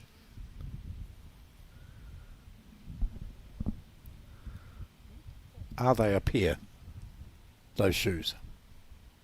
Have you asked her about I haven't. I think they are. They look like they're a pair of shoes. Same brand and everything. Yeah, I just thought maybe some days you see it in a black one on the right and a white one on the left.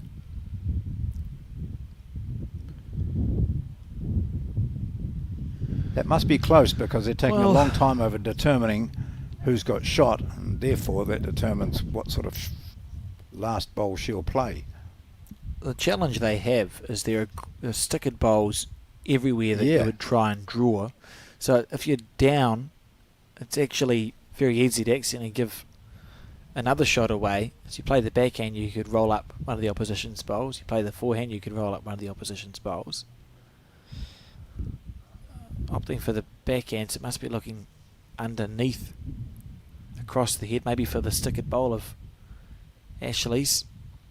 That bowl that sits at 9 o'clock to the jack. How long is it going to hold up for? Cutting under to turn that shot out. No. Not to be. That was quite like that decision. Said it before how sometimes you just don't see that shot. You look either side of the jack but not coming underneath it.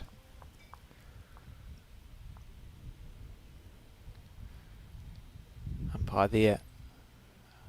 The lollipop person watching on. And it's getting tense here at the I Browns think we Bay Bowling Club. Might have another umpire call here. I'd like to see the laser measure used again.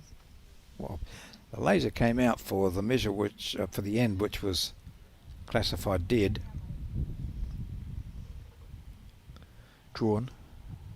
Sorry. Yeah. It's okay. Drawn. I'm just saying it instead of the Yeah. so we don't get hundreds of letters written in Yeah, about and you incorrect will. terminology. Yeah.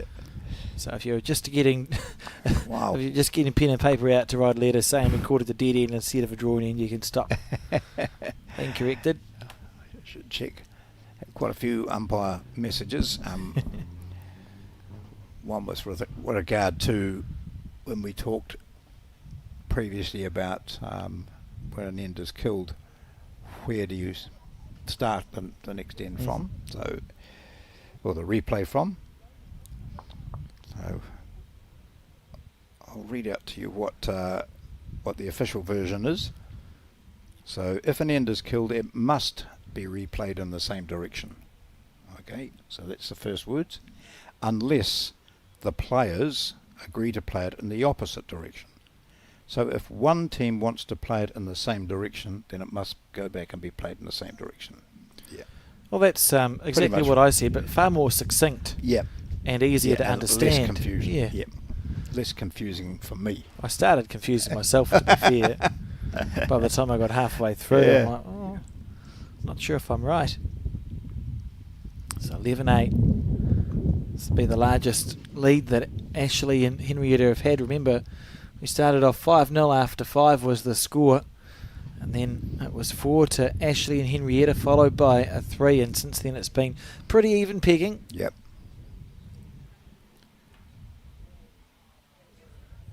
Henrietta with a good first bowl, looking to double it up.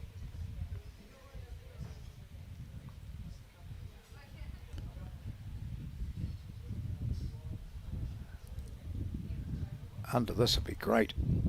Under it, under it, under it, under it, under it beautifully. Well played. Yeah, lovely bowl. Those are two very good bowls from Henrietta Scott, who in the semi-final, which her and Ashley won comfortably, apparently in the first half dozen or first 9 Couldn't ends, miss, yeah. she could not miss. Yet, just blew the opposition lead away, and always getting the shot. So it just made life so comfortable for her skip.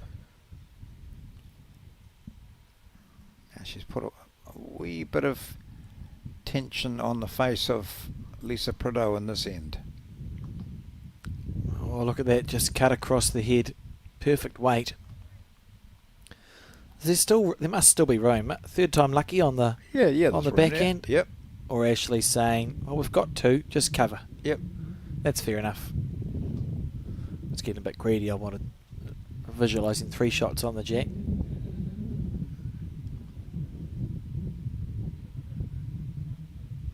See there the view from the player's end. So it is the danger area to cover is to the back right as we see it. Not quite got the weight right there. No. Now for Ashley, you're just crossing your fingers and going, oh, I Yeah. hope Lisa doesn't play an effective bowl.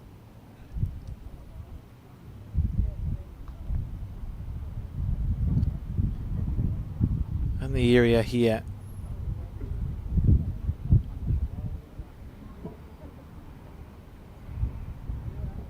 Lovely ball. Oh, she's dead drawing it. That's a Yeah. nice shot. Good correction. Would have been a temptation to overplay that, John, and try and rest through Henrietta's bowls or trail the jack back. So we'll be pleased that she's actually just shown her class and just dead drawing that. Good wall of bowls.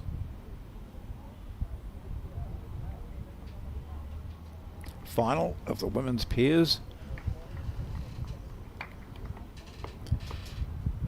After this, we'll have that final of the men's singles, and we've just been providing you with some updates on the scores there.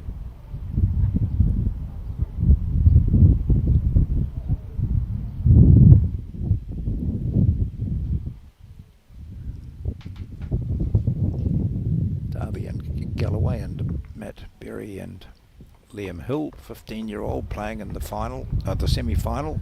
Could well be in the final. I think he was down against Berry last time we saw.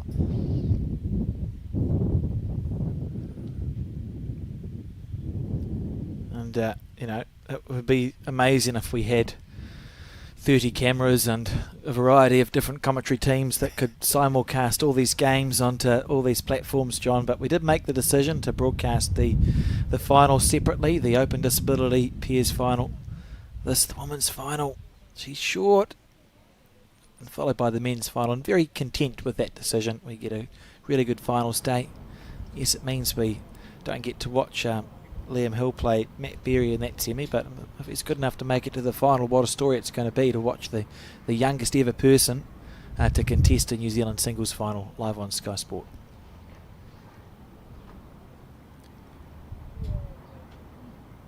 Oh, this is going to a good home.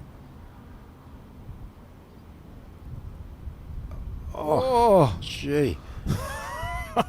Everyone held their breath. I thought all the way with that.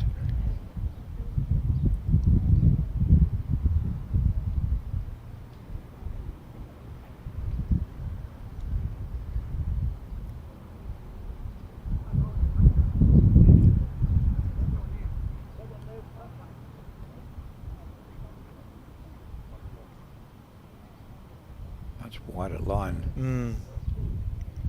So Olivia Bloomfield now will sit back and see what Ashley Jeffcoat can do with her last bowl.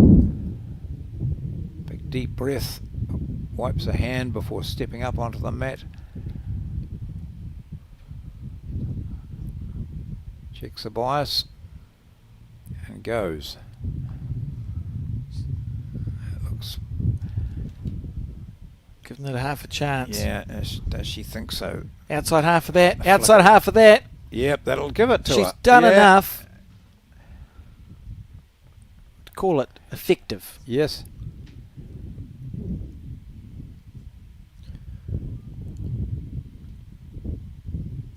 Oh, thoughts here, John?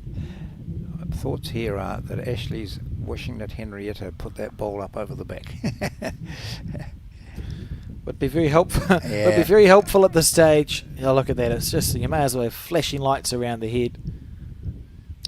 Oh, she says they've got one. No, they don't. Oh, yeah, They must have second shot. surely, yeah. Well, she definitely put her finger up, but Yes, yeah. I am blind. Yeah. But I'm quite confident that Henrietta's bowler's holding the shot there. Maybe it's what happens if I get rid of the two bowls. And You they have are one. right for the packing out there, those two green, one onto the other. Yeah. So, yeah, maybe it was, if those two go, Mm. what's the situation? We'd Yep. be one up. Go the bowl or the jack. Yep. Yep, there we go. Just hit it. Green on green, or teal or turquoise. Oh, I've got no idea what colour they are. They're not white. And this won't be short.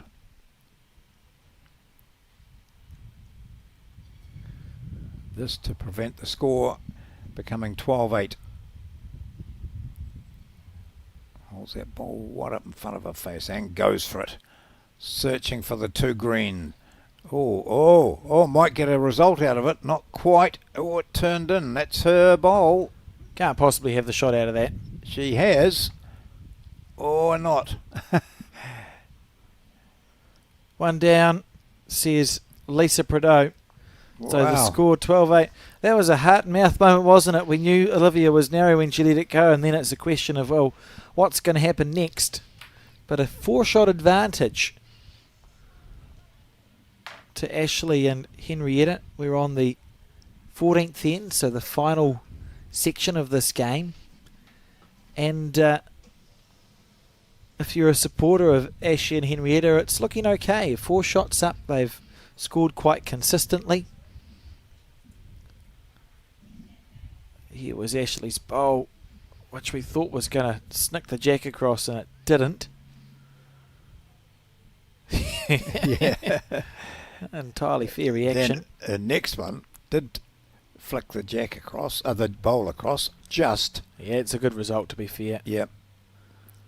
And then there was this run shot, which was missing everything Oh, until it didn't. that was nearly worth one. She's a delight to watch on the mat. Chalk first up for Henrietta Scott on this, the 14th end. That's the final of the women's pairs.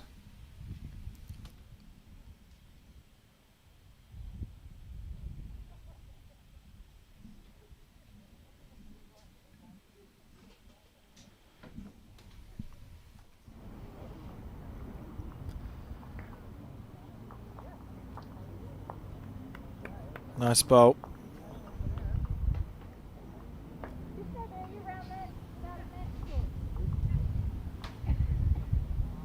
That's good. Just encouraging her lead to stay on the same hand.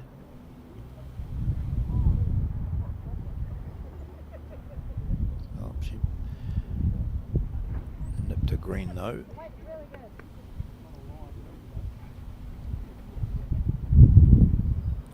Yeah, it was good weight, wasn't it? Takes a wee walk over to the side just to reassess. Olivia's off having a quick break, and so the opposing skip answers the question. How far short was I?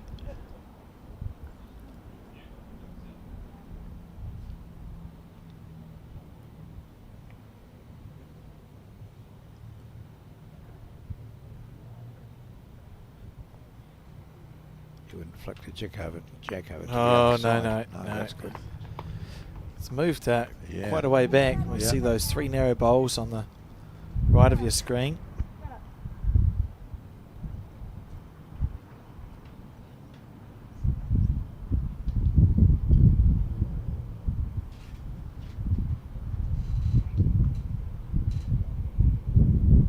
Oh, it's not narrow. Look how much this bowl comes back in at the end of the track.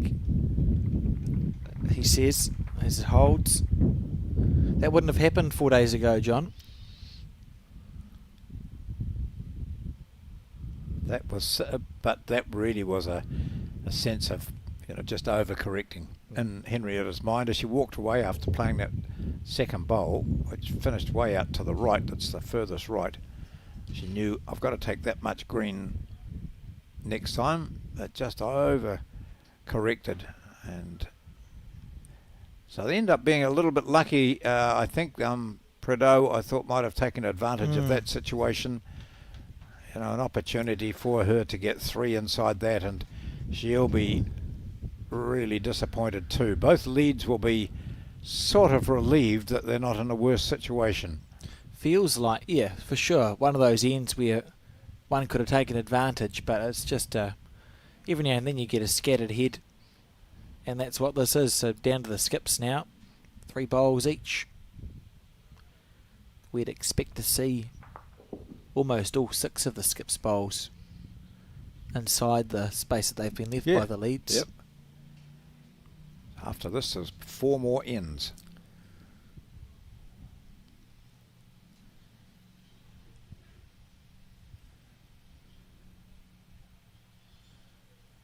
That looks a bit tight from Ashley, but there's a lot of room. Even if she's narrow, it could still finish in as the shot. Yeah, it's counting. Yep, That's all the bowl needs to do.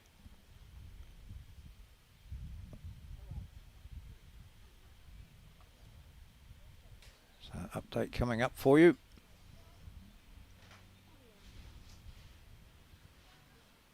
Olivia, this is a good bowl here. This is a good bowl. Oh, well played. What a shot. Tuck the jack around the corner.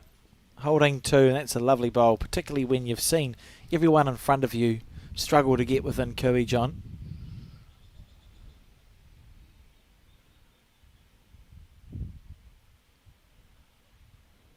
She might toss it out a bit wider this time.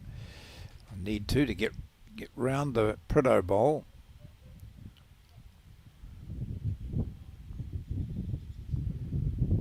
Oh, round it. I'd be annoyed with that. The track's not quite so easy next time. She's got to go. She'll be going through her own.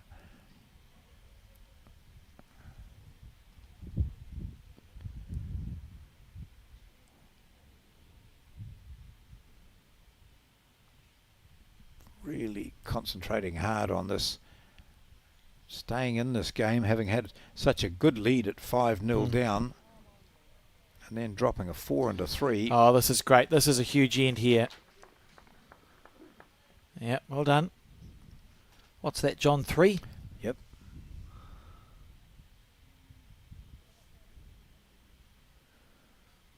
Feels like one of those moments, doesn't it? See, she is looking at the other hand, because it does appear as though her last bowl out to the right, Right in the way. is right on the way.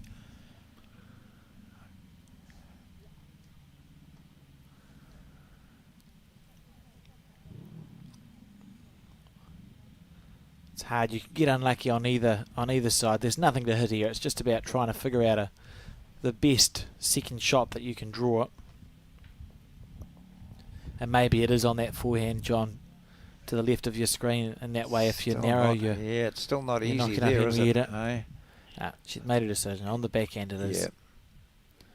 It's that forehand, no matter what she hits, it's going to work against her probably, apart from one of the green ones, and they've got a long way to travel. Like you said, that bowl of Ashes at the top right of your screen is very close to the correct green. So if she's on her backhand, she'll go.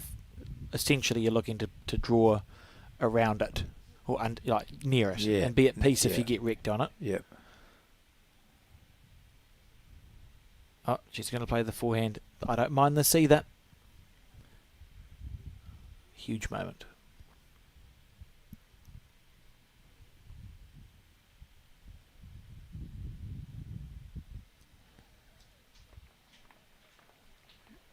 Maybe get a backdoor second shot. Needs it to stop. Needs it to stop. Anytime. Anytime. Not to be. She'll be gutted with that. It's perfect. Look at the weight. It's absolutely perfect speed. But just on that slightly tight line. I suppose her only other option was between the two green. I suspect that's what she may have Probably been, was may what have she been was aiming looking for. at. Yeah. The finish on there has dragged her well away from the jack, so a big chance to draw level here for Olivia Bloomfield and Lisa Prideaux.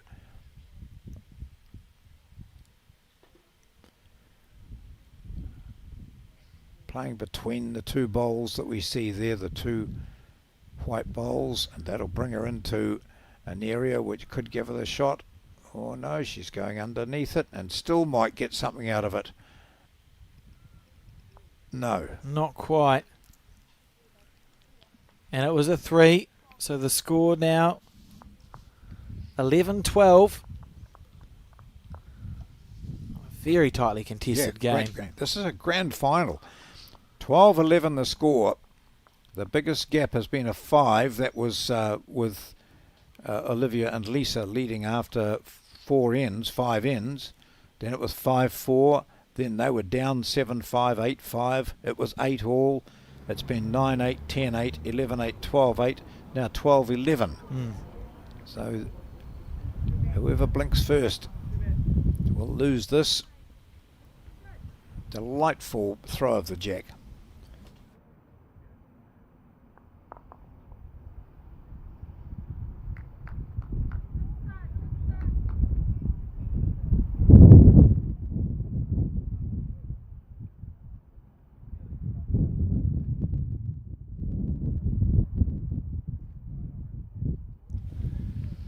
A long end, John.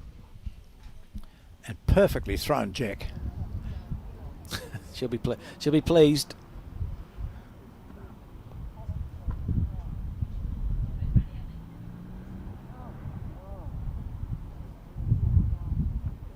Well, young player Henrietta Scott making her name amongst the development type side of New Zealand bowls.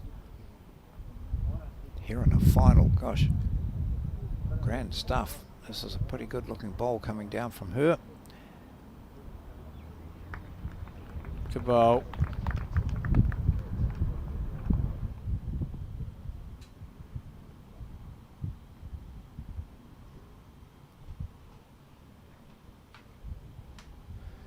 And Olivia standing exactly where she wants the bowl to be. Do you find that helpful when you're leading for a skip, John? When your skip gives you a foot to look to aim at? Because there's a variety of feelings out there, isn't there? Some people love it. Yeah, some people do. I'd prefer someone to just sort of say, pull a rag, a cloth across. Say, just come through. That's your Through line, here. something like that. But I mean, it is good, quite handy when you can't see the jack, and that's probably the case here. Give you an idea of the weight, but in general, it doesn't worry me because my ability to get pinpoint to where the foot is worth a celebration if it happens. You just go, thank you for your confidence. Yeah, but some people certainly enjoy and will call for. Just give us a foot. Gee, there's a track developing on the green there. You can see where that forehand has been played, and on the other hand, you can see slightly narrower angle coming in on the right hand side.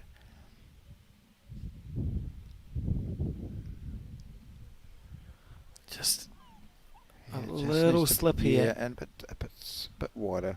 So Henrietta's gone wide once and flicked the jack once.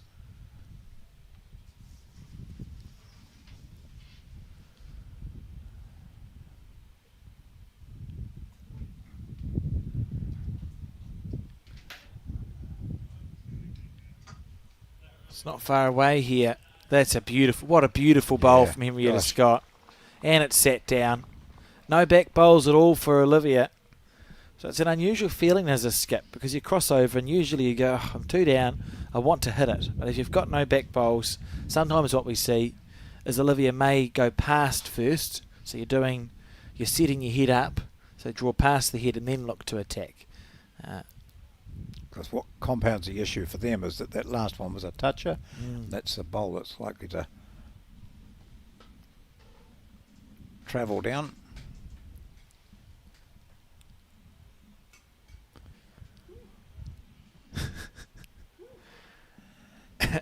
Excuse me. So we'll see. Otherwise, she may decide to attack from the beginning, see if she can get a kill here. But often we'll see a skip go past, then see if you can work out a way to get the jack back to the position bowl you've placed. Yeah, I think the way the jack's positioned here, it would kill. Oh, here we go. So you might be looking at the position bowl that you talked about. Yep, good bowl. Yeah, lovely shot. It's literally perfect by Olivia. Now she's given herself that opportunity to pop the jack back. Actually just marching into the mat now from way out on the right. The umbrella's being used. There's a good shelter over there. Lots of people under the veranda, and inside the clubhouse I think there's about 3 TV sets going in there, so And it's beautiful, comfortable, air-conditioned yeah. situation. They've got your dulcet tones ringing around the clubhouse, John. I'm actually trying to match that bowl of Olivia's. A little surprised she didn't follow her down on the same hand, but I suppose tomato. Well, so long as it stayed on, she'll be quite happy. Hmm.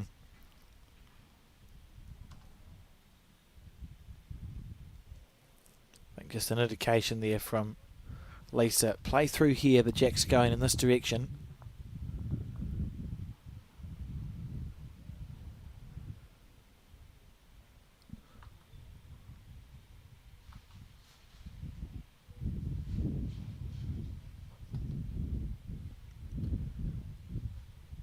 Good line. She's done it, potentially. Gee. Oh my word, what an outstanding shot. It's actually improved the situation too, John, because now it doesn't matter where she hits the bowl at 12 o'clock. We know that the shot bowl is going to be hit by something because she's drawn a toucher to it. Yep. It therefore has to move. So instead of it being an inch target, Olivia can now hit any of that bowl of Henrietta's that sits at 12. It's a lovely effort from Ashley. So still holding. a single, which would take them to 13-11 and Metre of weight use up another end. on the forehand. Tap the bowl at 12 or the shot bowl, the one that's touching the jack. Jack goes in the 4 o'clock direction. And it's happy days.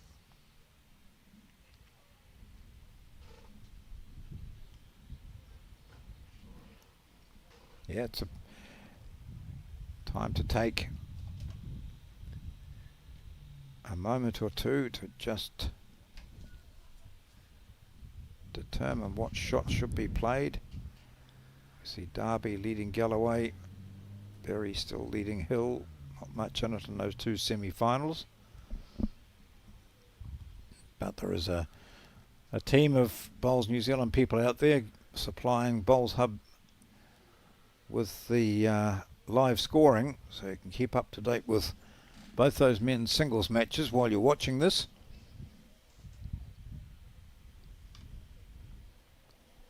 And the decision has been made. Let's see what it is. Let's play with enough weight to push the green onto the jack, which is Look at already this. touching. Look at this! Oh, Gee, how? pretty impressive. Oh, I don't understand, John. Yeah, I don't know whether Ashley will play this, will she? You're talking, what, half an inch? Yeah. A quarter of an inch off? If she hit that green, the shot bowl letters, with that weight, the jack would have moved back to her own bowl. She thought she had it Yeah. absolutely perfect. Not to be. Look at this.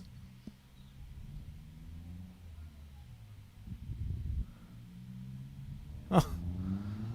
She even rocked the shot bowl.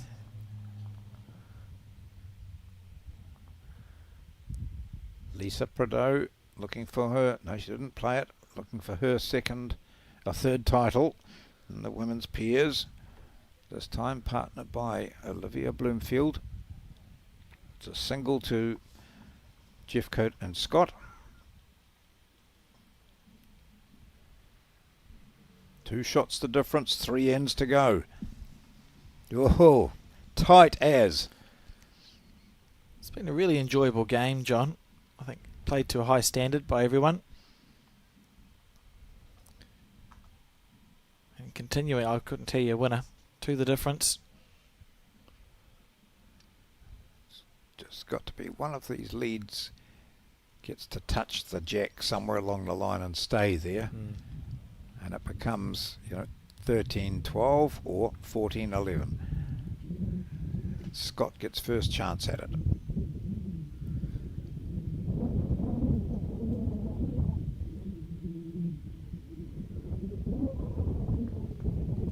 Now Prideaux.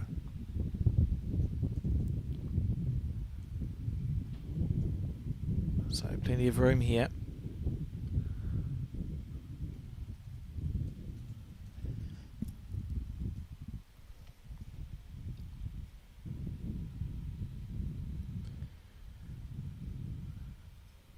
On the forehand, stretched right out this end, John. It's 2 Yes. metres to 2 metres pretty Yep. much.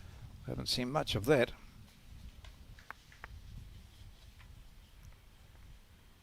Very good, mate. Absolutely gorgeous. That's a good opener.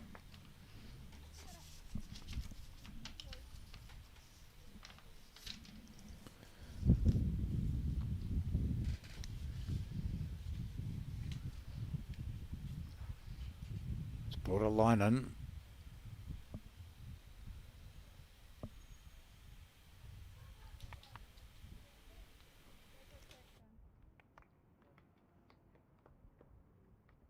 Don't worry about that.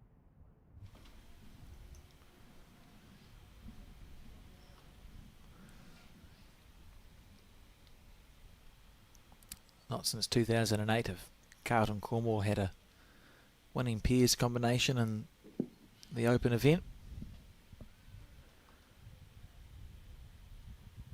Club with such a proud history, so many good bowlers.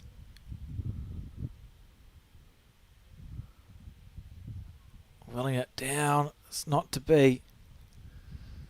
That bowl just snicking past. It's just very tense now. You can feel it. Yeah, these leads are. They know how important it is for them to beat their opponent, their other lead. I've got one shot on my opponent here. Oh, almost two. Oh, good position though from Scott.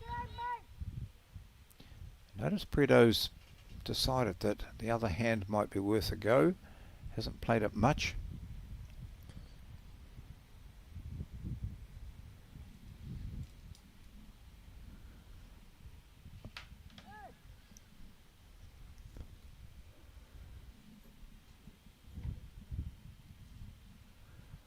Look at this here. Very close. Just passing through a smidgen.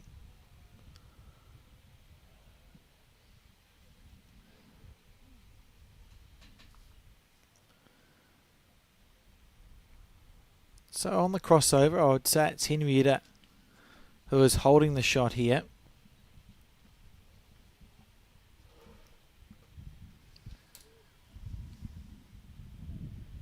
Ashley was the first bowl, obviously.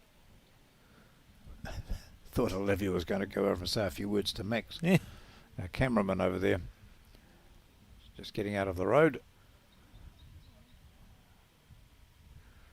Just deciding which hand to play, opting for the back end, but it seems to be slightly kinder.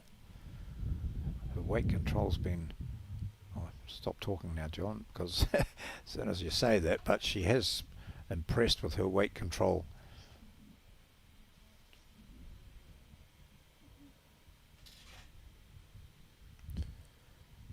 Yep.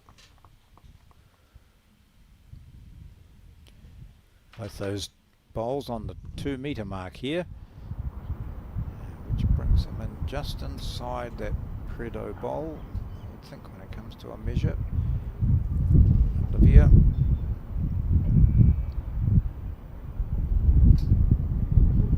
Just following her lead down.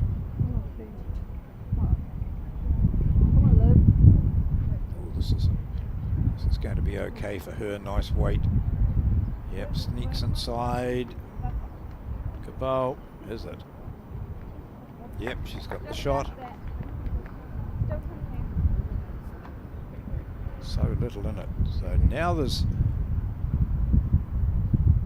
some deep breathing to be done by Ashley. Trust the bowl to turn.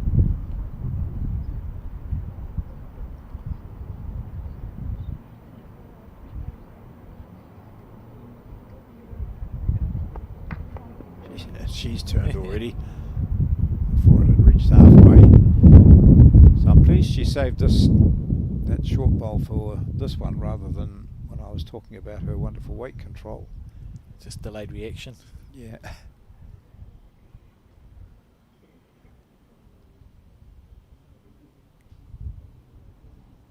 Still those men's singles semi-finals continue. Here's another one from Bloomfield, starting to set it up now to draw level maybe. Oh, a bit short. It might still just be one. No, oh, hard to tell there from Henrietta whether it was one or two.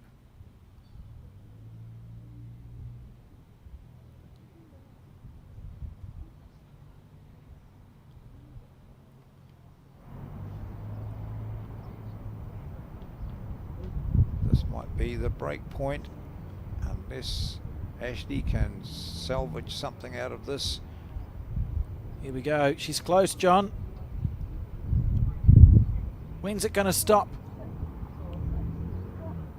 No. Oh, and it went through. Beautiful speed. She's played the same ball twice and one short.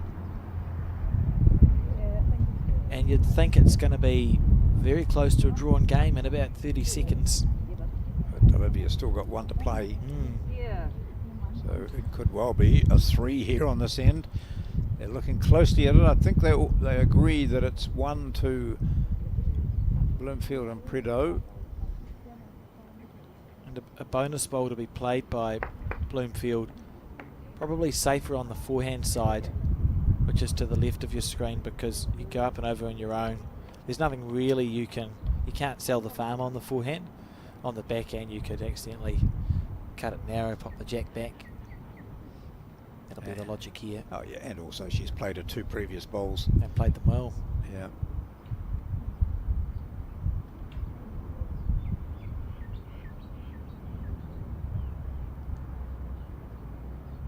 Terrific line.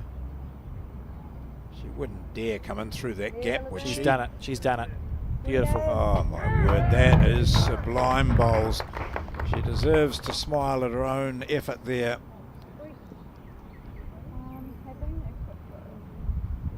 I think they all agreed that it was 1 before that bowl went down, so it's got to be 2. And 3 lollipops prepared by... Yes. Yeah, sort of giving the game away.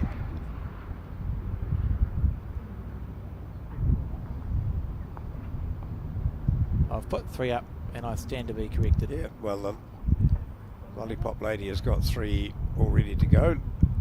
Lisa wanders off for her measure again.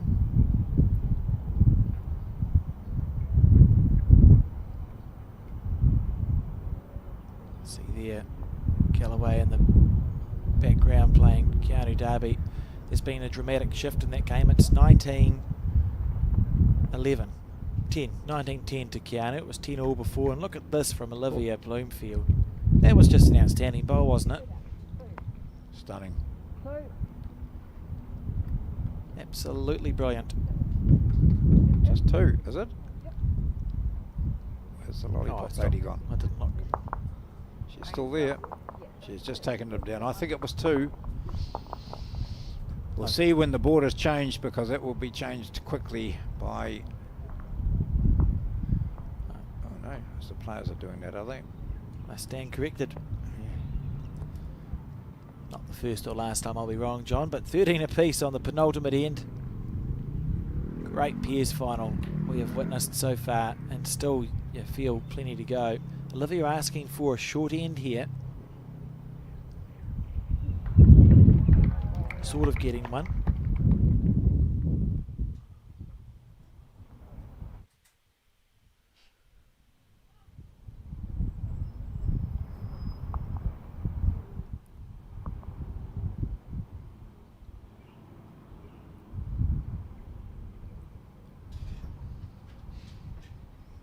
First one from Prideaux.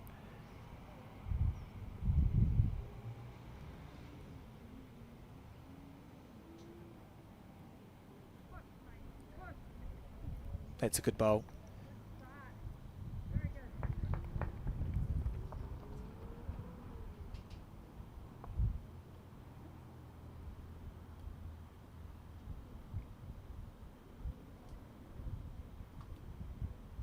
Henrietta. How's the weight?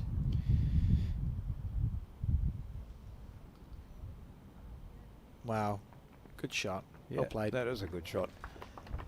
She took good green, went out past that track that you can see there. Caught it in nicely. That's a telling first bowl by her.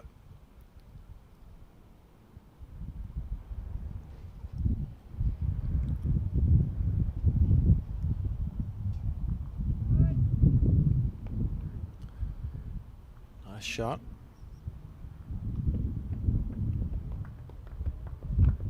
Just down the same hand, just look to make a small correction.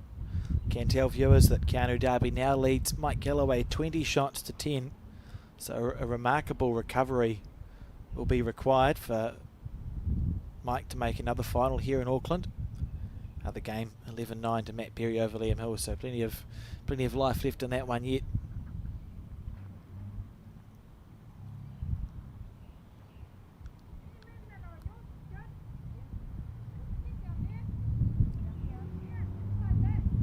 What's this about, John? Just working out what the situation is and how much of to turn over would it be if I get my own.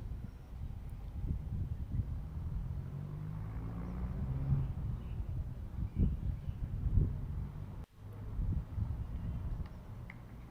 can leave her foot there as long as she likes, or until it gets hit, or she might like this line, depending on the weight, because we've lost sight of it. But it looked to start off really well. Here's the tip over. Well you turn played. it over a couple of times and you've got the shot, and she did. Yeah, it's classy stuff.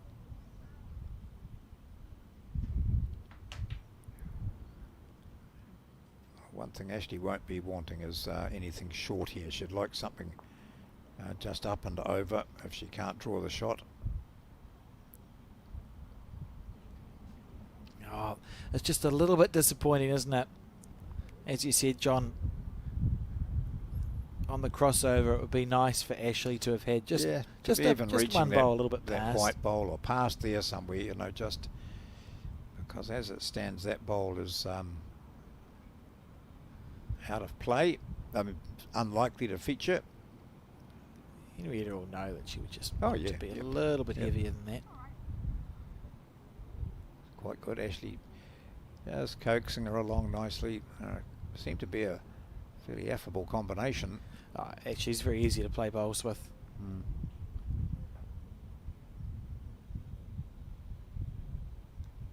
Looks like from the player's end.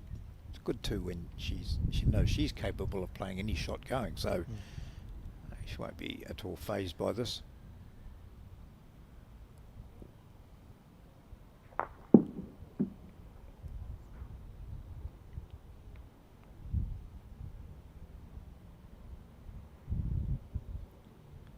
Thank you, Max. Bowl just pulling up a little short. Long walk down for Ashley Jeffcoat now.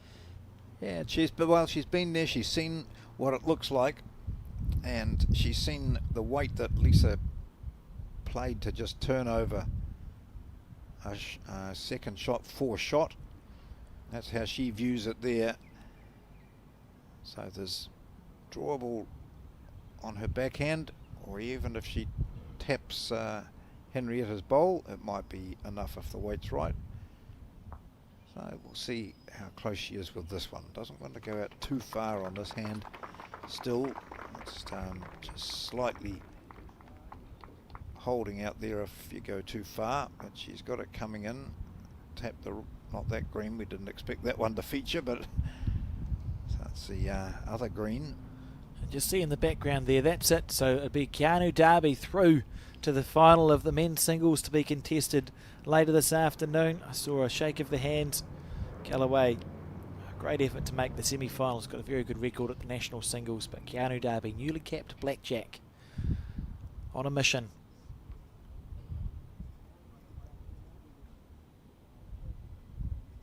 Short, John. Yeah, I think, and disappointingly so. I think Ashley now can get a better idea of where she needs to be.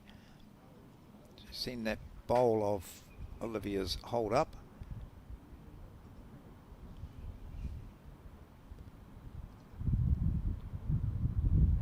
Changed hands to the 4.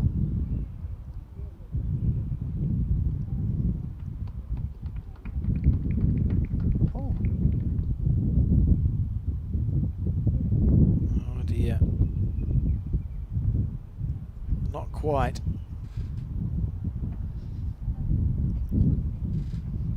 It's a fascinating head, isn't it? There's bowls scattered everywhere. Yeah. Which hand do you choose? Well, Olivia's made her mind up with her previous bowl, which was down the backhand.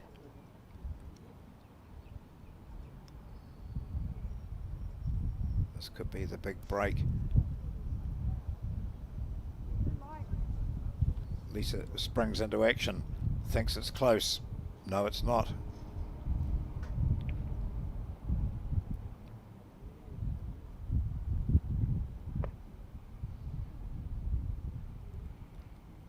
I don't know what's there for them. There's on the forehand. Yeah. jack back would be back to her bowl. Is it the worst thing if you just drop a one and go one down nasty in last bowl? Yeah. I'd be happy one down nasty in last bowl of a national final. I think it's fine to drop a one, John. And for that reason, I don't think Ashley's trying too hard here. Yeah, that's fine.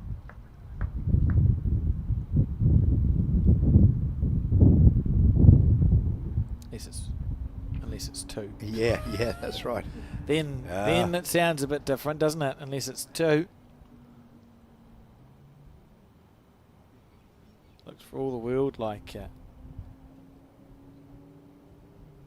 Henrietta's bowl.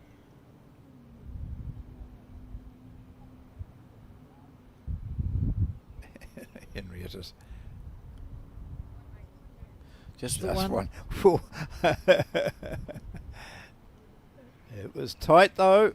So we were 13 all. A 1 on the 17th end gives Olivia Bloomfield and Lisa Prideaux a one-shot advantage. One vital point is it. 14-13.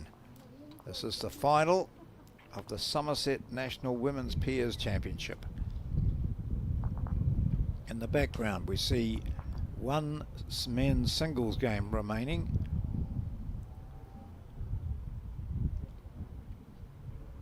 That match between Matt Berry and Liam Hill. And the score in that game now 13 shots to 11 in favour of Matt Berry. Unheralded from the Blockhouse Bay Bowling Club, not really known outside of Auckland. 2 up in his semi-final. The winner will meet Keanu Darby.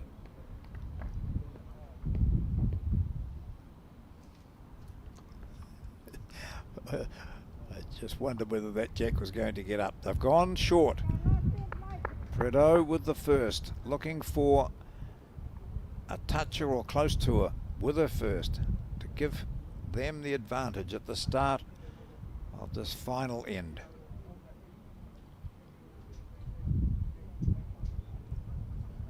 Prideaux with 2 previous titles with Phil Smith. She walks across way over to her left and sees that that's one that she doesn't like.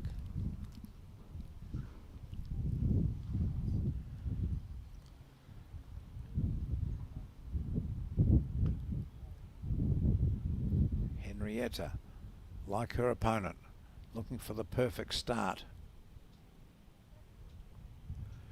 Handy, it's past the head.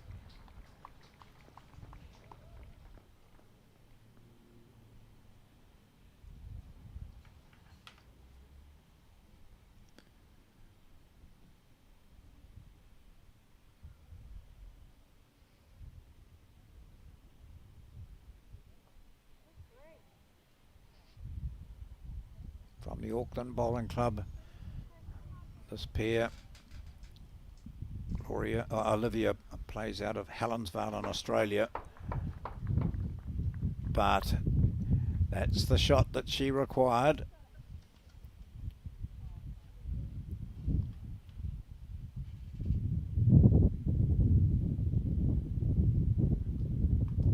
Olivia would love to just now sit that jack back to her own and give her a couple, and Ashley quite likes this. She's in looking at it. She likes it. She likes it.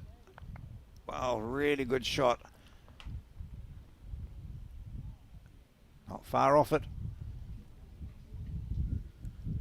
Oh, the tension. Yeah. Is absolutely palpable, isn't it?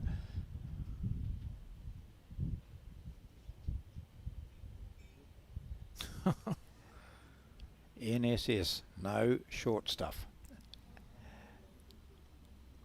Write that on your hand, John. I've had it there for ever since I started playing bowls.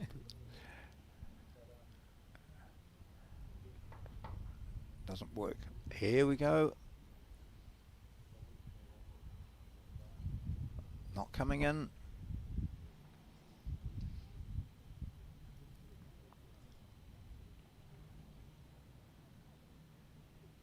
Yes, you can get round that, Henrietta.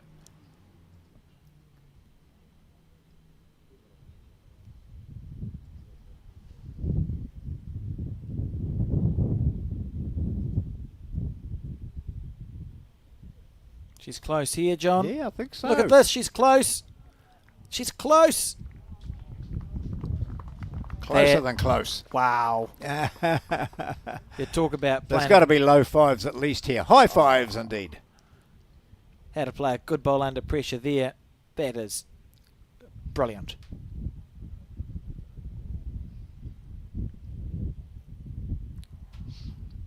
And see where her other bowls are too. One just a metre behind, the other a couple of metres behind.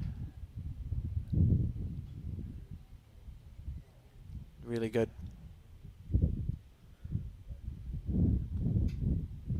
As Olivia makes her way back down to the mat. Yeah, experienced competitor.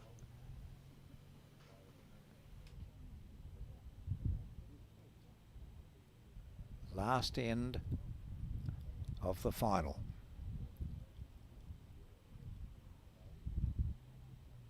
Holding the bowl as if she's going to play forehand.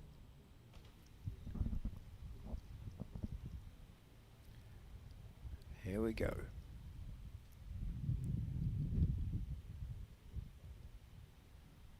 Lisa crouches. It'll come back on to Olivia watches closely. Oh my word, what a shot. She's done it. She has done it. oh, outstanding stuff. Beautiful bowl, and that's we got to see it as Olivia would have seen it, and the emotions for Ashley and Henrietta holding a draw in the national final. You'd be thinking, to be fair, that you're likely to be trying to make it two with Ashley's first bowl, and now Olivia's gone and nutted a great shot on her forehand. You've got to figure out what to do now. What a bowl that was. Don't get much better. So for her, it's play onto the... Oh, she'll try and just sit that shot out. She's got to play, again, the perfect shot. I mean, possibly if she moves the jack, it'll bring her into play again, but what a shot she has to play here. Ashley Jeffcoat won this event in 2017 with Dale Rayner. Now it's entirely up to her. She's close. That shocking bowl of Lisa Prelow's is right in the road, and that was a danger. I don't think we'll see that shot again because there's two bowls there to prevent her getting through. So now it's about how do you defend. I mean, they're holding the national. Olivia and Lisa are literally holding the national title. So how do you defend against that? The jack from this angle, if Ashley played the backhand, could either go to the right or the left. So it'll be a covering bowl. Yeah, I think she'll change hands and try and put one out to the left as we viewed it there. Not sure what she got. Oh no, she's not. She's defied any logic that I thought I had.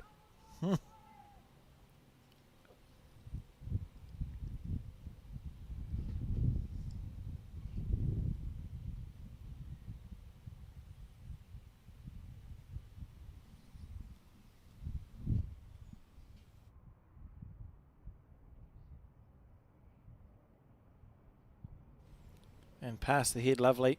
Yeah, that's a good shot. Very good shot. And she's done that because in this situation, she would probably have a go. Yeah. She'd try and kill it. Getting two out of this, I don't know. There's got to be a little bit of bowls luck involved. Yeah, just a reaching bowl on the backhand. Yeah. Yeah, this is the right weight. If it holds, she's close here. She'll get a flick off that. Oh, Oh, no, she doesn't. that was such a nicely played Still bowl. got one to play. Look at all of Henrietta and Ashley's bowls behind the jack. I suppose. Oh, and you can see it's good. Gives us a good depth perception on the bowls. I suppose the question now for Henrietta and Ashley is Ashley's last bowl a legitimate attempt to score the shot, or is Ashley's last bowl an attempt to kill the end and try again? Because I think they require two different weights. Yes. I don't know what the answer is, it's just the question. Yeah, well, that looks to be forehand down onto the shot. Jack comes back on. We know that Olivia has the back bowl. She'll put another one in there possibly. Either that or she's going short to get in her opponent's eye. No, she's putting another one in. Yeah. So the bowl that is second shot, which is just north of Jack at about 11:30, is Prideaux's. The shot bowl is the one just behind it, or in front of it, towards us. It's, if those two were to be hit, the Jack would squirt, wouldn't it, without doubt. And if it's killed, then that's fine. If it travels just a metre or two, it's probably only one for Jeffcoat. So first up, she has to, I think, forehand play with conviction Through the front bowl. Yep. And then see what happens. Yeah, see what happens to the Jack. It certainly will move. She's on the backhand, but she'll still be through the front bowl, John, to save the game. Or she could just try and draw it. Just going to try and draw it. Oh, she's got to come under that. And is she under that? She's not under that. And the game goes to the Auckland Bowling Club combination of Olivia Bloomfield and Lisa Prideaux. They've outlasted Ashley Jeffcoat and Henrietta Scott. They are the Summerset National Champions for 2025. Yes, a great win there from Olivia and Lisa, and a great game of bowls. Really enjoyed that, and we'll hear from the winners soon as we see the celebrations there. Just fantastic game of bowls, played in good spirit. And Ashley Jeffcoat, so close but so far with her last two bowls.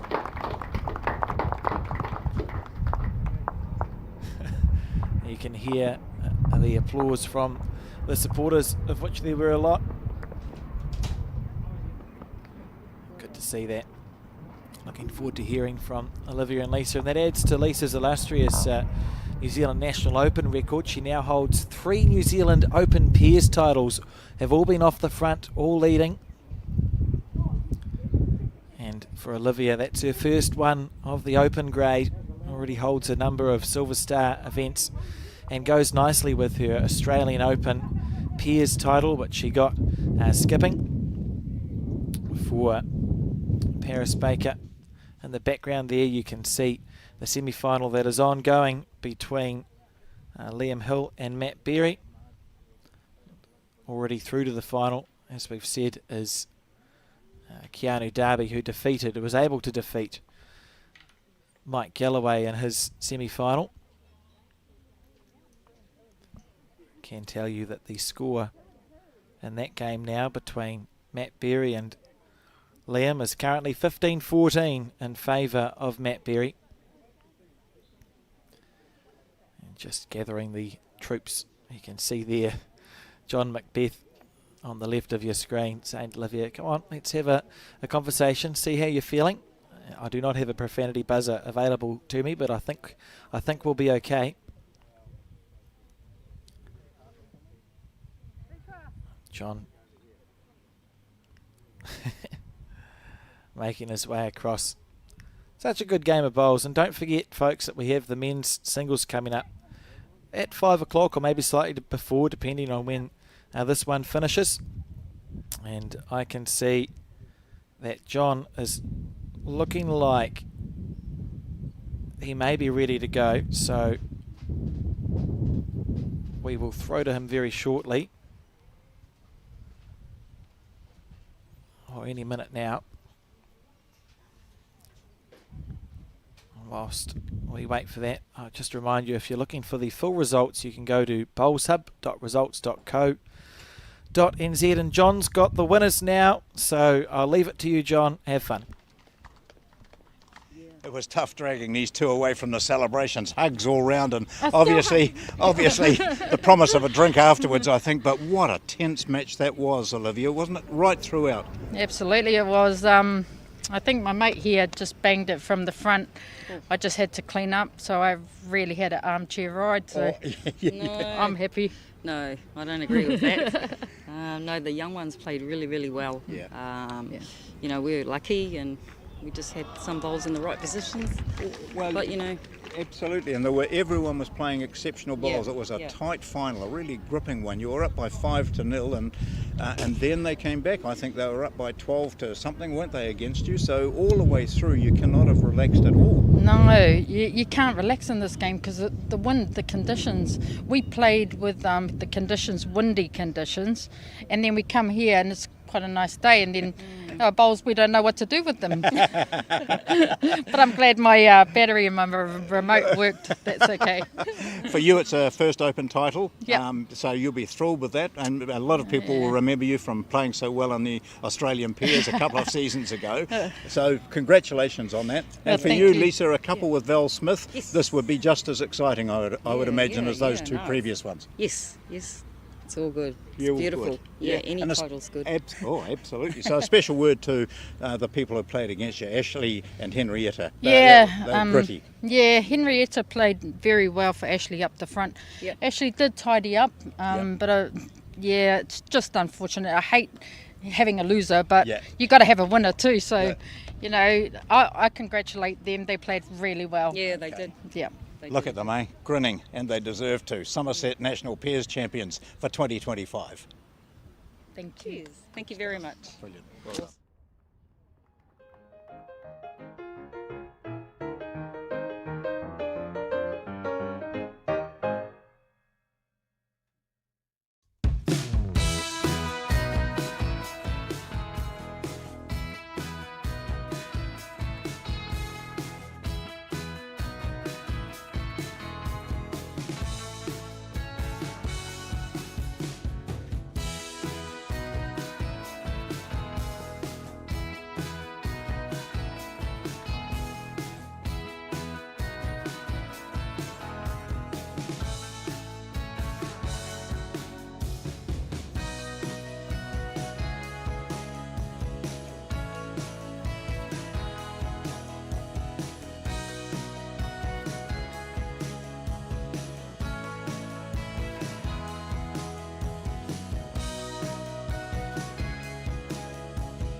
someone you care about is going through a tough time, it can be hard to know what to do. Here's 10 ways you can help someone who is struggling. Listen. You might want to give advice, but most people just want to feel heard. Be there. You don't have to fix their problems or find the perfect thing to say. Just let them know you'll be there when they need you. Let them know you get it. Let them know you get why they're struggling, given what they're going through. Knowing their feelings are normal and okay can make the world of difference. Offer practical support. Ask them what you can do to take some of the pressure off. Maybe you could make them a meal or do something to help around the house. Give time. Sometimes simply being there is enough. Hug it out. When appropriate, a hug can bring so much comfort. Talk it out. Offer to be their sounding board and kōrero with them about what they're going through. Remind them how much they matter. Let them know how much you and others care and how important they are. Remind them of their strength. They might not feel strong right now, so remind them of the strength you know they have. Help find them support. Offer to help them find the right services and support they need. For more information and to try an online therapy course, go to justathought.co.nz.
Oh, good roll.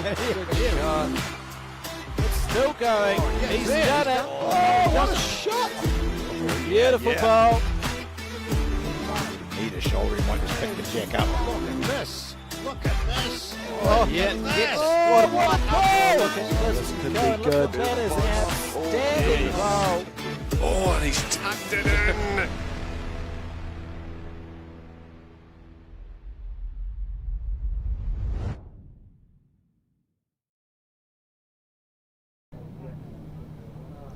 Ka tuku mihi mātou a Bowls New Zealand Aotearoa kia koutou katoa kua tae mai ki tēnei kaupapa huihuinga. Welcome to the final match, the final match of the 2025 Summerset National Singles and Pairs broadcast live from the Browns Bay Bowling Club and brought to you by Bowls New Zealand Aotearoa. It's been a long 8 days, but we find ourselves here at the men's singles final. My name is Alex Reid. I'm joined in commentary by John Macbeth, and John, take it away. Well, here we have two characters who have battled their way right through the qualifying, the post-section, the quarterfinals, the semi-finals. The player on the right with the greenish cap you might recognise as being Keanu Darby. The bloke who's just put the mat down you might not recognise unless you play in the Auckland area. His name is Matt Berry. And we'll talk a bit about Matt and how he got here, how the two players got here to the finals.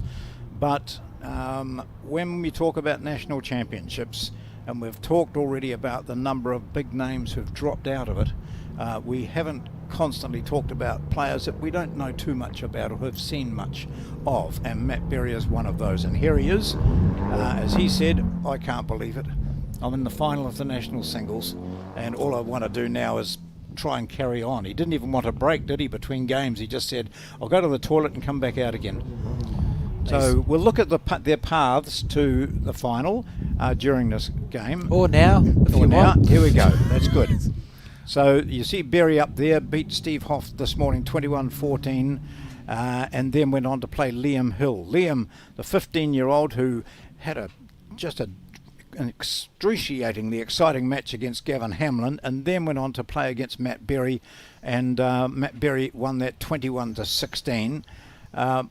Mike Galloway played Keanu Darby in the semi-finals after Darby had beaten Cameron Higgins, and Galloway had beaten Ray Martin, and it was Darby who emerged at 21-10 against Mike Galloway. That match finished about 45 minutes before that game that featured Matt Berry. So here we are. This is Darby playing with distinctive green bowls. Matt Berry plays with blue. There are XGs he's got, and he said, unbelievable, playing before big crowd. He said most of them were supporting my opponent. He said there's a big Hill family support group there. He said, but I didn't let it worry me too much. And now he is on TV and playing his first big final. He played so well. I had the time to pop out and watch one end. It was the penultimate end, I think. Yep. And to explain it for the viewers as we watch Matt's second bowl, reasonable. He had last bowl of the end. 7 had been played. You could fit the 7 bowls within a 2.5 foot radius, and Liam was holding 1. And Matt looked at the head, went back down, played a foot that 3.5 to 4 feet over. All of Liam's bowls folded out, all of Matt's bowls folded in, got a 3. Just incredible. It's been incredible to watch, just on occasion, how well Matt Berry is playing. And totally unheralded, underdog. Yeah. You could go on. It's going to be one of the great stories just to have made the final, John. You see, he's playing in an Onehunga shirt. Well, he's actually a member of Pringle Park. As he said, I'm a bowling gypsy bowler, really. He said, I've been around a few clubs. But he's wearing this shirt because on day one he wore it and he only won 1 game. So in qualifying he was almost out, early in the tournament. But he's gone on and won pretty much every match since then. And he said, there's no way I was changing my shirt. Hope he washed it. Yep.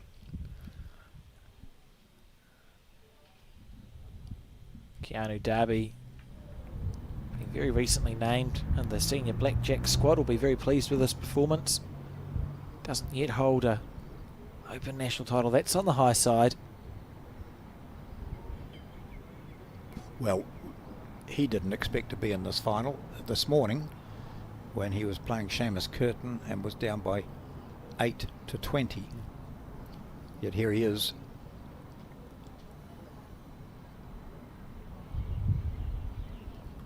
Matt Berry, he'll be a bit nervous, although chatting to him, he didn't appear to be a nervous sort of person. There he goes, he sneaks in there for a good shot. For a single. And the last end against Liam Hill, he'd moved the jack slightly back, was holding 2, and all that Liam had really was a drive, and he's driven exceptionally well over this championships, but he didn't connect with anything, and so Matt Berry didn't play his last. Raced off, put his bowls in the TV rink, off to the toilet, pretty much back out again. No, that's not quite right. He had probably 15 minutes. Yeah, there's been enough time to catch his breath. Yeah. And nothing more. But he was quite happy to go straight away. Here's Darby looking to salvage this end. First end of a national final. One either way. That's not the end of the world.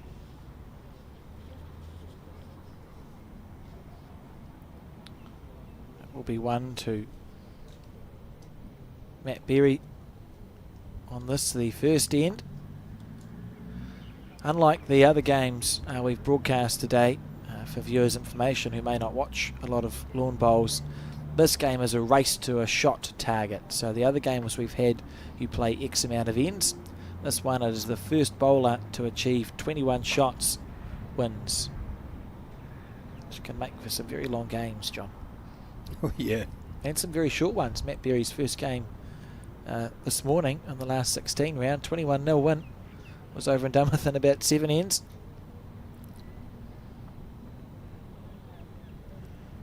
Just looking back through that fantastic book, Bowls Through the Decades, and there's some delightful pieces of information, and one piece here, nothing to do with the national championships, although in 1984 the format for playing the singles and pairs at the men's national championships was altered to give the competitors more play.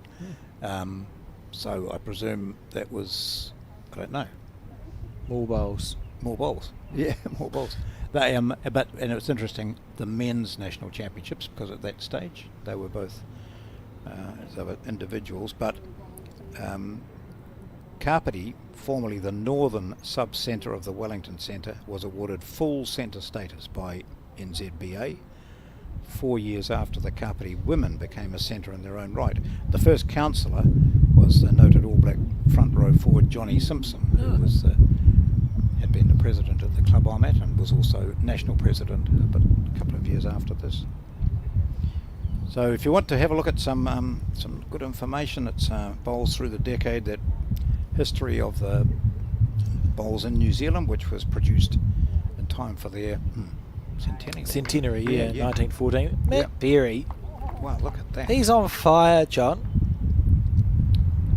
So as a man who said he's won about 20 club titles, he said, but I've never won a centre title. No, he's a very good. He's a good club player. You know, I've played in Auckland for a while, and you see him around the traps, but it'd be fair to say largely unheralded, and this is probably the best he's ever played. And what a time to yeah. If you're going to pick a time to play the best you've ever played, it's post section of New Zealand singles. So his partner Leah has been here right throughout. She's supporting him closely.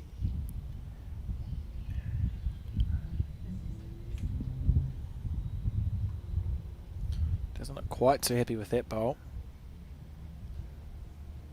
I think so. If he brings it past the jack, he won't be too worried. But oh gosh, what great weight! Look at this. Well, that's a third shot hanging out to the side. Might see Keanu play with a little bit of weight through on the forehand. Just try to move the jack back or shove the two bowls out. No, pushing run around the back, maybe for next time. He's in real danger here of dropping a 4. Keanu Darby. Well, that's in the ditch, is it? Oh, you could argue this is the danger of having a long break, as the Keanu semi-final finished some time ago, 45 minutes, 50 minutes. You're in a national final, and he's the favoured player too. No one knows who Matt Berry is. People are expecting to see Keanu win. He's going to be 4 down on this head. Huge pressure.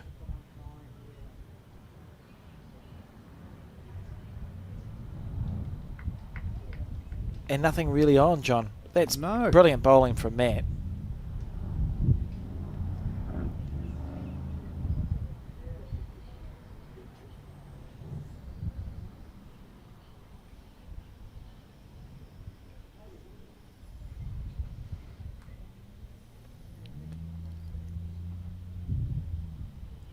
Wow. So 3 at least that we can see.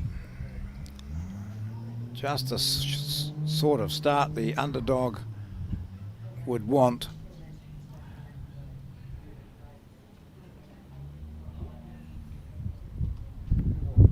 Our marker. Essentially conceded immediately. Yep. Here we go. 4. A full count, and the score is 5-0 in the race to 21.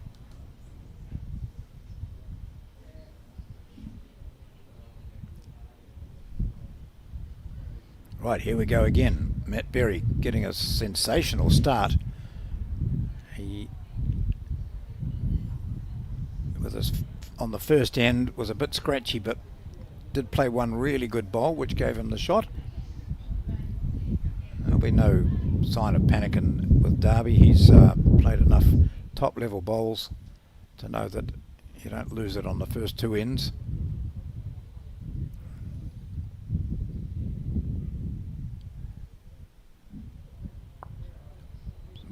Sometimes a player such as Berry in this situation, I'm not talking about a player like Berry, but a player who has battled against the odds really, and got up and won in a tough match.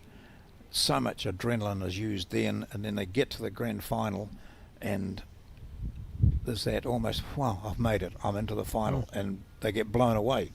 And you can, there's always that fear of maybe Darby just running away with this, but from what we've seen with Berry so far, that's not going to happen. He's in firm control of his emotions. He's just focused as. This is a good bowl from Darby. Scuts the jack. Yeah, well played. A great way to respond to a disappointing second end. And exactly what you were saying, John, and that he's been around. He's not going to be concerned.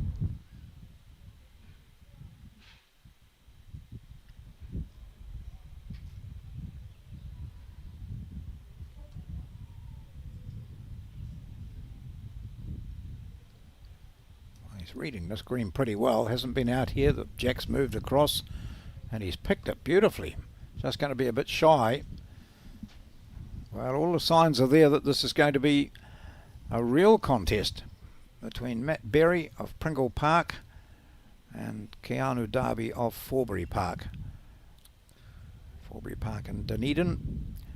Darby started playing his bowls at the Temuka Club in South Canterbury, and his mother is still in Temuka, so I'm sure she'll be tuned in, and there'll be big excitement in the Temuka Club as they watch this. But then he moved to Dunedin, where he played for North East Valley, and just felt like a bit of a change, so he's moved on to Forbury Park. He's been a promising player for a number of years, at least 10, maybe 15 years. Came through the Bowls New Zealand development system, and the secondary schools events that were run at that time. So he started playing when he was an early teenager, when he was 14 or something. So you saw Matt Berry just underplay, then overplay a bowl. So a chance for Keanu to draw for 2 on his backhand.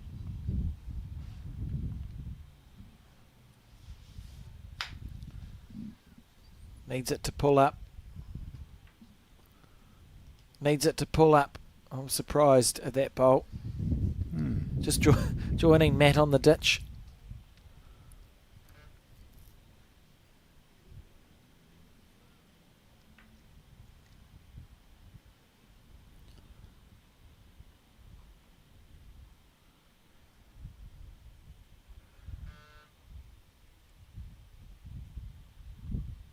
Wow.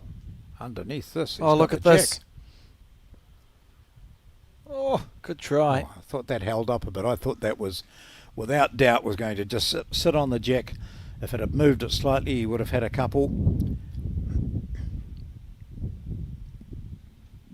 Look at the score there. Matt Berry of Pringle Park leading by 5-0. Darby holding shot, I think.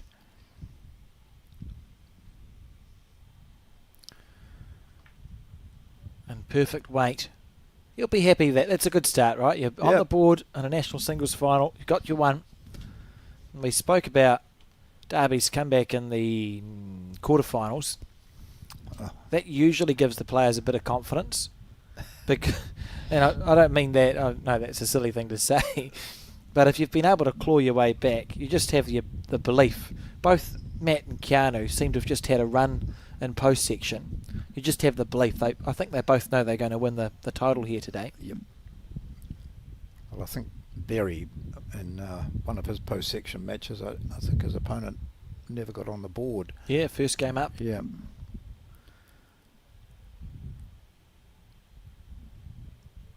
So this might be a week to remember for Matt Berry, or it certainly will be anyway, no matter what happens here.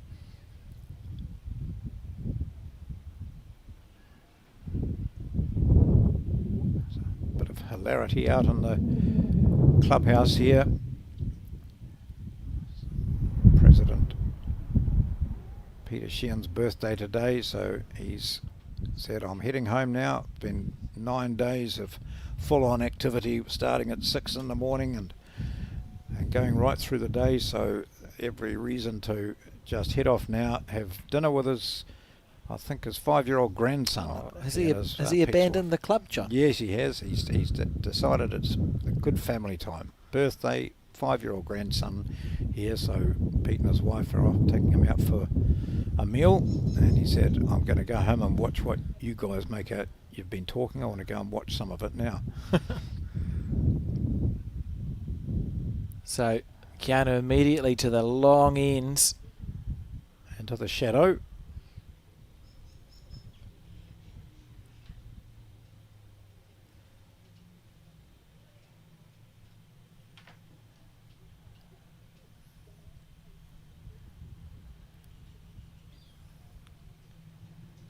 Darby has played exceptionally well throughout this event. And he had a great game against Galloway, who's won this title before. It was 10 apiece, and then he just chipped away. Didn't allow Galloway to score again, but the heads were very tight.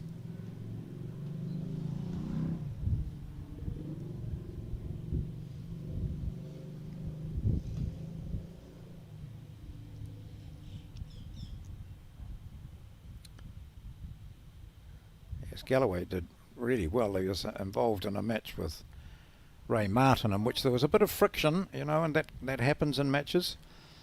And Galloway was clearly put off his game a wee bit in that. But he held his nerve really, and staved off Martin, who'd played brilliantly to beat Aidan Takarua. So there's a lot at stake here, and these are top-class sports people. How's this correction? Needs it to hold. So you can see there, the shadow's irritating. Yeah. That the bowl just narrow and stayed on the rink. And Keanu holding 2 there.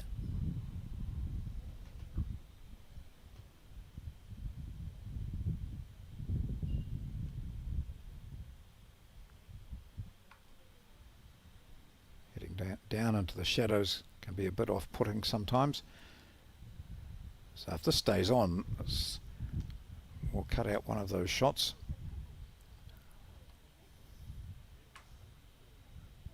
There's Mike Galloway, who we were talking about.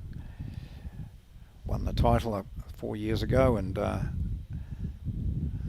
really brilliant fight today out of the Royal Oak Club.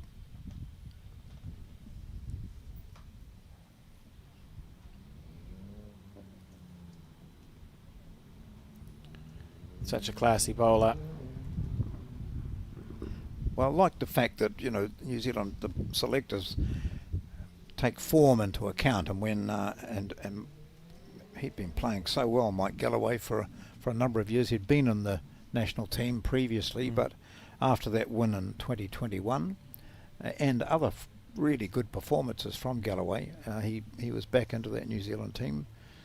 And everyone sort of looks at it and says, oh, you know, they're only picking young players. Well, there are some good young players around, but you can be, if you're performing, you've got to be in the mix. Yeah, he made the team again 20 years after Yeah. he made it the time before. And look at this.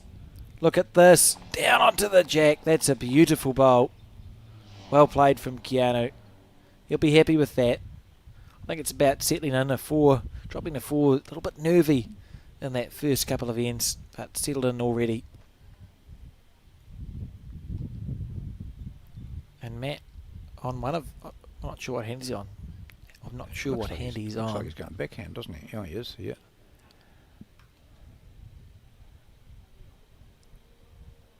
Oh, well, it's just going to be his weight will let him down, I think. Oh, no, he's cutting underneath that. Oh, he could have got everything out of that.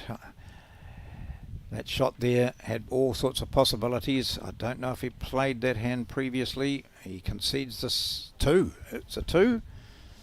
So Derby in the hunt again. Dropped a single and then a 4. It's 5-0 down. Now it's 3-5. First to 21 in this finale, grand finale to the Summerset National Pairs and Singles Championships. The 4s and the mixed pairs will be played in Christchurch. Really looking forward to being down there. And we've got Trans-Tasman coming up for you. So our next televised coverage will come from that Trans-Tasman in Wellington. Yes, in February, which be exciting.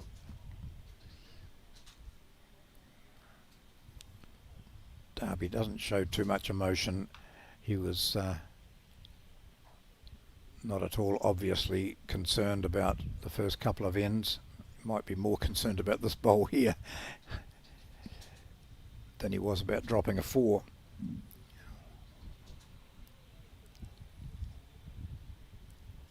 Oh, just having a glance up at the flag there, John.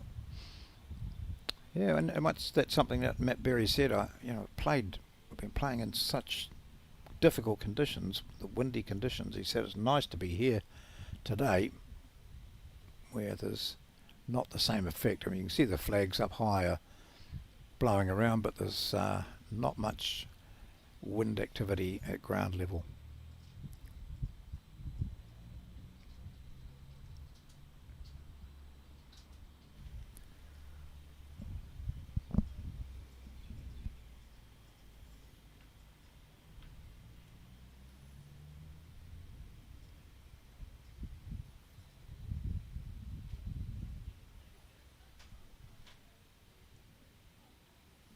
Nice correction.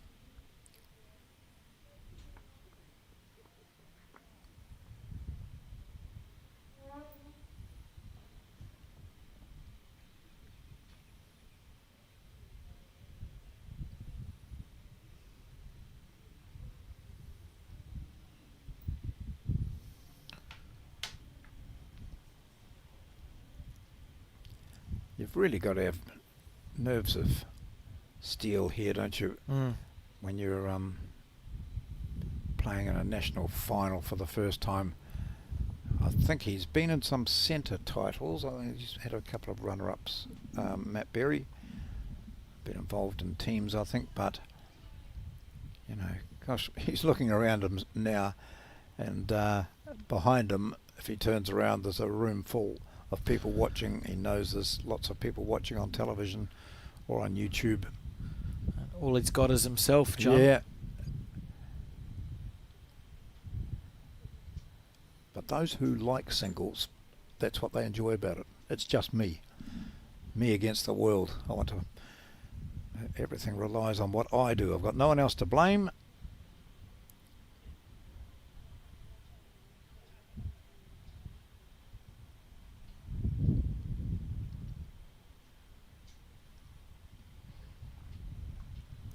A bowls gypsy, he calls himself, because he's played at numerous clubs around Auckland. I was disappointed with that bowl. Yeah.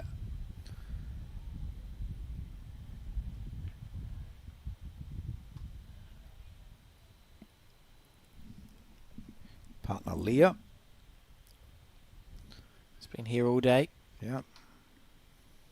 Must be almost as stressful, if not more, than than playing the bowls. And Keanu looking to make this 2 shots and put some pressure on Matt.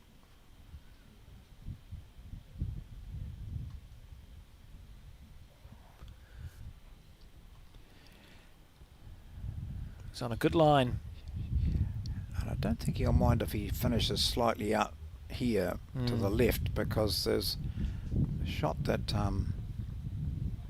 Matt might play is down the right hand side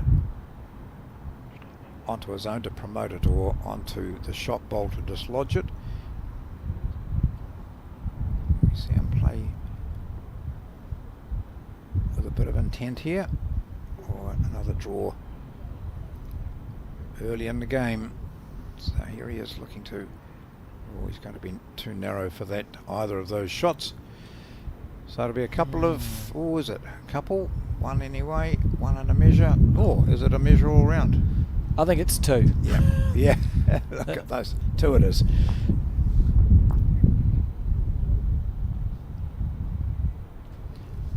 It started at 0-all and now it's 5-all.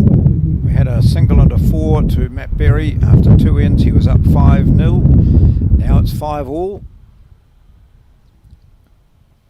You can hear the wind just getting up in our effects, Mike.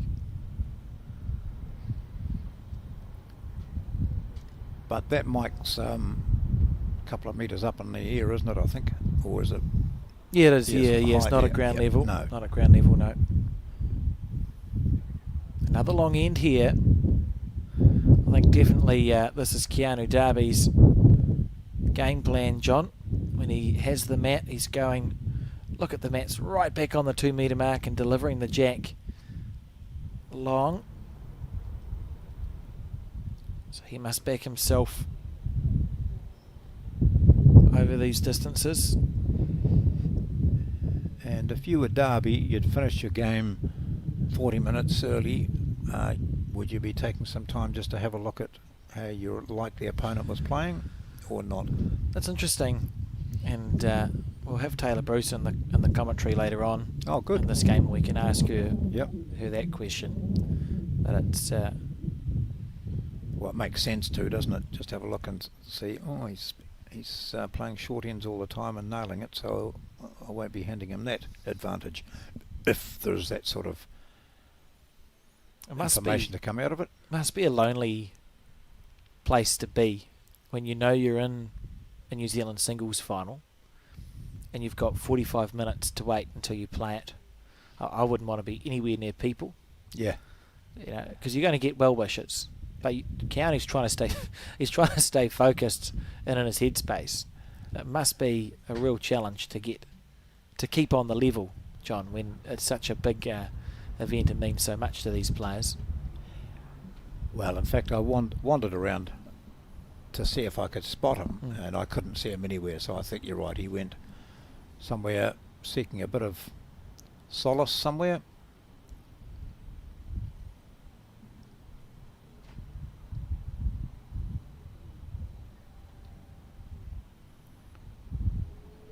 Matt Berry on his forehand, looking to make a correction.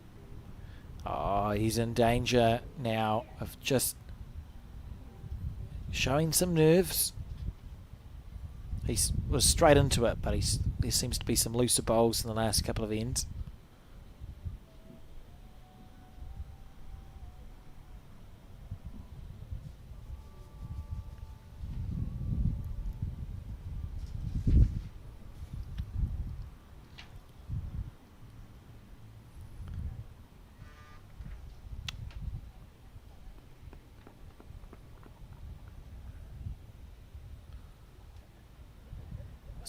Switching hands to the backhand here.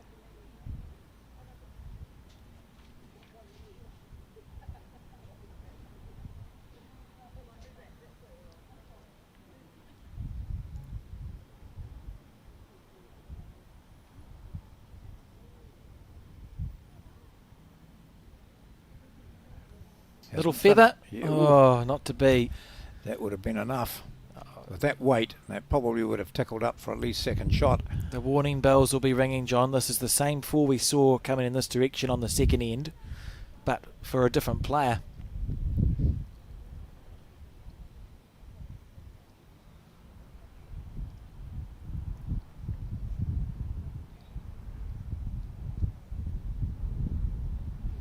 This 28-year-old from the Forbury Park Club in Dunedin, formerly North East Valley, prior to that, before moving to Dunedin with the Temuka Bowling Club in South Canterbury. See, he's just bamboozled him. Can't even say the word. He's surprised. Bamboozled, I think it's... Oh, I just couldn't say it, John. Right. Is he back to his forehand? No, staying on the backhand side. Drawing to save.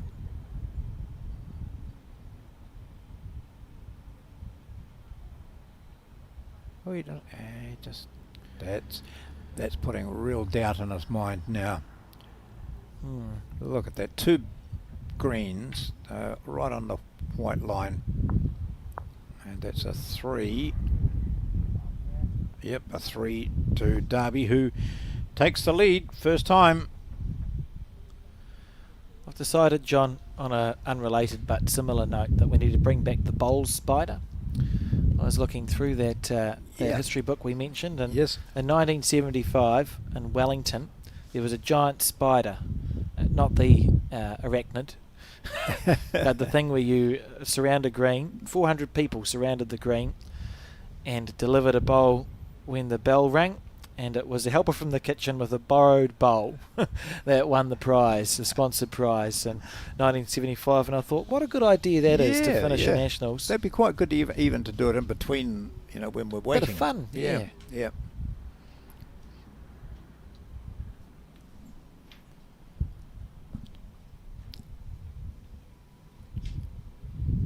So the score now 8-5.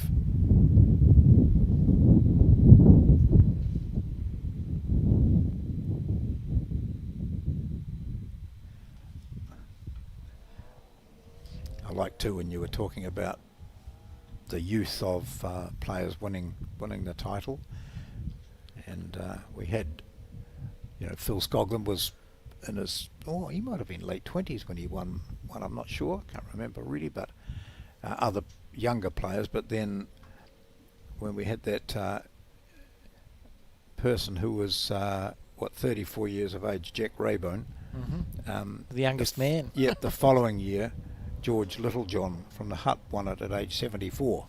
So well, that's from the sublime to the ridiculous. Yeah.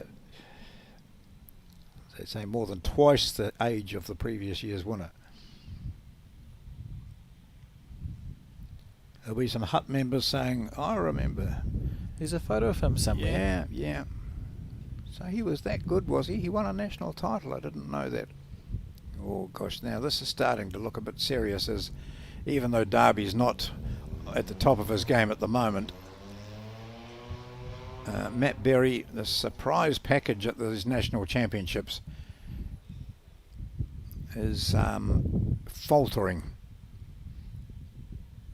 He'll bring it back. He appears to be quite a tough, intense competitor, and he had to be to he only won one game on the first day of competition, so to get through to the final. He lost his first game, 21-5. Wow. To Dean Reaver. So Dean will be watching this saying, what? This guy's in the final. Look at that. What a good idea to have a scoreboard. Oh, there's also Brett O'Reilly and Graham Scallon there talking. Gives you the score update. Designed for the spectators, not for the broadcast, but I wanted to put it on once because it was my idea. And look at this from Keanu. Beautiful line all 3 times. And Matt with some work to do.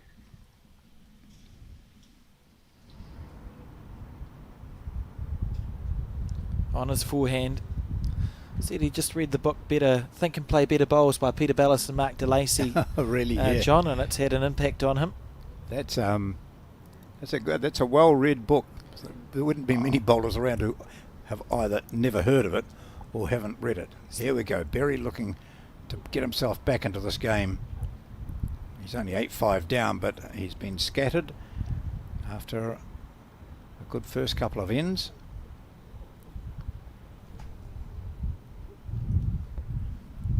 Delighted to be joined by Taylor Bruce in the commentary box for a few ends. Kia ora. Lovely to be here. Yeah, I thought you might have gone home. No, flight's tomorrow, so tomorrow, I'm very pleased about that because now I get to watch the final. Yeah, absolutely. So I noticed you here earlier today, and quite a few players who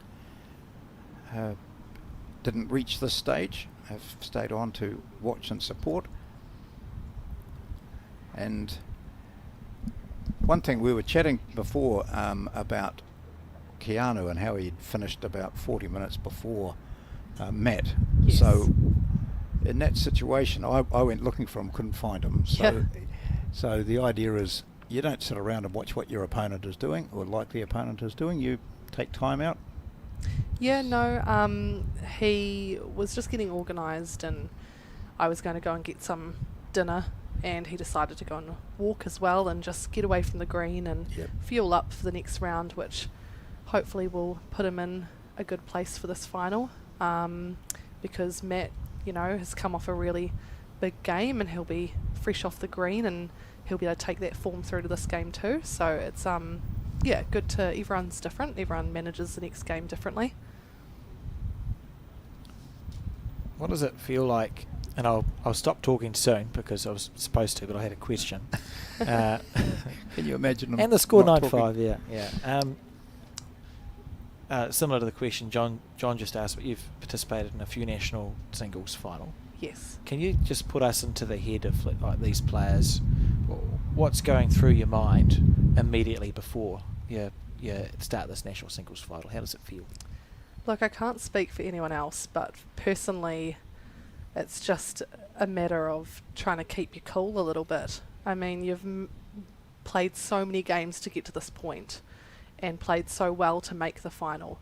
It's just another game, even though we all know it's not just another game, but it's just putting yourself in that mindset that it's just one more, keep pushing through, and just keep focusing, and your processes are all the same and same routine, and just try and keep as much consistency as you can.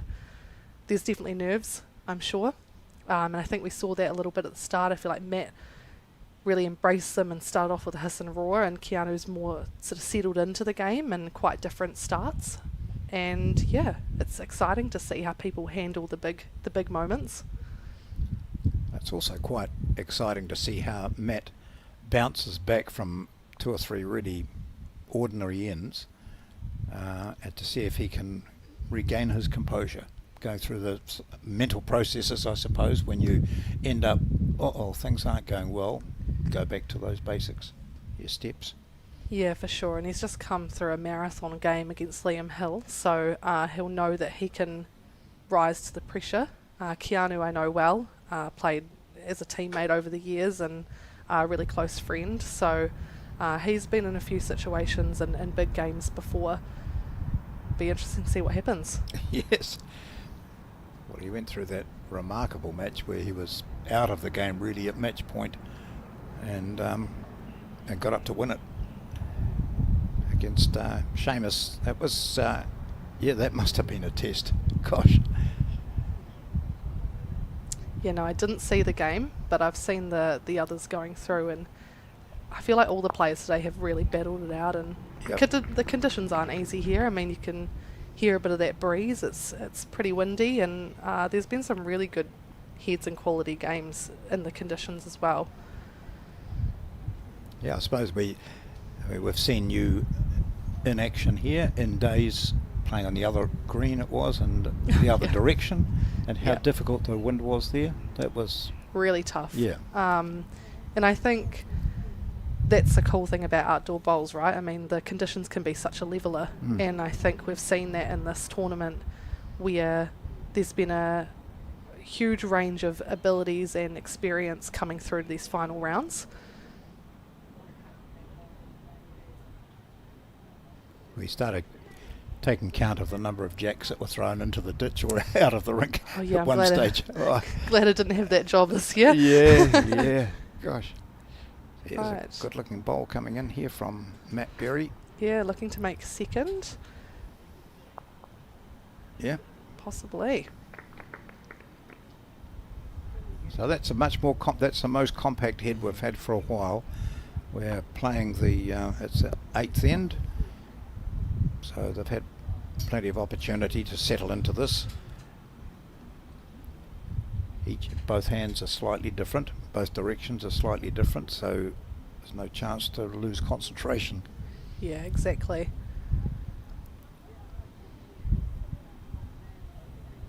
Very smooth delivery. A few people on the sidelines that I've been sitting with have been commenting on Keanu's sort of silky smooth release. Has it changed much, Taylor? Because I know for me, when I've seen you play over the years, your delivery stayed very similar for a long time. Has Keanu's changed much over Not the really. seasons? He's always been pretty solid with his technique. So the marker indicating that Berry's holding 2. Looking to get a third shot here for Berry. This will do him the world of good. Having scored on the first 2 ends and then dropping a single, a pair of 2s, a 3 and another single. Oh, just sort of semi-cautious, but he's quite capable of drawing in there, so he'll take that 2 if Darby agrees with it. 1 anyway. Like you say, John, it breaks that momentum a little bit, because that can be very helpful in a game. I mean, you just get those run of ends, and even if they're just ones, you just feel like you're making progress and getting closer and closer to the end.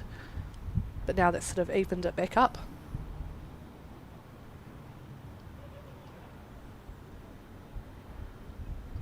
Getting a bit noisy out in the clubhouse as the players that have finished and won events are starting to giggle and relax. Oh, it's good. Isn't that part of the Nationals? Yeah. Yeah, it definitely is a social affair. It's nice to see umpires sticking around as well. Yeah. I'm intrigued that Matt's delivered a long end when I thought we'd seen Keanu sort of stretch the length out. Half expected to see a short one delivered. Maybe it's a length he preferred in the last game, and just wants that first bowl, and delivering the jack gives him enough of a feel. It's a great first bowl. I'm not going to argue. I've not made a national singles final. Not yet. No.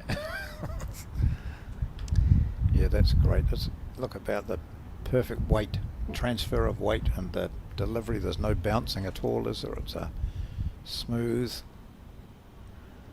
He's busy talking to himself, Keanu. I wonder what he's saying about that one. Yeah. He's saying, I bet the commentators were saying what a smooth delivery I've got, and yet delivery doesn't mean a damn.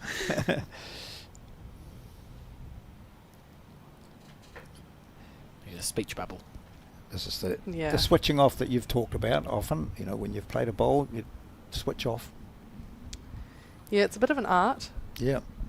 Because it's a big event, especially nationals, and there's a lot of concentration. I mean, this is their 4th game today. It's huge. So just being able to have that little mental break without actually taking yourself away from the focus of the game. It takes a lot of practice. So now we see why he played the long jack. Oh, Yeah. I'm sold. I take back my critique. It was more of an observation more than anything, wasn't it? Oh, And thank you, Taylor. Yes. yeah,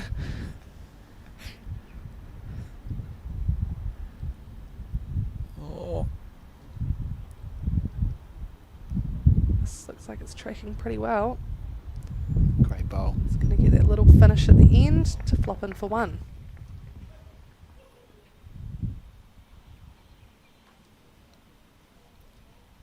So you've been impressed. There's a lot of name players in the men's singles went out quite early. Mhm. It's that the competitiveness of this, isn't it? It's you're never safe.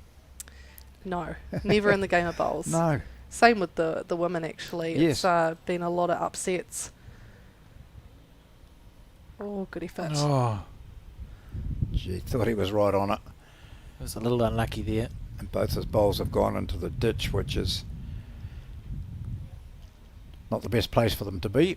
Not sure a bowl the either bank. way, he was fine. Gives Keanu an opportunity just to confidently draw up and see if he can make a number actually out of this if Matt doesn't put another one in the green.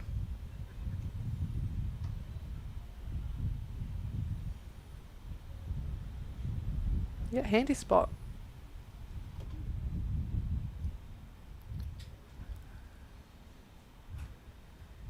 He really just gets on the mat, takes his time, and then he goes and delivers it.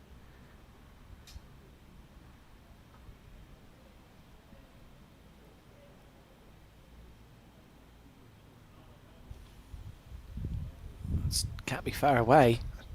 Looks pretty good, doesn't it? Can't be far away. Oh, agonising.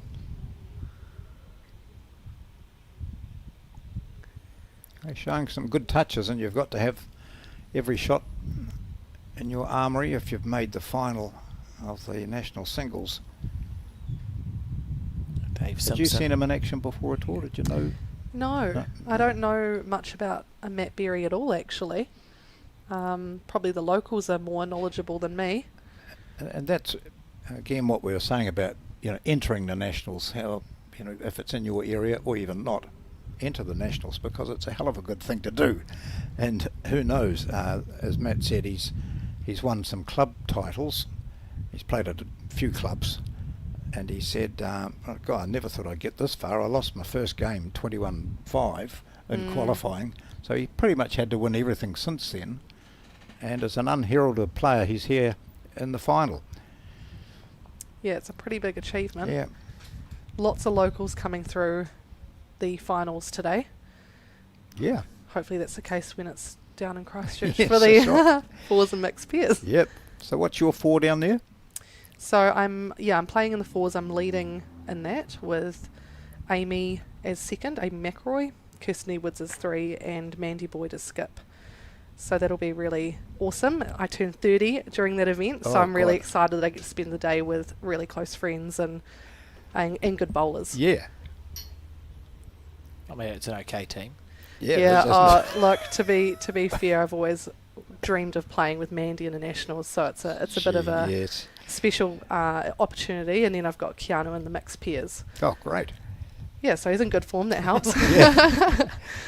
But you've got to throw the jack up in the four that you go. So, but you won't have wind like here, will you, in Christchurch? Oh, probably. Yeah, no, that's all right. Oh, that's great. And there's some other. You must have a look through the fields. There'll be some hot competition there on the fours. Oh, 100%. It's always good teams. Yes.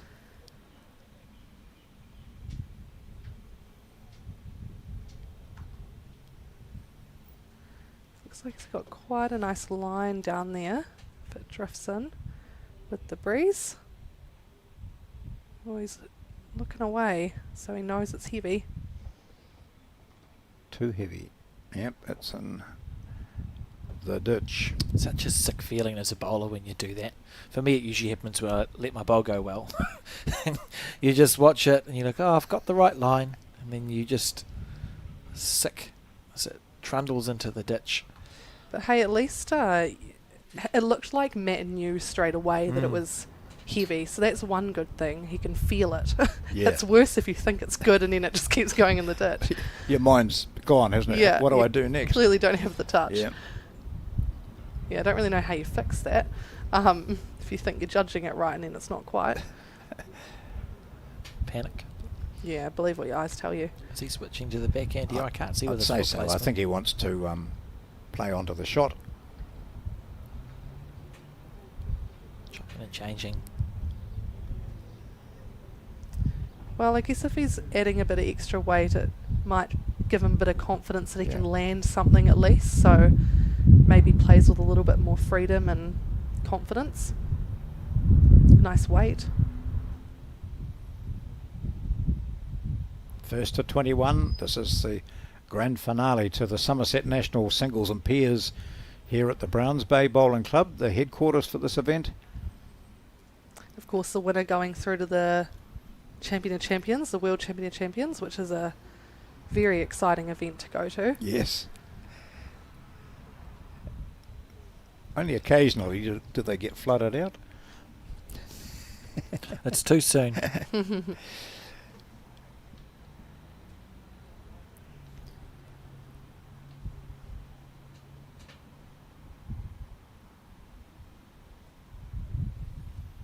Looking for that slight correction that he needs, mainly in his green. So his weight wasn't bad, almost onto the 2 metre mark. If he gets a wee flick of this, he'd be okay, as long as it goes to the left. Oh, just underneath the line. Well, that's interesting, isn't it? I thought he, on that view, it looked as though he'd taken a wider green, but it ends up in pretty much the same position. It's interesting, he sort of bowls the bowl and then assesses it. Yeah. You see him watching it and trying to work out, what's that going to do?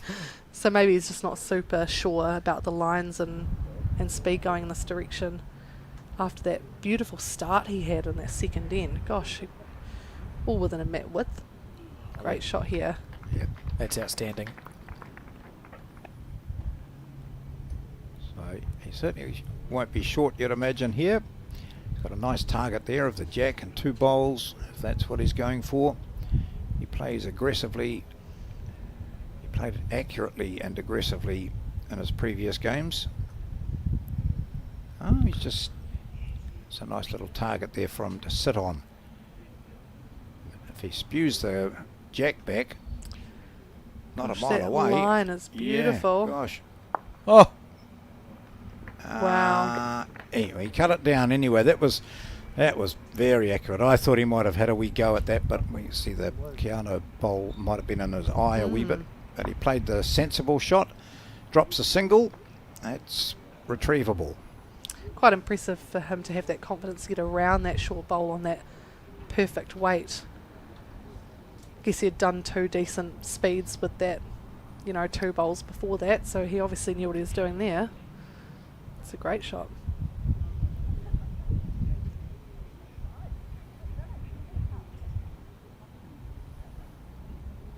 Nice wee replay here. Just a touch more weight, he would have been right for that jack. Yep. Beautiful effort. Interested to see whether Keanu had third shot or not there. It's hard to tell on the camera the way that it was sitting. I think he probably did. That was my instinct. A very controlled bowl from Matt. Taylor, are you the person to talk to about getting a giant spider at the Canterbury, the Christchurch Nationals that are coming up? So when I say a spider, like ice cream and no. No.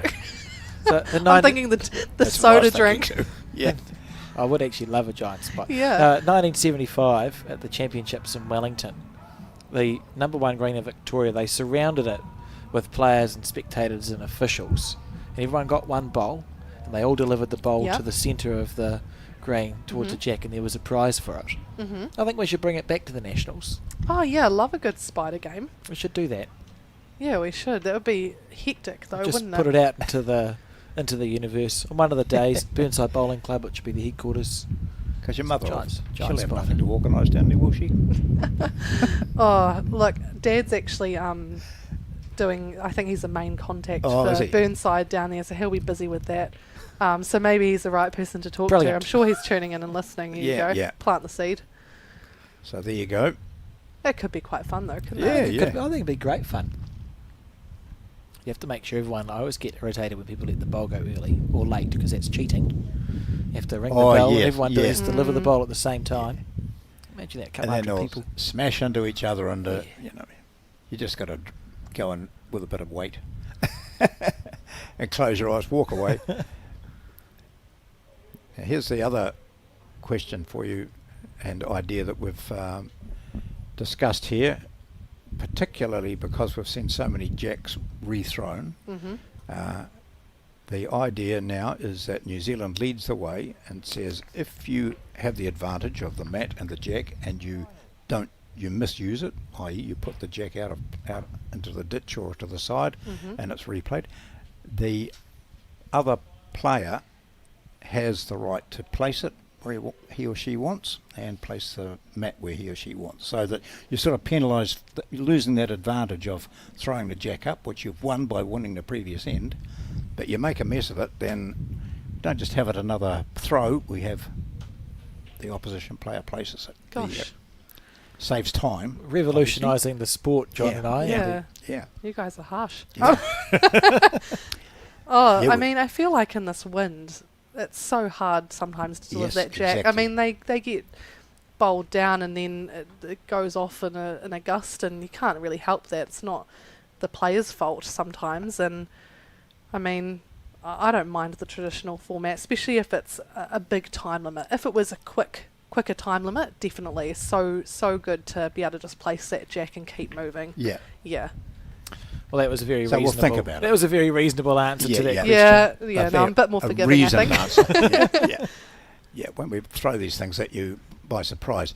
While we've been chatting, of course, the three blue bowls are pretty much adjacent to the jack, and Berry is holding a couple of shots. That's what the head looks like. So there's one bowl past the head for Keanu, back left. He's under a bit of pressure here. So he's 3 down. Oh, that's a lovely shot of his delivery.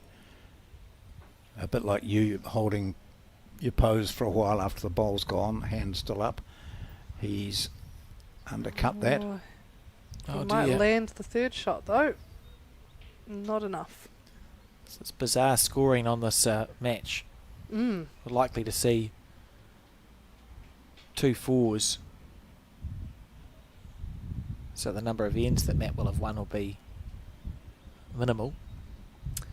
Very true. Made them count. Yep.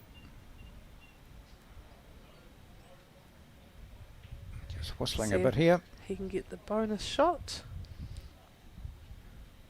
It's slowing down. Yeah. If it flops in, he might have a chance. So when you say, can I wait 30 seconds? Yeah.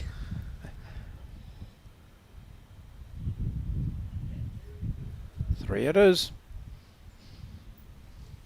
Well, 10-11 the score. Another close match for the day. Gosh, that women's peers game. Oh. What a game that was. There was some remarkable play. And the last end was full of intrigue, wasn't it? Where Henrietta had drawn a good shot and then Olivia had to play a blinder to snatch it back. But right throughout that game, it was an outstanding final.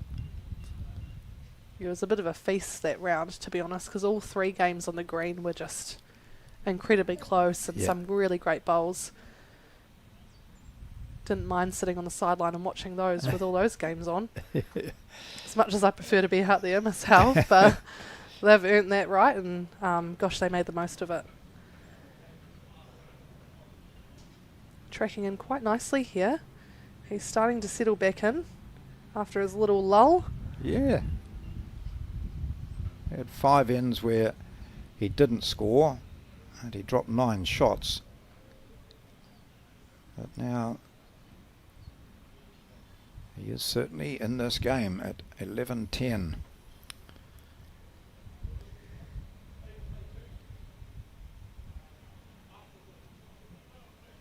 Keanu's been battling all day, and that might give him a little bit of faith in his ability to just keep gritting this game out with a great touch at a start.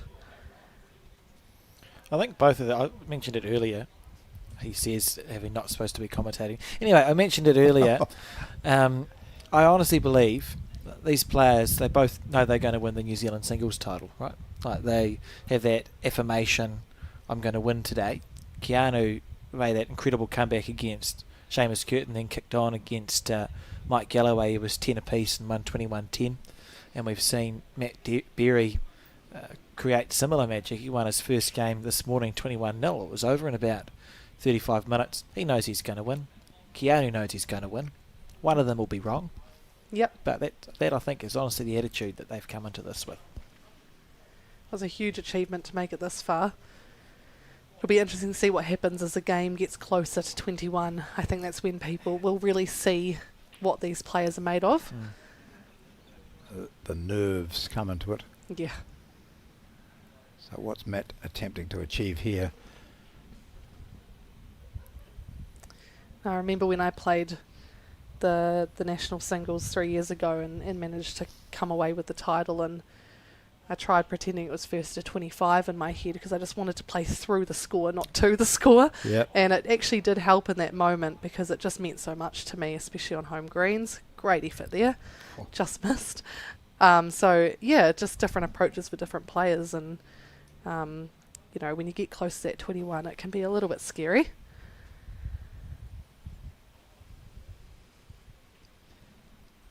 Yes, we've seen quite a few games like that.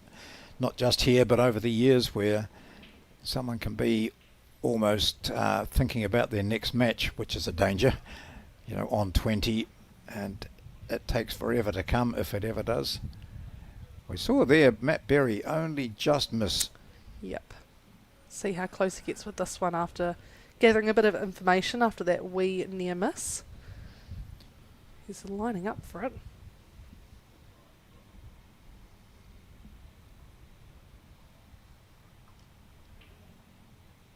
Just a wee bounce, isn't there, as he lets it go. Here we... Oh, he's looking for a flick off his own. He will. Yeah, he gets it and drags the jack back. I think he's got one out there as well. We'll get that camera to you soon. Yeah, that'll do. And he apologises, but that's part of the game. That's gone exceptionally well on his bowl.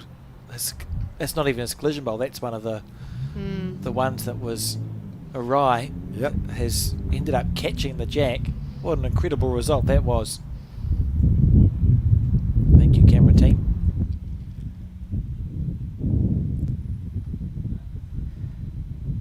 Keanu may need to play up to this one because that bowl is very close to the jack. Yeah. As close as it can be. So backhand swift or forehand? What do you think? Hard to tell. Probably forehand. He's been playing down that side a lot, and it'll be a clear run. Oh, there we go. That's better. Move. Good thinking.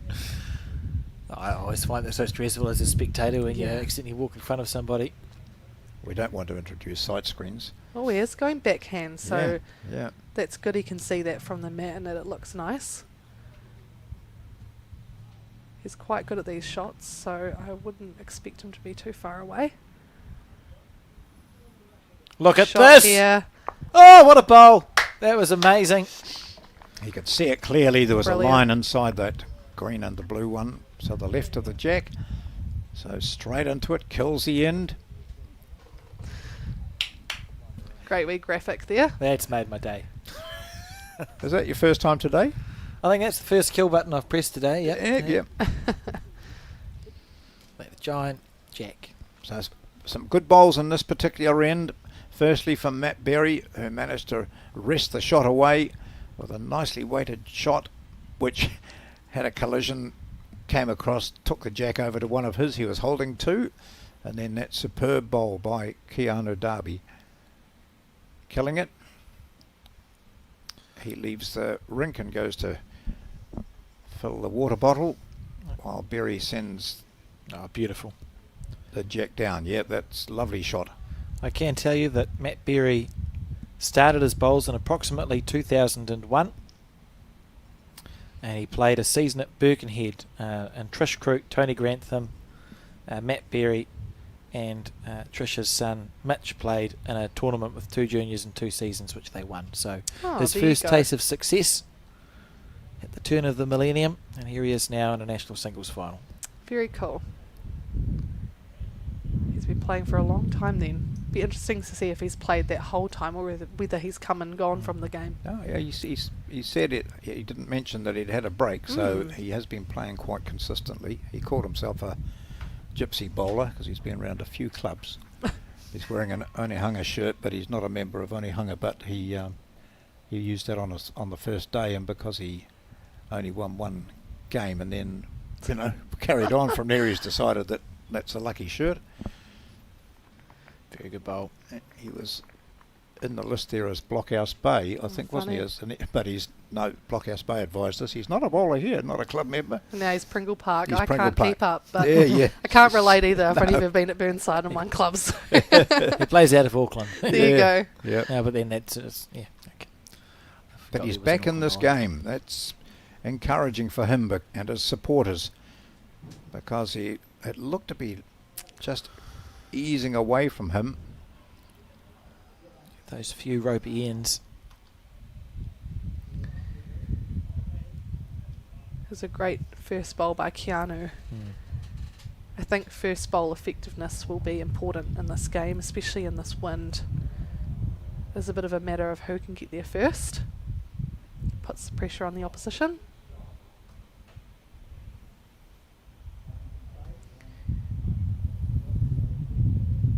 There's a well-worn track out there that we could see quite clearly when the sun was out.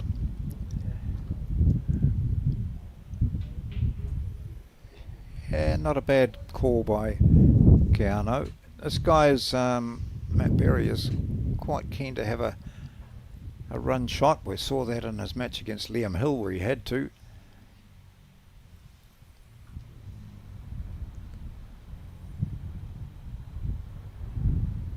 So Darby's got one over the back. Here's the third ball coming in. Surrounding the shot. Yeah, he does have it surrounded actually. Yeah. Just trying to find that perfect in between. While Keanu will just try and pop another one in the head here. Just beating that wing blue. Be a nice guide for him on the mat. And it's travelling okay if it gets down. There we go.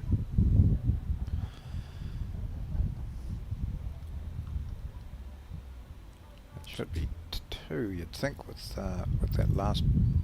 Dave will indicate for us. Yeah. Dave Simpson, the marker from the Patamahoe Bowling Club. 1.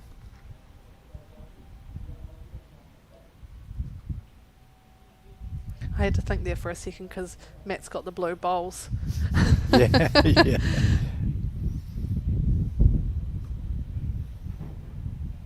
Tighter line this time. It If is. the weight's good, it's going to be okay. This is a great effort. He is close. Oh, Just hell. tips it as he runs through. Bit of a quick finger measure. Always handy to have up your sleeve if you're not too sure. Not always the most accurate, but it definitely gives you an idea. Yeah. I'm no good at them. Unless it's really close.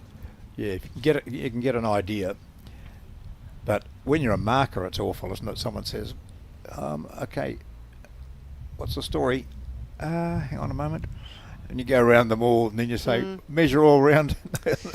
Yeah. Or come up and have a look for yourself. Sometimes I check if they want me to favour one or not and actually have a look. Yeah. Otherwise, it's safer to say a measure. Yeah. It's a bit panicky when you're a marker and then they come down and actually measure and you think, gosh, I hope I said it right and made the right call. If you say a measure, you're safe, you're covered. This is tracking in quite nicely, but does it have the legs? Yep. It does. Great bonus shot there. Oh, does it have too many legs? Well, what a good head that is. Could be right, Oh, yeah. So Might have just gone that bowl through. Did look like it was going to be short of anything. oh, Oh, no. 2 out. I don't think Matt will be keen to give a 3 away. When I was having my quick dinner, the two guys sitting at the back, they were just asking a few questions about the tournament. They just love sport, wanted to come down and watch. Not even bowlers at all, and I just love that. I love that a bowling club can just be a place where people that love sport can rock down, watch incredible games, Good and on them. just enjoy for what it is. It makes me happy. Yeah, same. I was quite chuffed with that. When we can get a chance, I'll just see if we can get a close-up on Matt Berry's hat. Obviously not from this angle because that's the back of his hat. I think it might be a Point Chevalier hat team, which is obviously the bowling club I occasionally play bowls at. It was 3 blue, so 14-10 the score now. These players are really capitalising on the ends where the opposition is not quite there. You know, we've actually seen a couple of numbers, and I think that's how you've got to play on these greens in these conditions. If someone's off, you just got to try and really jump and make most of it. Just stay there, Matt. Yeah, that's Point Chev logo. So I don't think he's played at Point Chev. It's a mix and match. Yeah, it's a nice looking hat. I didn't know we sold those. So he's not a member at Point Chev. He's not a member at Onehunga. Has he got a logo on his pants at all? He said he got a brand new set of bowls for $200. Those ones that he's using. Oh, nice. Paid $200. A mate was sort of keen to get rid of them, and so he said he'd purchased them. Later on, his mate said, "Oh, I didn't really. I mean, $200 was a bit cheap." He's quite right, because what do they go for? $600, $700, don't they? Still, sometimes it's good just to get something sold, isn't it? Yeah, yes. Especially if they're second-hand bowls. I mean, probably not looking to make a big profit out of them. No. Well, they'll be worth a bit now, even if he doesn't win this. Top line. Well, this one is beautifully weighted as well. Yes.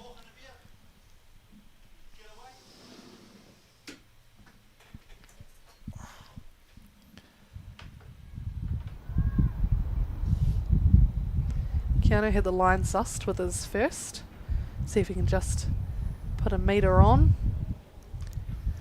He's looking a little frustrated at times. Yeah. I suppose it means a lot. It would be his first Open New Zealand title, wouldn't it? Yes. Do you know if he's gotten close before? No, not this close. So he's staring down the barrel of his first real opportunity to win an Open New Zealand title, and arguably the favourite here. Can understand showing some frustration if you play a bowl that's not as good as you think it should be. He puts in the work too. I know he trains really hard and spends a lot of time in the gym as well and on the green, so this will mean a lot to him, but also a nice indication that dedicating yourself to bowls a bit actually can produce really good results. And he's been recognised by the selectors. Well, he's always been in that frame, hasn't he, as a developing player? Yeah. Yeah, no, we've played age group in teams before. Just going to keep hooking a little bit. That one. Matt Berry not far away with his 2 bowls.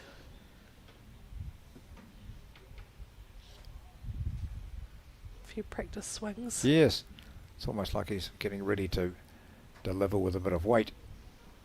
That's the way he is. It's again that same sort of line, isn't it? I feel like he watched it very calmly, so it's probably a good bowl. Yeah. Top shot. That is a great shot.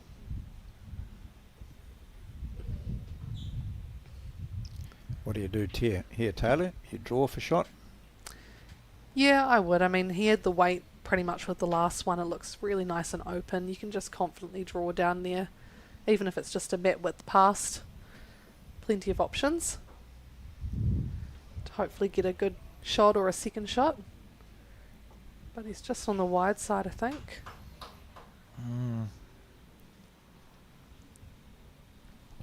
Coming in this direction, seems to have just been occasionally eluding Keanu. Oh, he's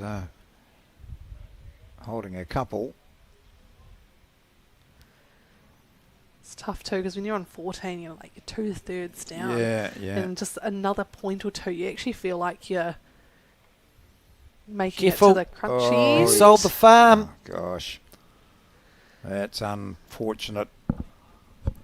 Gosh, he could have made a 3 out of Oh, I that. thought, Or a yeah, 4. it looked, there's that sort of dark patch out there, and I thought he's gone under that, which has sort of been a signal of, that getting around that for the right line. So he'll be really frustrated. Getting a shot going to 14 to 11, but was holding 2 and looking to make it 3. So Matt Berry, 11, Keanu Darby, 14. Singles final here at the Summerset Nationals. Just looking through our stats, John, as we watch this bowl here that did sell the farm. It was so close. A bowl, wow, really just should have been drawing for 2, but it would have been a stressy moment.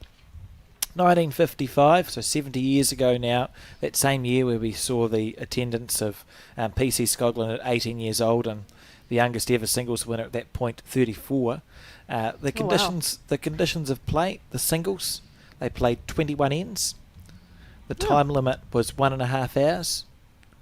If you made a semi-final, they added 15 minutes, and no time limit for the final. Gosh. Pairs, 21 ends, 2-hour time limit. 2 hours for 21 ends of pairs. Wow. But they can't possibly have finished those games. No. And remember, they were playing as big bowls that went into 3 rings away. Isn't that interesting? So 70 years ago, times have changed a little with the conditions of play. I always had pictured bowls from that long ago being like full format, really long games. I don't know why I, thought that. I guess the ends are a little bit more, but the time limit surprises me. Yeah, I'm surprised. I didn't appreciate they had time limits. And in defence of the administrators at the time, I suppose we were talking, that's the halcyon days of bowls, so you'd probably have 2,500 entries in the singles. You'd want to get it over and done with, or you'd be there for 3 or 4 weeks. I just felt that, quite interesting. Yeah, really interesting. Oh, bad bowl, Matt Berry. A bowl and walk away for Matt Berry. There haven't been too many of them of late as he's clawed his way back into this match. He was up by 5-0 and then sat on 5 until it was he was 9-5 down, scored a couple, then down 14-10. Now it's 14-11. So this game is anyone's at the moment. Coming back to the centre line there. Just that metre on with the weight. Never wasted behind the head though. And often you found different directions, different weights where the greens are slightly changeable. I'm not sure whether that's the story here. I haven't really talked to anyone. Oh yes, Terry, but she was talking only about the green required either side of the rink, not so much if there was any difference going in the direction of the clubhouse or the other. Different time of day as well. I guess it changes as the day goes on. Hopefully it gets even more calmer as the time keeps ticking. Yep.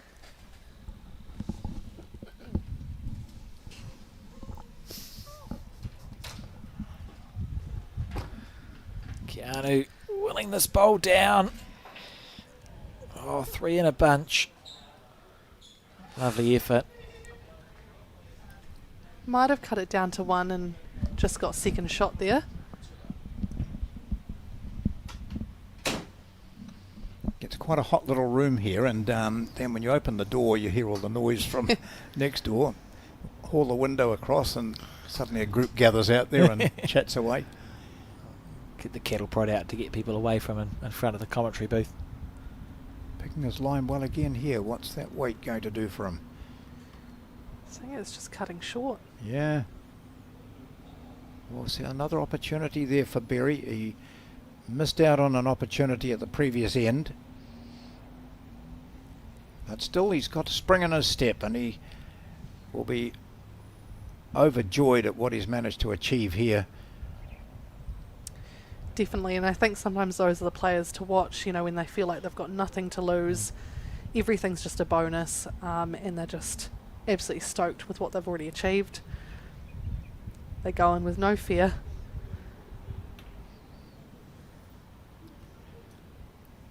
So Keanu probably looking at what was second shot. Yes. Be good for him to know if he's down 1 or 2, and probably just looking to come down on the backhand. You know, you could land that shot bowl or get a wee piece of the jack, just drawing up to it.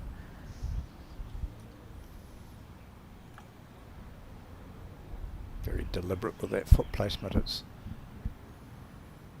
so noticeable, the wiggle of the toes. And to stay down for a long time as he watches this on that backhand. Needs it Good to line. let go. Yeah, he's got the right idea with the line. Wow. Even if he was narrow there, taking Yep. the jack back was worth a number. Exactly. Lots of chances. A beautiful way to play with. You can see the bowl stayed up on the ring. Looks nice from the mat, actually, that Yeah. shot. Oh, love to have a go at that. We can hold the play if you like. Hang on a moment. No. So 1 to Matt Berry. 12-14. Gosh, it's all go. It's another close game.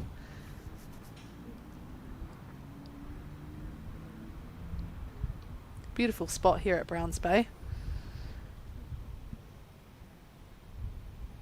They've done such a good job, the Browns Bay Bowling Club, at hosting this event, and before this the world champion of champion singles. There's an army of volunteers. It reminds me of Burnside Bowling Club, actually, with the care that they take. So I've been up reasonably early in the morning, but in time to see the seats they have.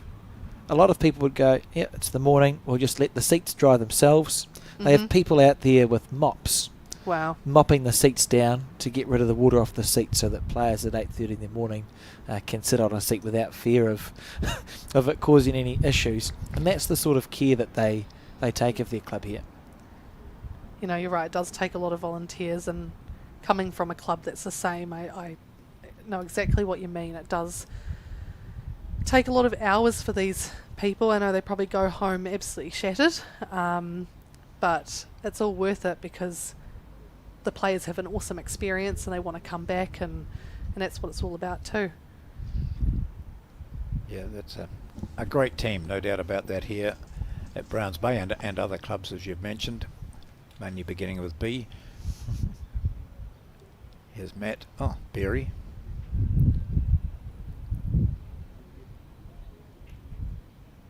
His confidence must be okay. It might have been sinking a little bit in that period where he dropped a few shots. But there's only blue bowls in sight at the moment, and they're both fairly close to the jack.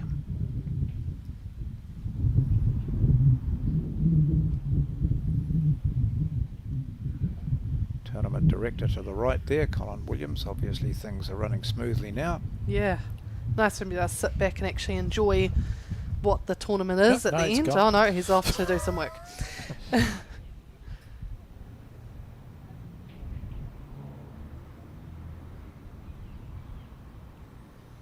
This direction's not been kind to Keanu. Do you think if he gets the control of the jack again, Taylor might vary the length of the head? Because we really haven't seen a huge No, we haven't difference, seen have any we? short ends really.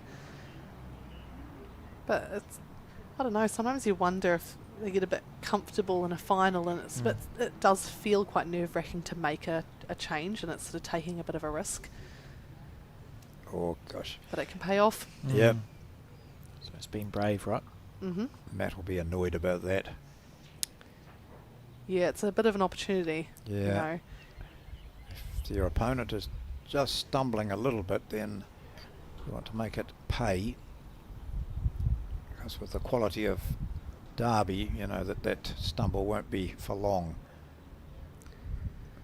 Oh, Whether gosh. this holds its line, I'm not sure. It's ducking under, maybe. Oh, you get a flick wee off there and sneaky get the shot. Yeah, that's pretty good, isn't it? You can You take it. Yeah. Narrow and look to be short, Yeah. but he might have the shot. That's a blue. Derby has got it with that last one. An indication of good weight, I suppose. Yeah. But at no point looked like it was going to be the shot until it was.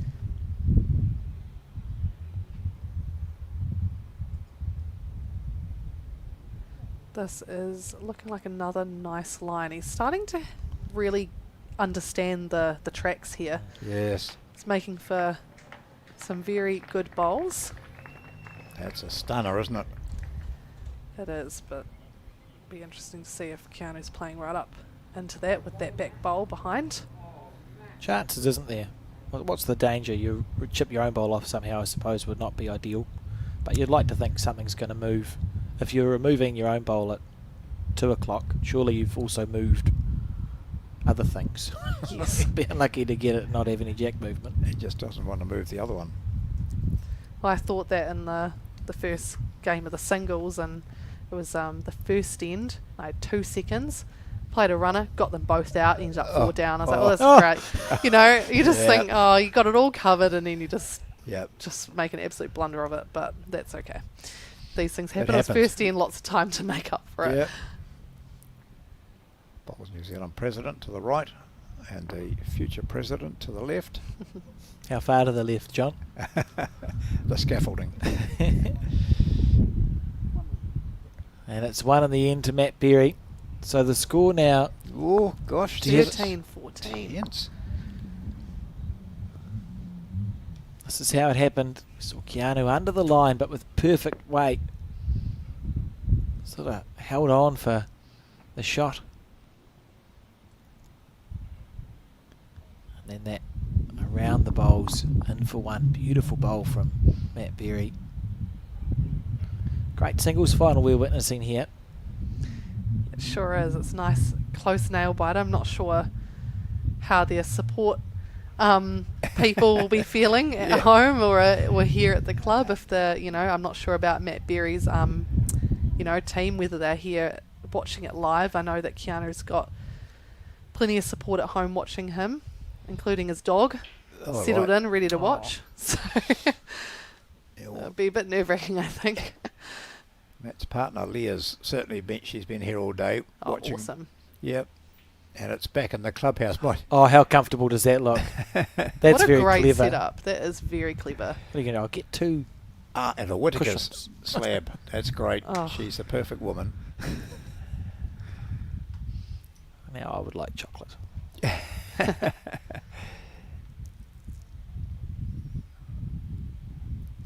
Hoping this might finish well for him. Will it come in from out there? Just a little bit. Not wide. quite. He is looking a little bit. Not. He doesn't show much emotion, obviously, but just there you see a slight frown. It's interesting. We've seen 3 consecutive 1s scored in this game for Matt Berry. Remember, we started off. Matt got a 4 on the second end, and then it was 5 ends of scoring for Keanu.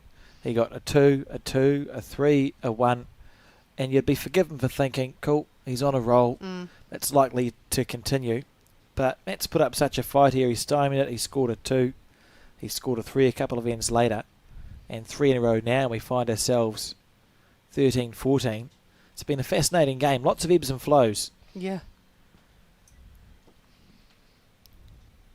What I'm delighted about is that we just off here had a chat about how these things can go. You have someone like Berry who's sort of an outsider, who's struggled but fought all the way and gets to that semi-final against Liam Hill, and then comes into this and you think, oh, I hope this isn't going to be just a blowout and Derby wins 21-3 or something like that. And that's sometimes the adrenaline sort of has kicked in for those previous matches, and then I'm in the final. Thank goodness, I can't believe it. And you fall to bits. Well, he certainly has shown great fortitude here to stay in this game. 100%. And it's always nice for the semi-finalist that didn't make it through to the next round when they see a really close final and they go, oh, that's awesome that they've carried on to play a quality game.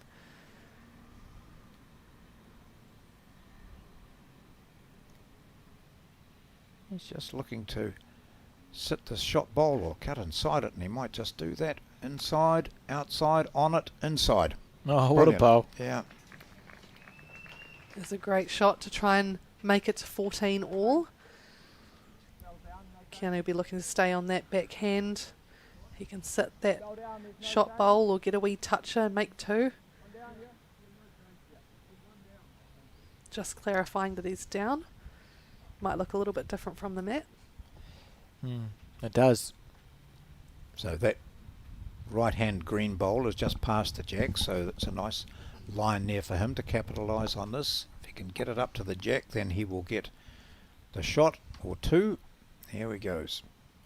Go with the jack back to the left here as we view it.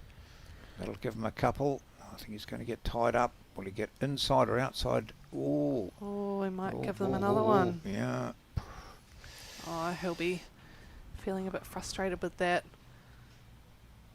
But it could make for a better target, and he might be able to play a bit more weight with his next. If he chooses to. Might look like an easier shot, I don't know. So if you were Berry, would you be staying on the forehand, or as he's doing?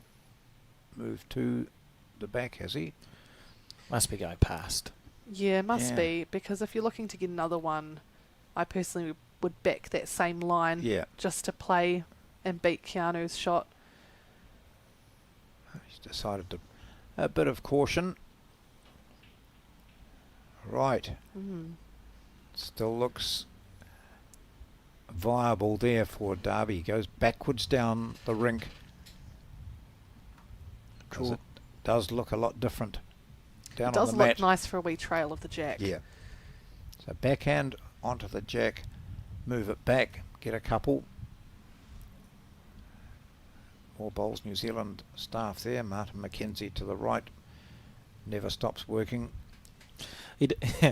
That's not an exaggeration for Martin. No. I'm surprised to see him sitting still. Here we go. Big shot here. He's probably down 2 on the head. He's got a 1-shot advantage. He's close. Oh, he's got it, hasn't he? He's got it. Oh, my word. You see the blokes on the left, hands on the head. Yeah.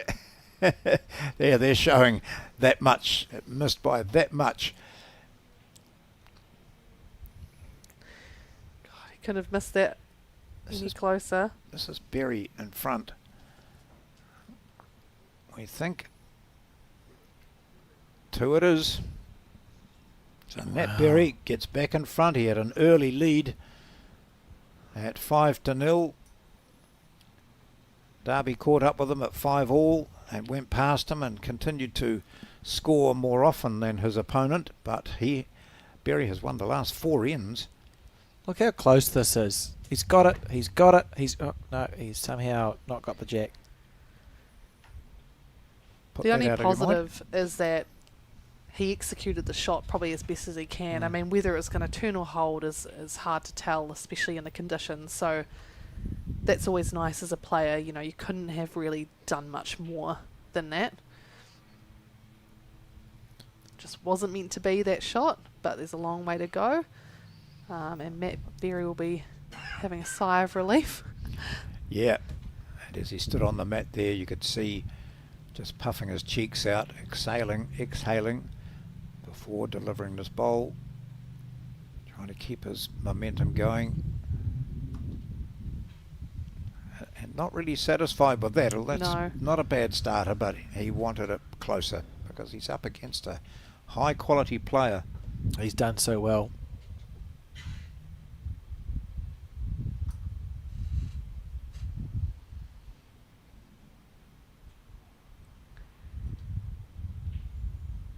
This is coming in quite nicely as a first bowl.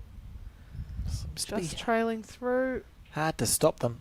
I suppose if you think about it, this is the 8th day of play.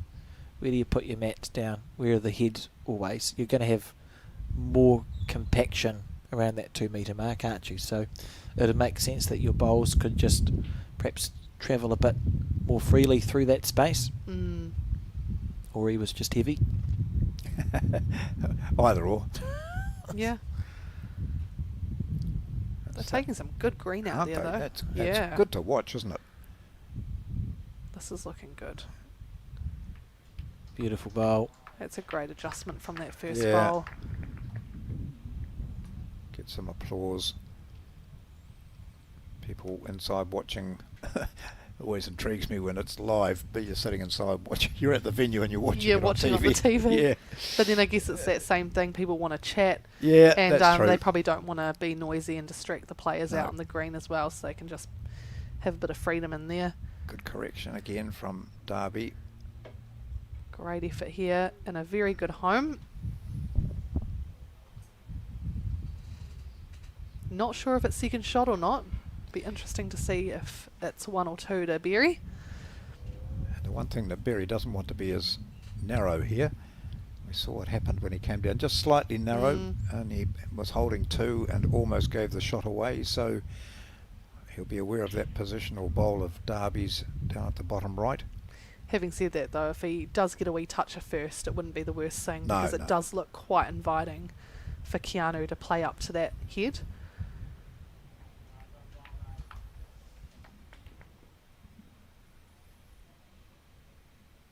So a test of Darby's skill and temperament here. Temperament's fine. We know he's a very skillful player. He only just missed with his last bowl. Such focus. Yeah, he might go quicker here. Easier in the wind. And it's bending down, but I think it's just on the wide side.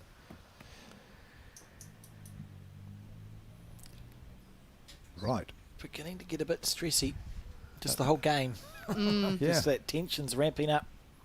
And here for Berry is I need to be up and over. I don't want to be narrow. Yeah, past the jack will be a great bowl, although he might just be wanting to put on the pressure and, you know, just really try and get a good number here. And, Okay, so we don't know how many that is. It's certainly 2. Keanu hasn't asked either, so he's obviously very sure of the shot he needs to play to try and secure this end. Just a slight correction needed here. It looks to be on a better track if it's got the speed to hold that line, which it looks like it does. Takes the second shot out. So now we go down and see how many Berry was holding before this shot, because at the moment he'll keep the mat with 1. Well, I think it's time for me to go out and see the action on the sideline. Absolutely. Yeah, good. I was just about to ask. Thank you so much for having me. You're stressed in the commentary. No, I'm feeling good, but I think it'd be great to go out and just see the action out on the side. I mean, you can't beat being here in person, can you? So it's been awesome being able to join you guys here in the commentary box, and I hope everyone at home is really enjoying the nail-biting game. Yeah, thanks, Taylor. Thanks. Thank you, Taylor.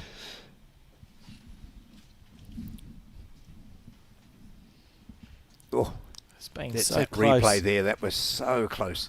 So we've got now 16. So it was just a single, but for Berry, it's him having scored on 6 of the last 7 ends. So he's gone from being 11-7 down to now leading 16-14. It's been an unbelievable game. I'm so impressed with Matt Berry's bowls and his composure. As Taylor said, it'll be interesting as both players get closer and closer to that 21 shot mark. What we see, John, was we've seen everything so far. Keanu on his backhand.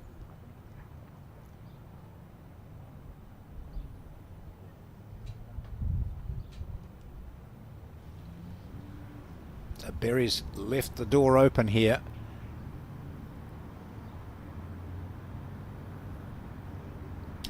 I don't know how he's keeping under control. You know, at some stage the realisations might just hit him. Is this for real? I'm playing the national singles final. I lost my first game in qualifying. In fact, did he only win one on the first day? Yeah, he did. He was defeated in his second game too. Yeah. And here he is. Makes a big correction here. But the great thing is that his weight's very good. Nice bowl.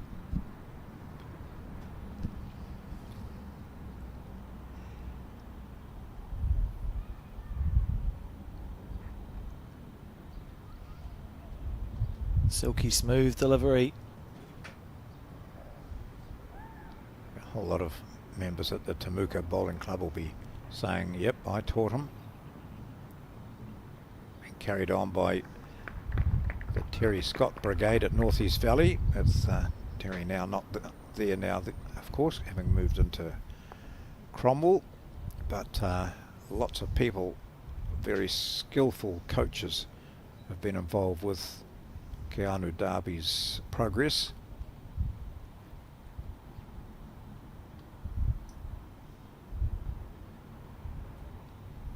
Yeah, I was just thinking to myself, Alex, I thought he'd played this hand really well last time.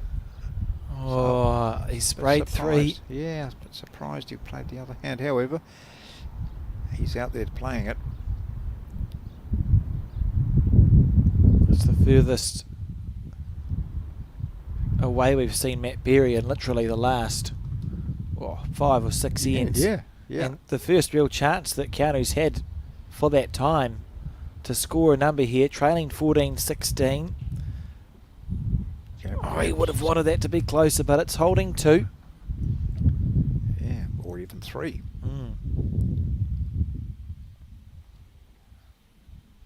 And all the, doesn't know what pressure is, this man, but he's 3 down. It is 3, yeah.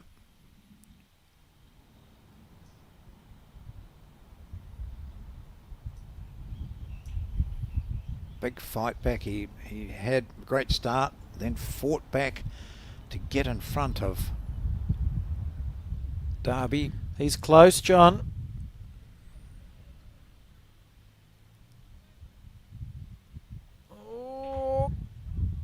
Well, you'd say that'd be at least second shot. Yeah. It's got to be. Now, what is... there's not... well, that's backhand onto that shot if he can. And I think it's safe enough to draw it on the backhand side. Yeah. If it whips across, you get 3 rolls out of the blue, it's worth 2.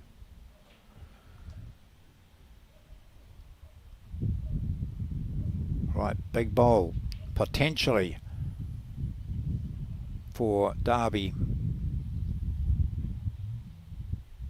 Backhand needs to be the perfect weight. Get up and sit that blue second shot. He's under and not where he wanted it to be. So that's a single for Darby. It's now 16-15 in this grand final of the Summerset National Singles and Pairs.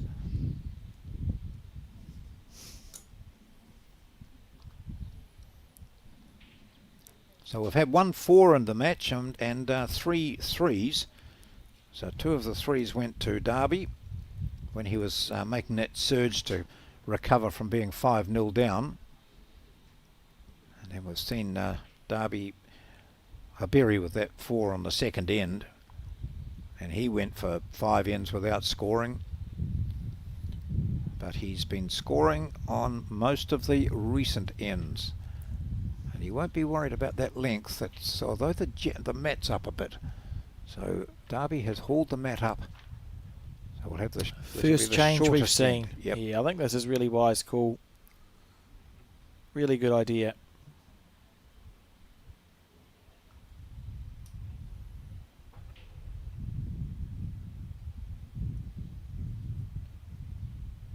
This will be, I think he'll be quite happy with this. So he's made a change up, and Darby sinks the first. We wondered that, didn't we, just a little earlier, when we would see a change in length and whom by. I think that's a good call from Keanu. We'll see how well Matt adjusts with this bowl. You can see there just how far up the mat is.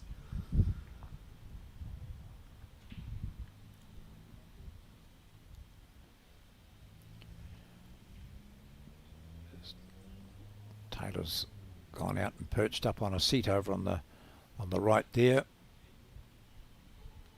Visible support for her good mate.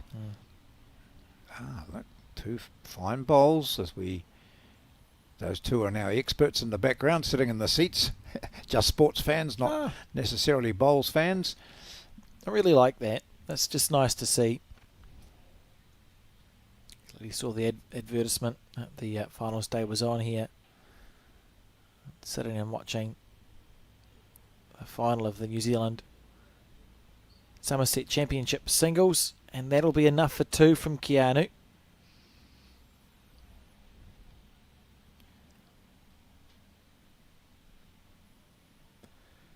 So Matt Berry on his forehand.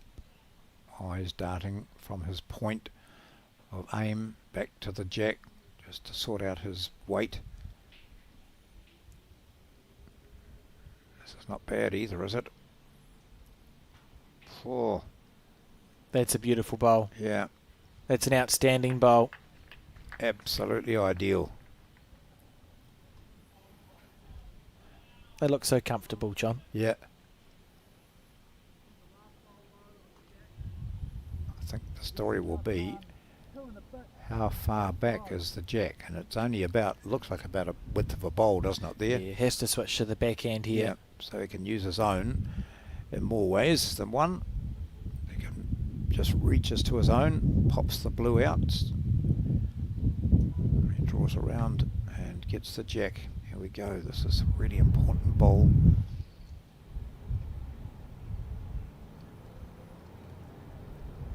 Just let it go nicely. Tracking well. Is it going to hit the green or the blue? It hits the blue. Oh, it's a calamity. A bowl narrow, John. Just a bowl narrow. You're absolutely right. Looked to have everything going for it, but was just slightly narrower. And I think, as he said, one or two. Certainly one to this man, Matt Berry.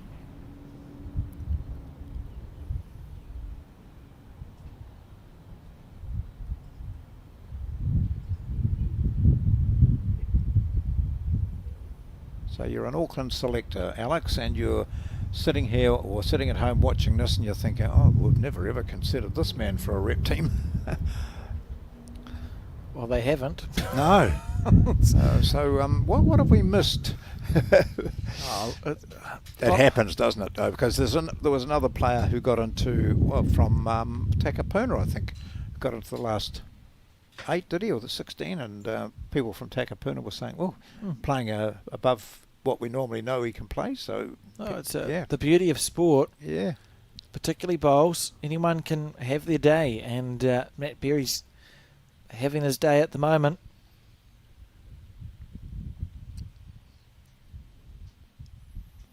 Going for a walk up and down.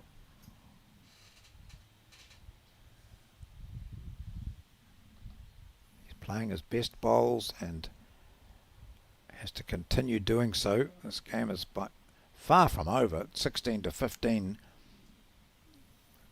But he certainly doesn't want to tap up that short blue bowl and go 3 down. I said he doesn't want to tap up that. No, and he hasn't. Oof, gee. I think even he thought he might have. Yeah. So that might be the second shot he's just pushed up there. Is it just one or is it two? Berry has one to play. It's 2. You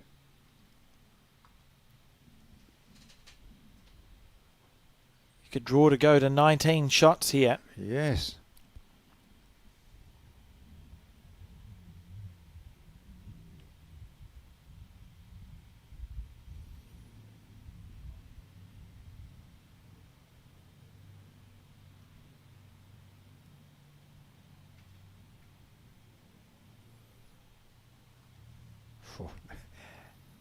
He's pushed it out well.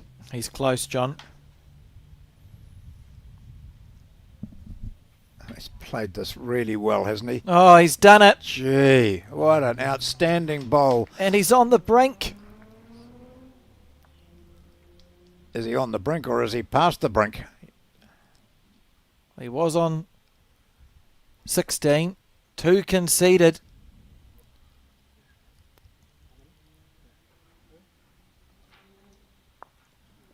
And 2's all it is. 2. So I've been a bit eager with that button. I'll take one away. So what's the score, John? 18 to 15. 18-15. Here's this bowl from Derby, which he hoped would just push his own green one up. Instead of that, he pushed the blue one up. And here with his last bowl is this from Berry. We weren't too sure if he was holding 1 or 2. He was holding 1 because this is now the second shot. And what a beaut bowl. Outstanding stuff. He gave it a little bit of help.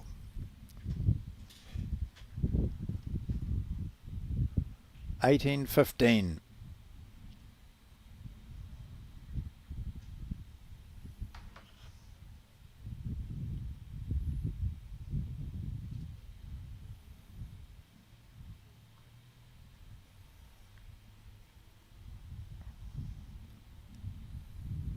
He might quite like this as an opening bowl.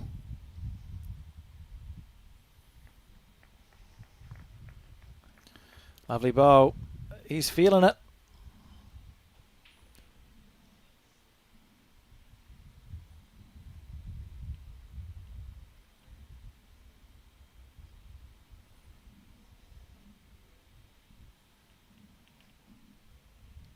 Derby playing the same hand. Pushing it past. Won't be worried about that though. It's a good second shot.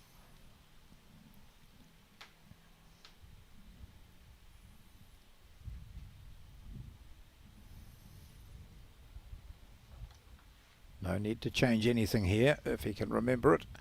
And he's remembered it well all day, Matt Berry.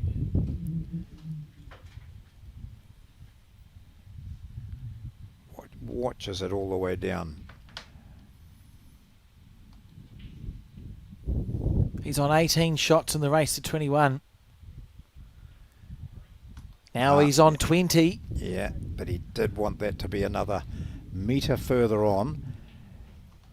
However, it's still second shot, I think. Holding a couple. 2, yes. Derby asks the question.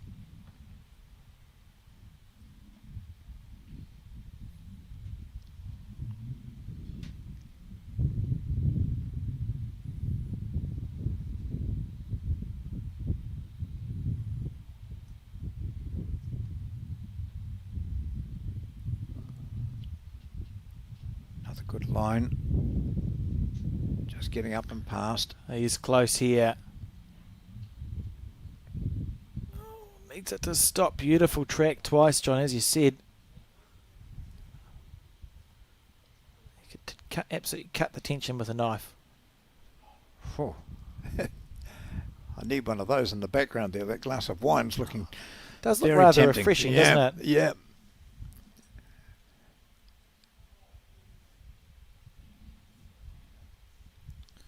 Taking his time, Matt Berry on the back end. And when he's taken his time too, he doesn't get tied up at all. We've seen him do this often where his weight control has been really good. Just nudge his own up. Yep. That he's got nothing over past the jack, and he's holding 2. Is that 3 that he's got? Probably just the 2. Derby, trickle the jack back in the game if you can do that.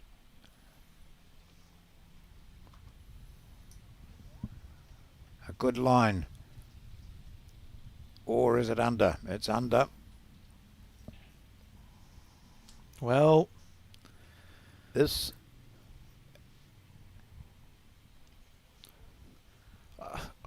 I think it's just 2, but we get that side camera going. Oh no, we don't need it. We've got markers to tell us if we need to. But Matt Berry is holding a couple of shots. He looks at the ground really and wonders, is this going to be good enough? Can I get around and protect that shot? He can't. He's not done it. No. This is a huge moment in the game. Yep. He wanted that one to be 2 metres further on and sit in front of those bowls of Derby's. So what do we see? Crowd. But we see Derby looking and measuring with his fingers.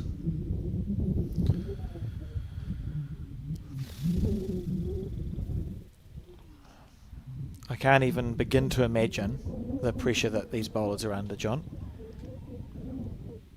Keanu Darby has gone up, has measured. He knows whether it's 2 or 3. He knows that it's going to take this bowl anyway to keep him in the game.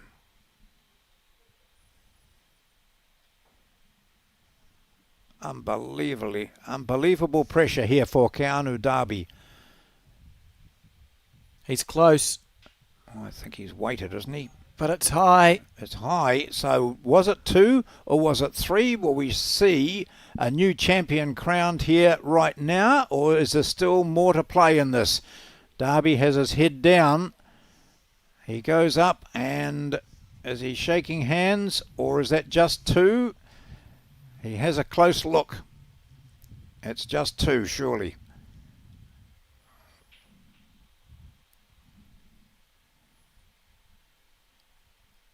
It is 2. There we go. I can see the 2 red lollipops. Matt Berry is going to measure. I want it to be 3, he says. 2. Takes those 2 out.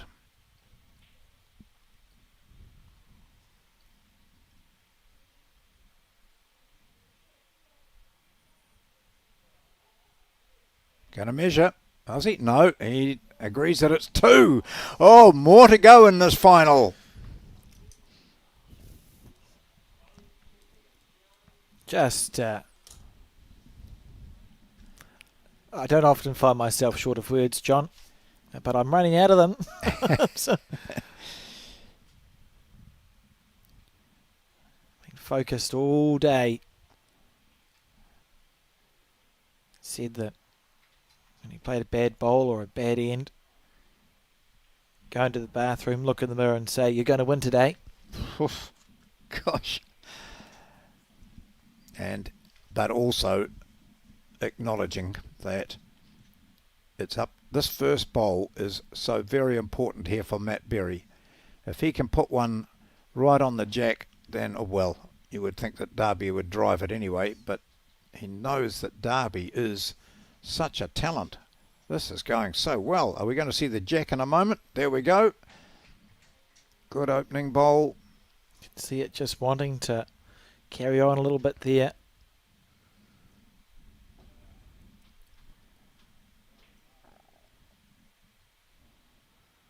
Well, Darby, we know, is so gritty. He had that match against Seamus Curtin. He was 20-8 down and just kept plugging away. All right, so stress must be. I don't know how they put up with it. It's bad enough talking about it. I'm stressed out, and as I said, I think for every other final, like you can feel the emotions. I've got no horse in the race. I don't care who wins. I'm happy to have bowls on television. But it's still stressful to watch because you know what it means to these players, and you could see there Matt unhappy with that bowl. As long as he's up, he'll be okay. You know, that's getting up one up and around the jack. There's nothing wrong with that, as it turns out. That's good. You wouldn't think that the shot bowl now is close enough to successfully be the 21st shot in this game. Good line here, Darby. Good weight too. Yeah. Well played. That'll be enough. 1 to Keanu Darby. Matt Berry not tempted to change hands. He's got this line sussed. He knows exactly where the mark is.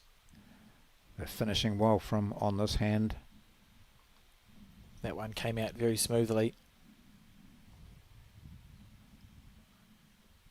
Slightly tighter.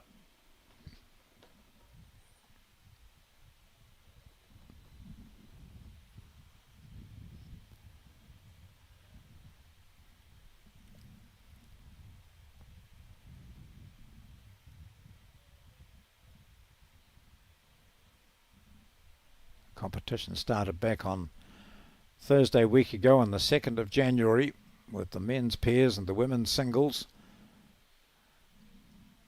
Oh, flick it your way. Okay, gets a bit of a break there. So holding 2.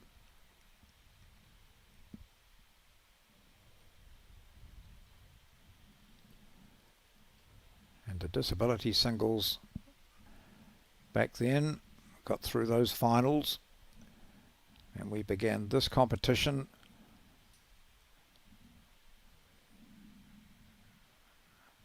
That's good, just taking that line a little bit differently. This is heading into a great home. This is heading into a perfect home. Oh, unlucky, but has it been enough? It looked to have given it to Darby, who had the shot anyway. Not quite. Blue. It's a blue to Darby. Yep, so 1 blue lollipop. Gee, delicate play. So Darby looking to add a bonus, and we'll see what he does with the mat. He's going to have control of the jack.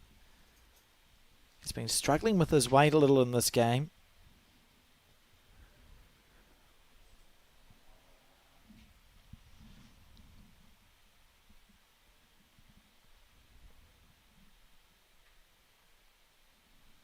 What does he see here? It's just a draw. Cannot afford to move the jack. He can play a bit cautiously maybe. Fair enough. Yep, miss wide. So the game continues. A single there to Keanu Darby. It's now 20-16.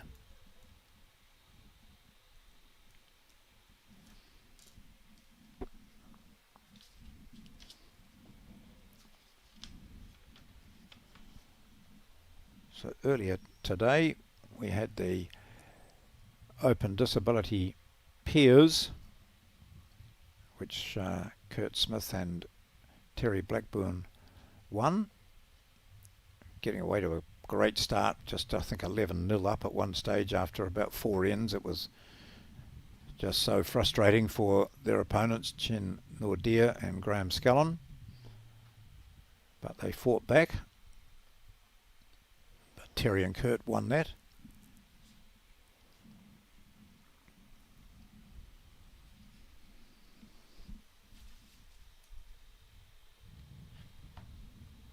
This first bowl of Keanu's on the backhand.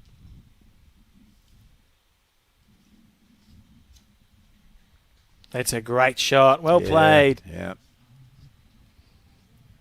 And we saw Olivia Bloomfield and Lisa Prideaux play a mighty final in the women's pairs against Ashley Jeffcoat and Henrietta Scott. One on the final end. It was all tied up.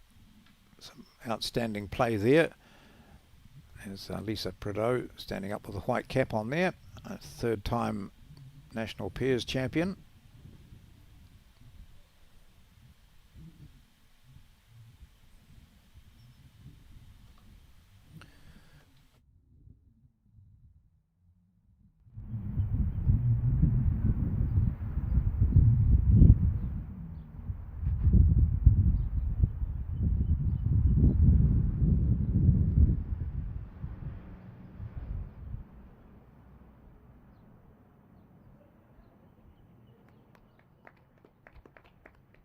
What a beautiful bowl that is from Keanu Darby.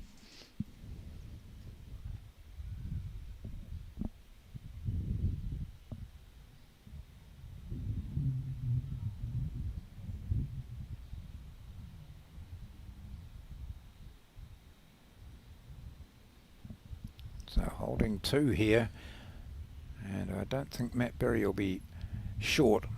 He'll be looking to sit one of these green bowls. Doesn't like that one. He's finishing up pretty much in exactly the same position as his previous. Are there swinging through more twists in this tail? Yeah. And those 2 of Berry's haven't really helped him, because if he wants to play with some aggression, they're not going to come into the play. So Darby, since Matt got to 20, he hasn't actually held the 21st shot yet. Really, his first bowl of the previous end was the 21st shot, but he hasn't actually played a bowl to hold the game, and that's a different feeling to have to do that. See what he can manage here. This is his first shot of anger coming up. Matt Berry on the back end. See if he can. Oh, I think that was a bit of a two-minded shot, I fear. Well,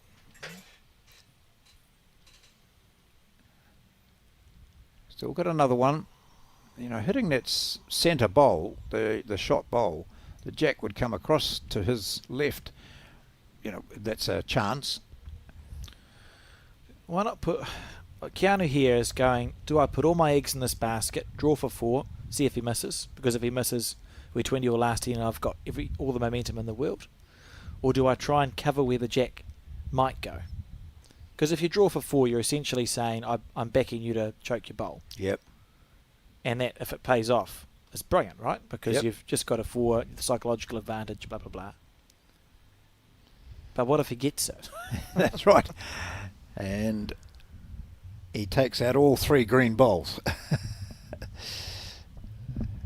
So I can understand a switch, which is what we're going to see. And he probably be drawing to that blue, to split the 2 blue bowls that we see to our far left.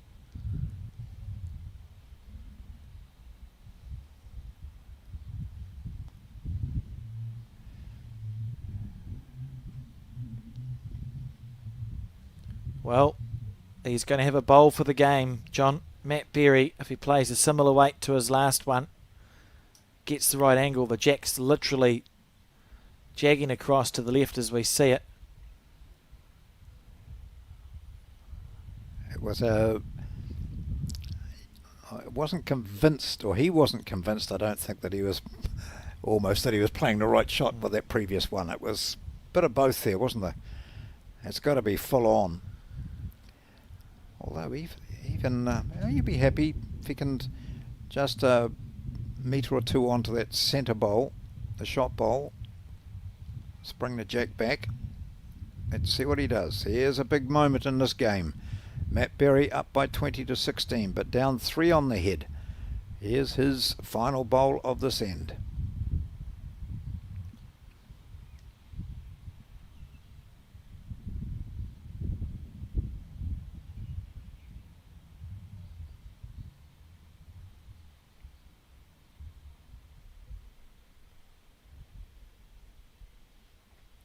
Looks really calm as he plays this into these bowls here. He's done some damage. Oh, Dave, get out of the road. Oh, well, he saved 3. He's still got 1 to get. That was a courageous bowl under those conditions. Is it 1? It is 1. It might be 2, but whatever, this match carries on.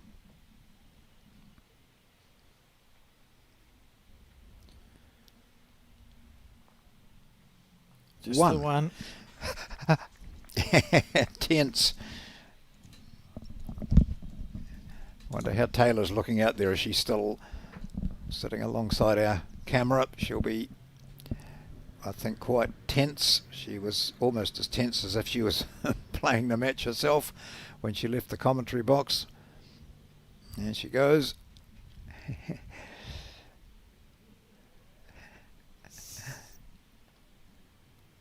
So the game carries on, 20 to 17.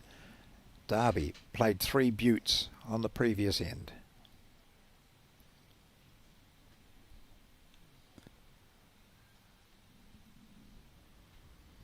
bring it around almost to the 2-metre mark. Into the rhythm.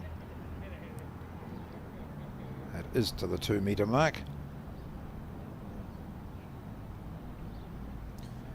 Berry now drawing a toucher. See what happens if he can. Fantastic. He's got no nerves, this guy. Just Doesn't I appear. love the way he's played.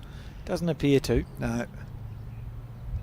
He looks a bit stressed around the eyes, but so too does his opponent. Who wouldn't? Yeah. Here you go. This is close, John. Yep, here you go for the toucher. Oh, gee, right, there we go. Keanu Darby knows what's required. Matt Berry wanders off.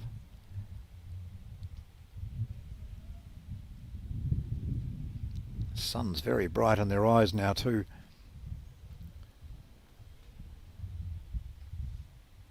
Darby's played a honey as well. Oh no. So the bowl, from the player's point of view, is directly behind the jack. That's enough to hold the win for Matt Berry. How does he play it from now? He plays over the head, or he gets in Keanu's road. No, he's playing over the head. He's looking to push something around the back. If you want this game, or to take it away from me, you're going to have to play some good shots. Handy bowl. Yeah, very good. Left a very narrow target still.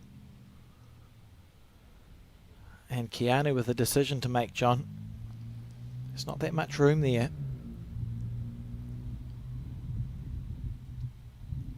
Is he going to try and kill this?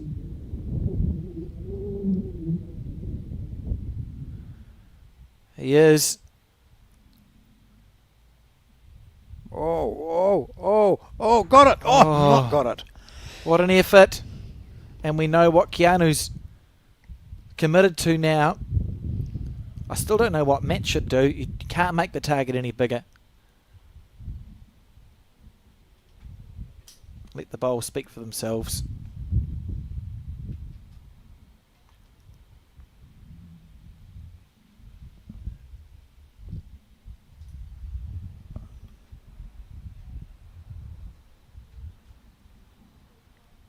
Drawing second shot, is he?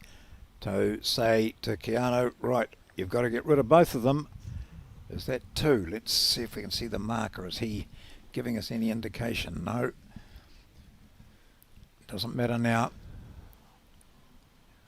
Decision's been made.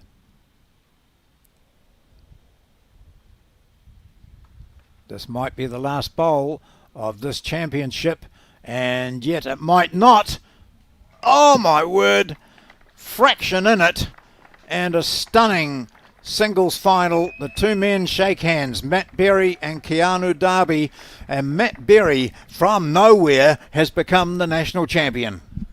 Quite unbelievable scenes here at the Browns Bay Bowling Club, and I look forward to hearing from Matt Berry when he talks to John later on.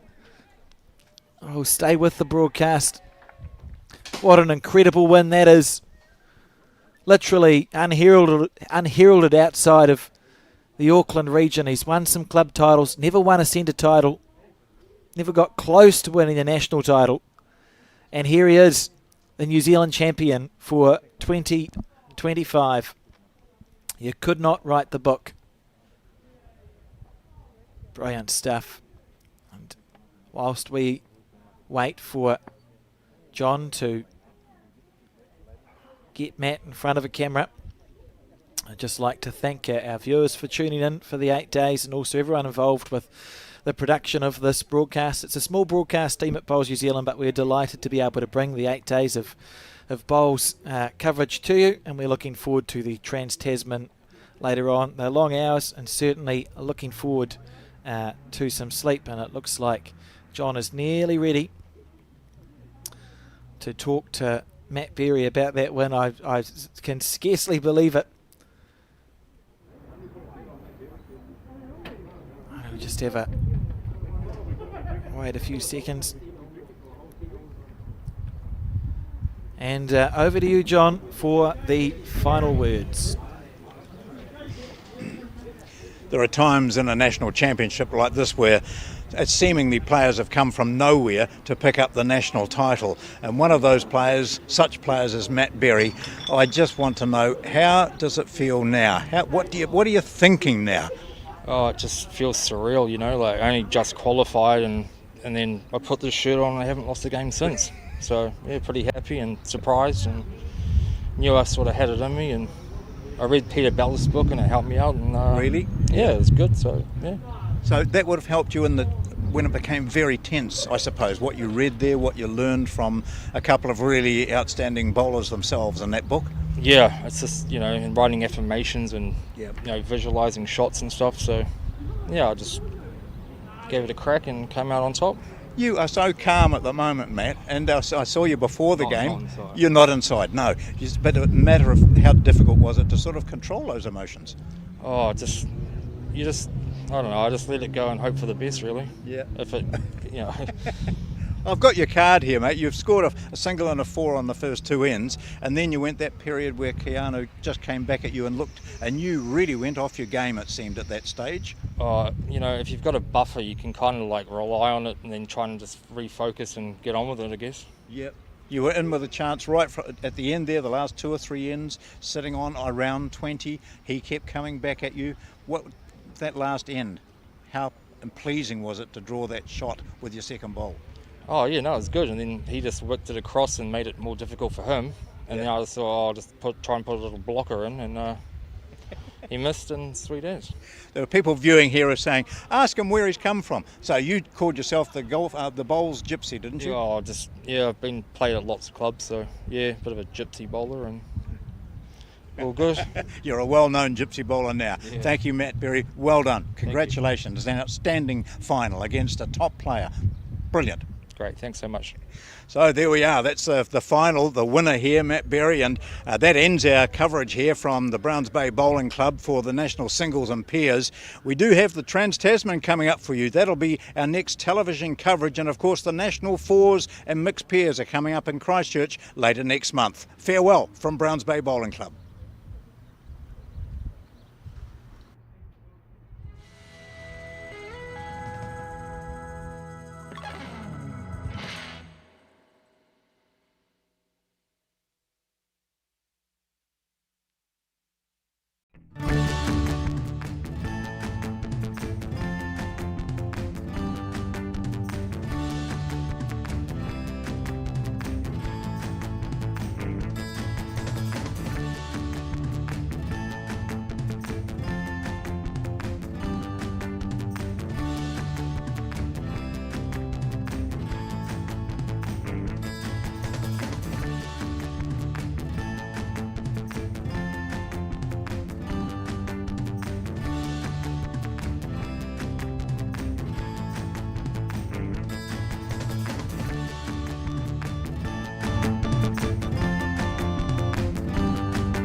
someone you care about is going through a tough time, it can be hard to know what to do.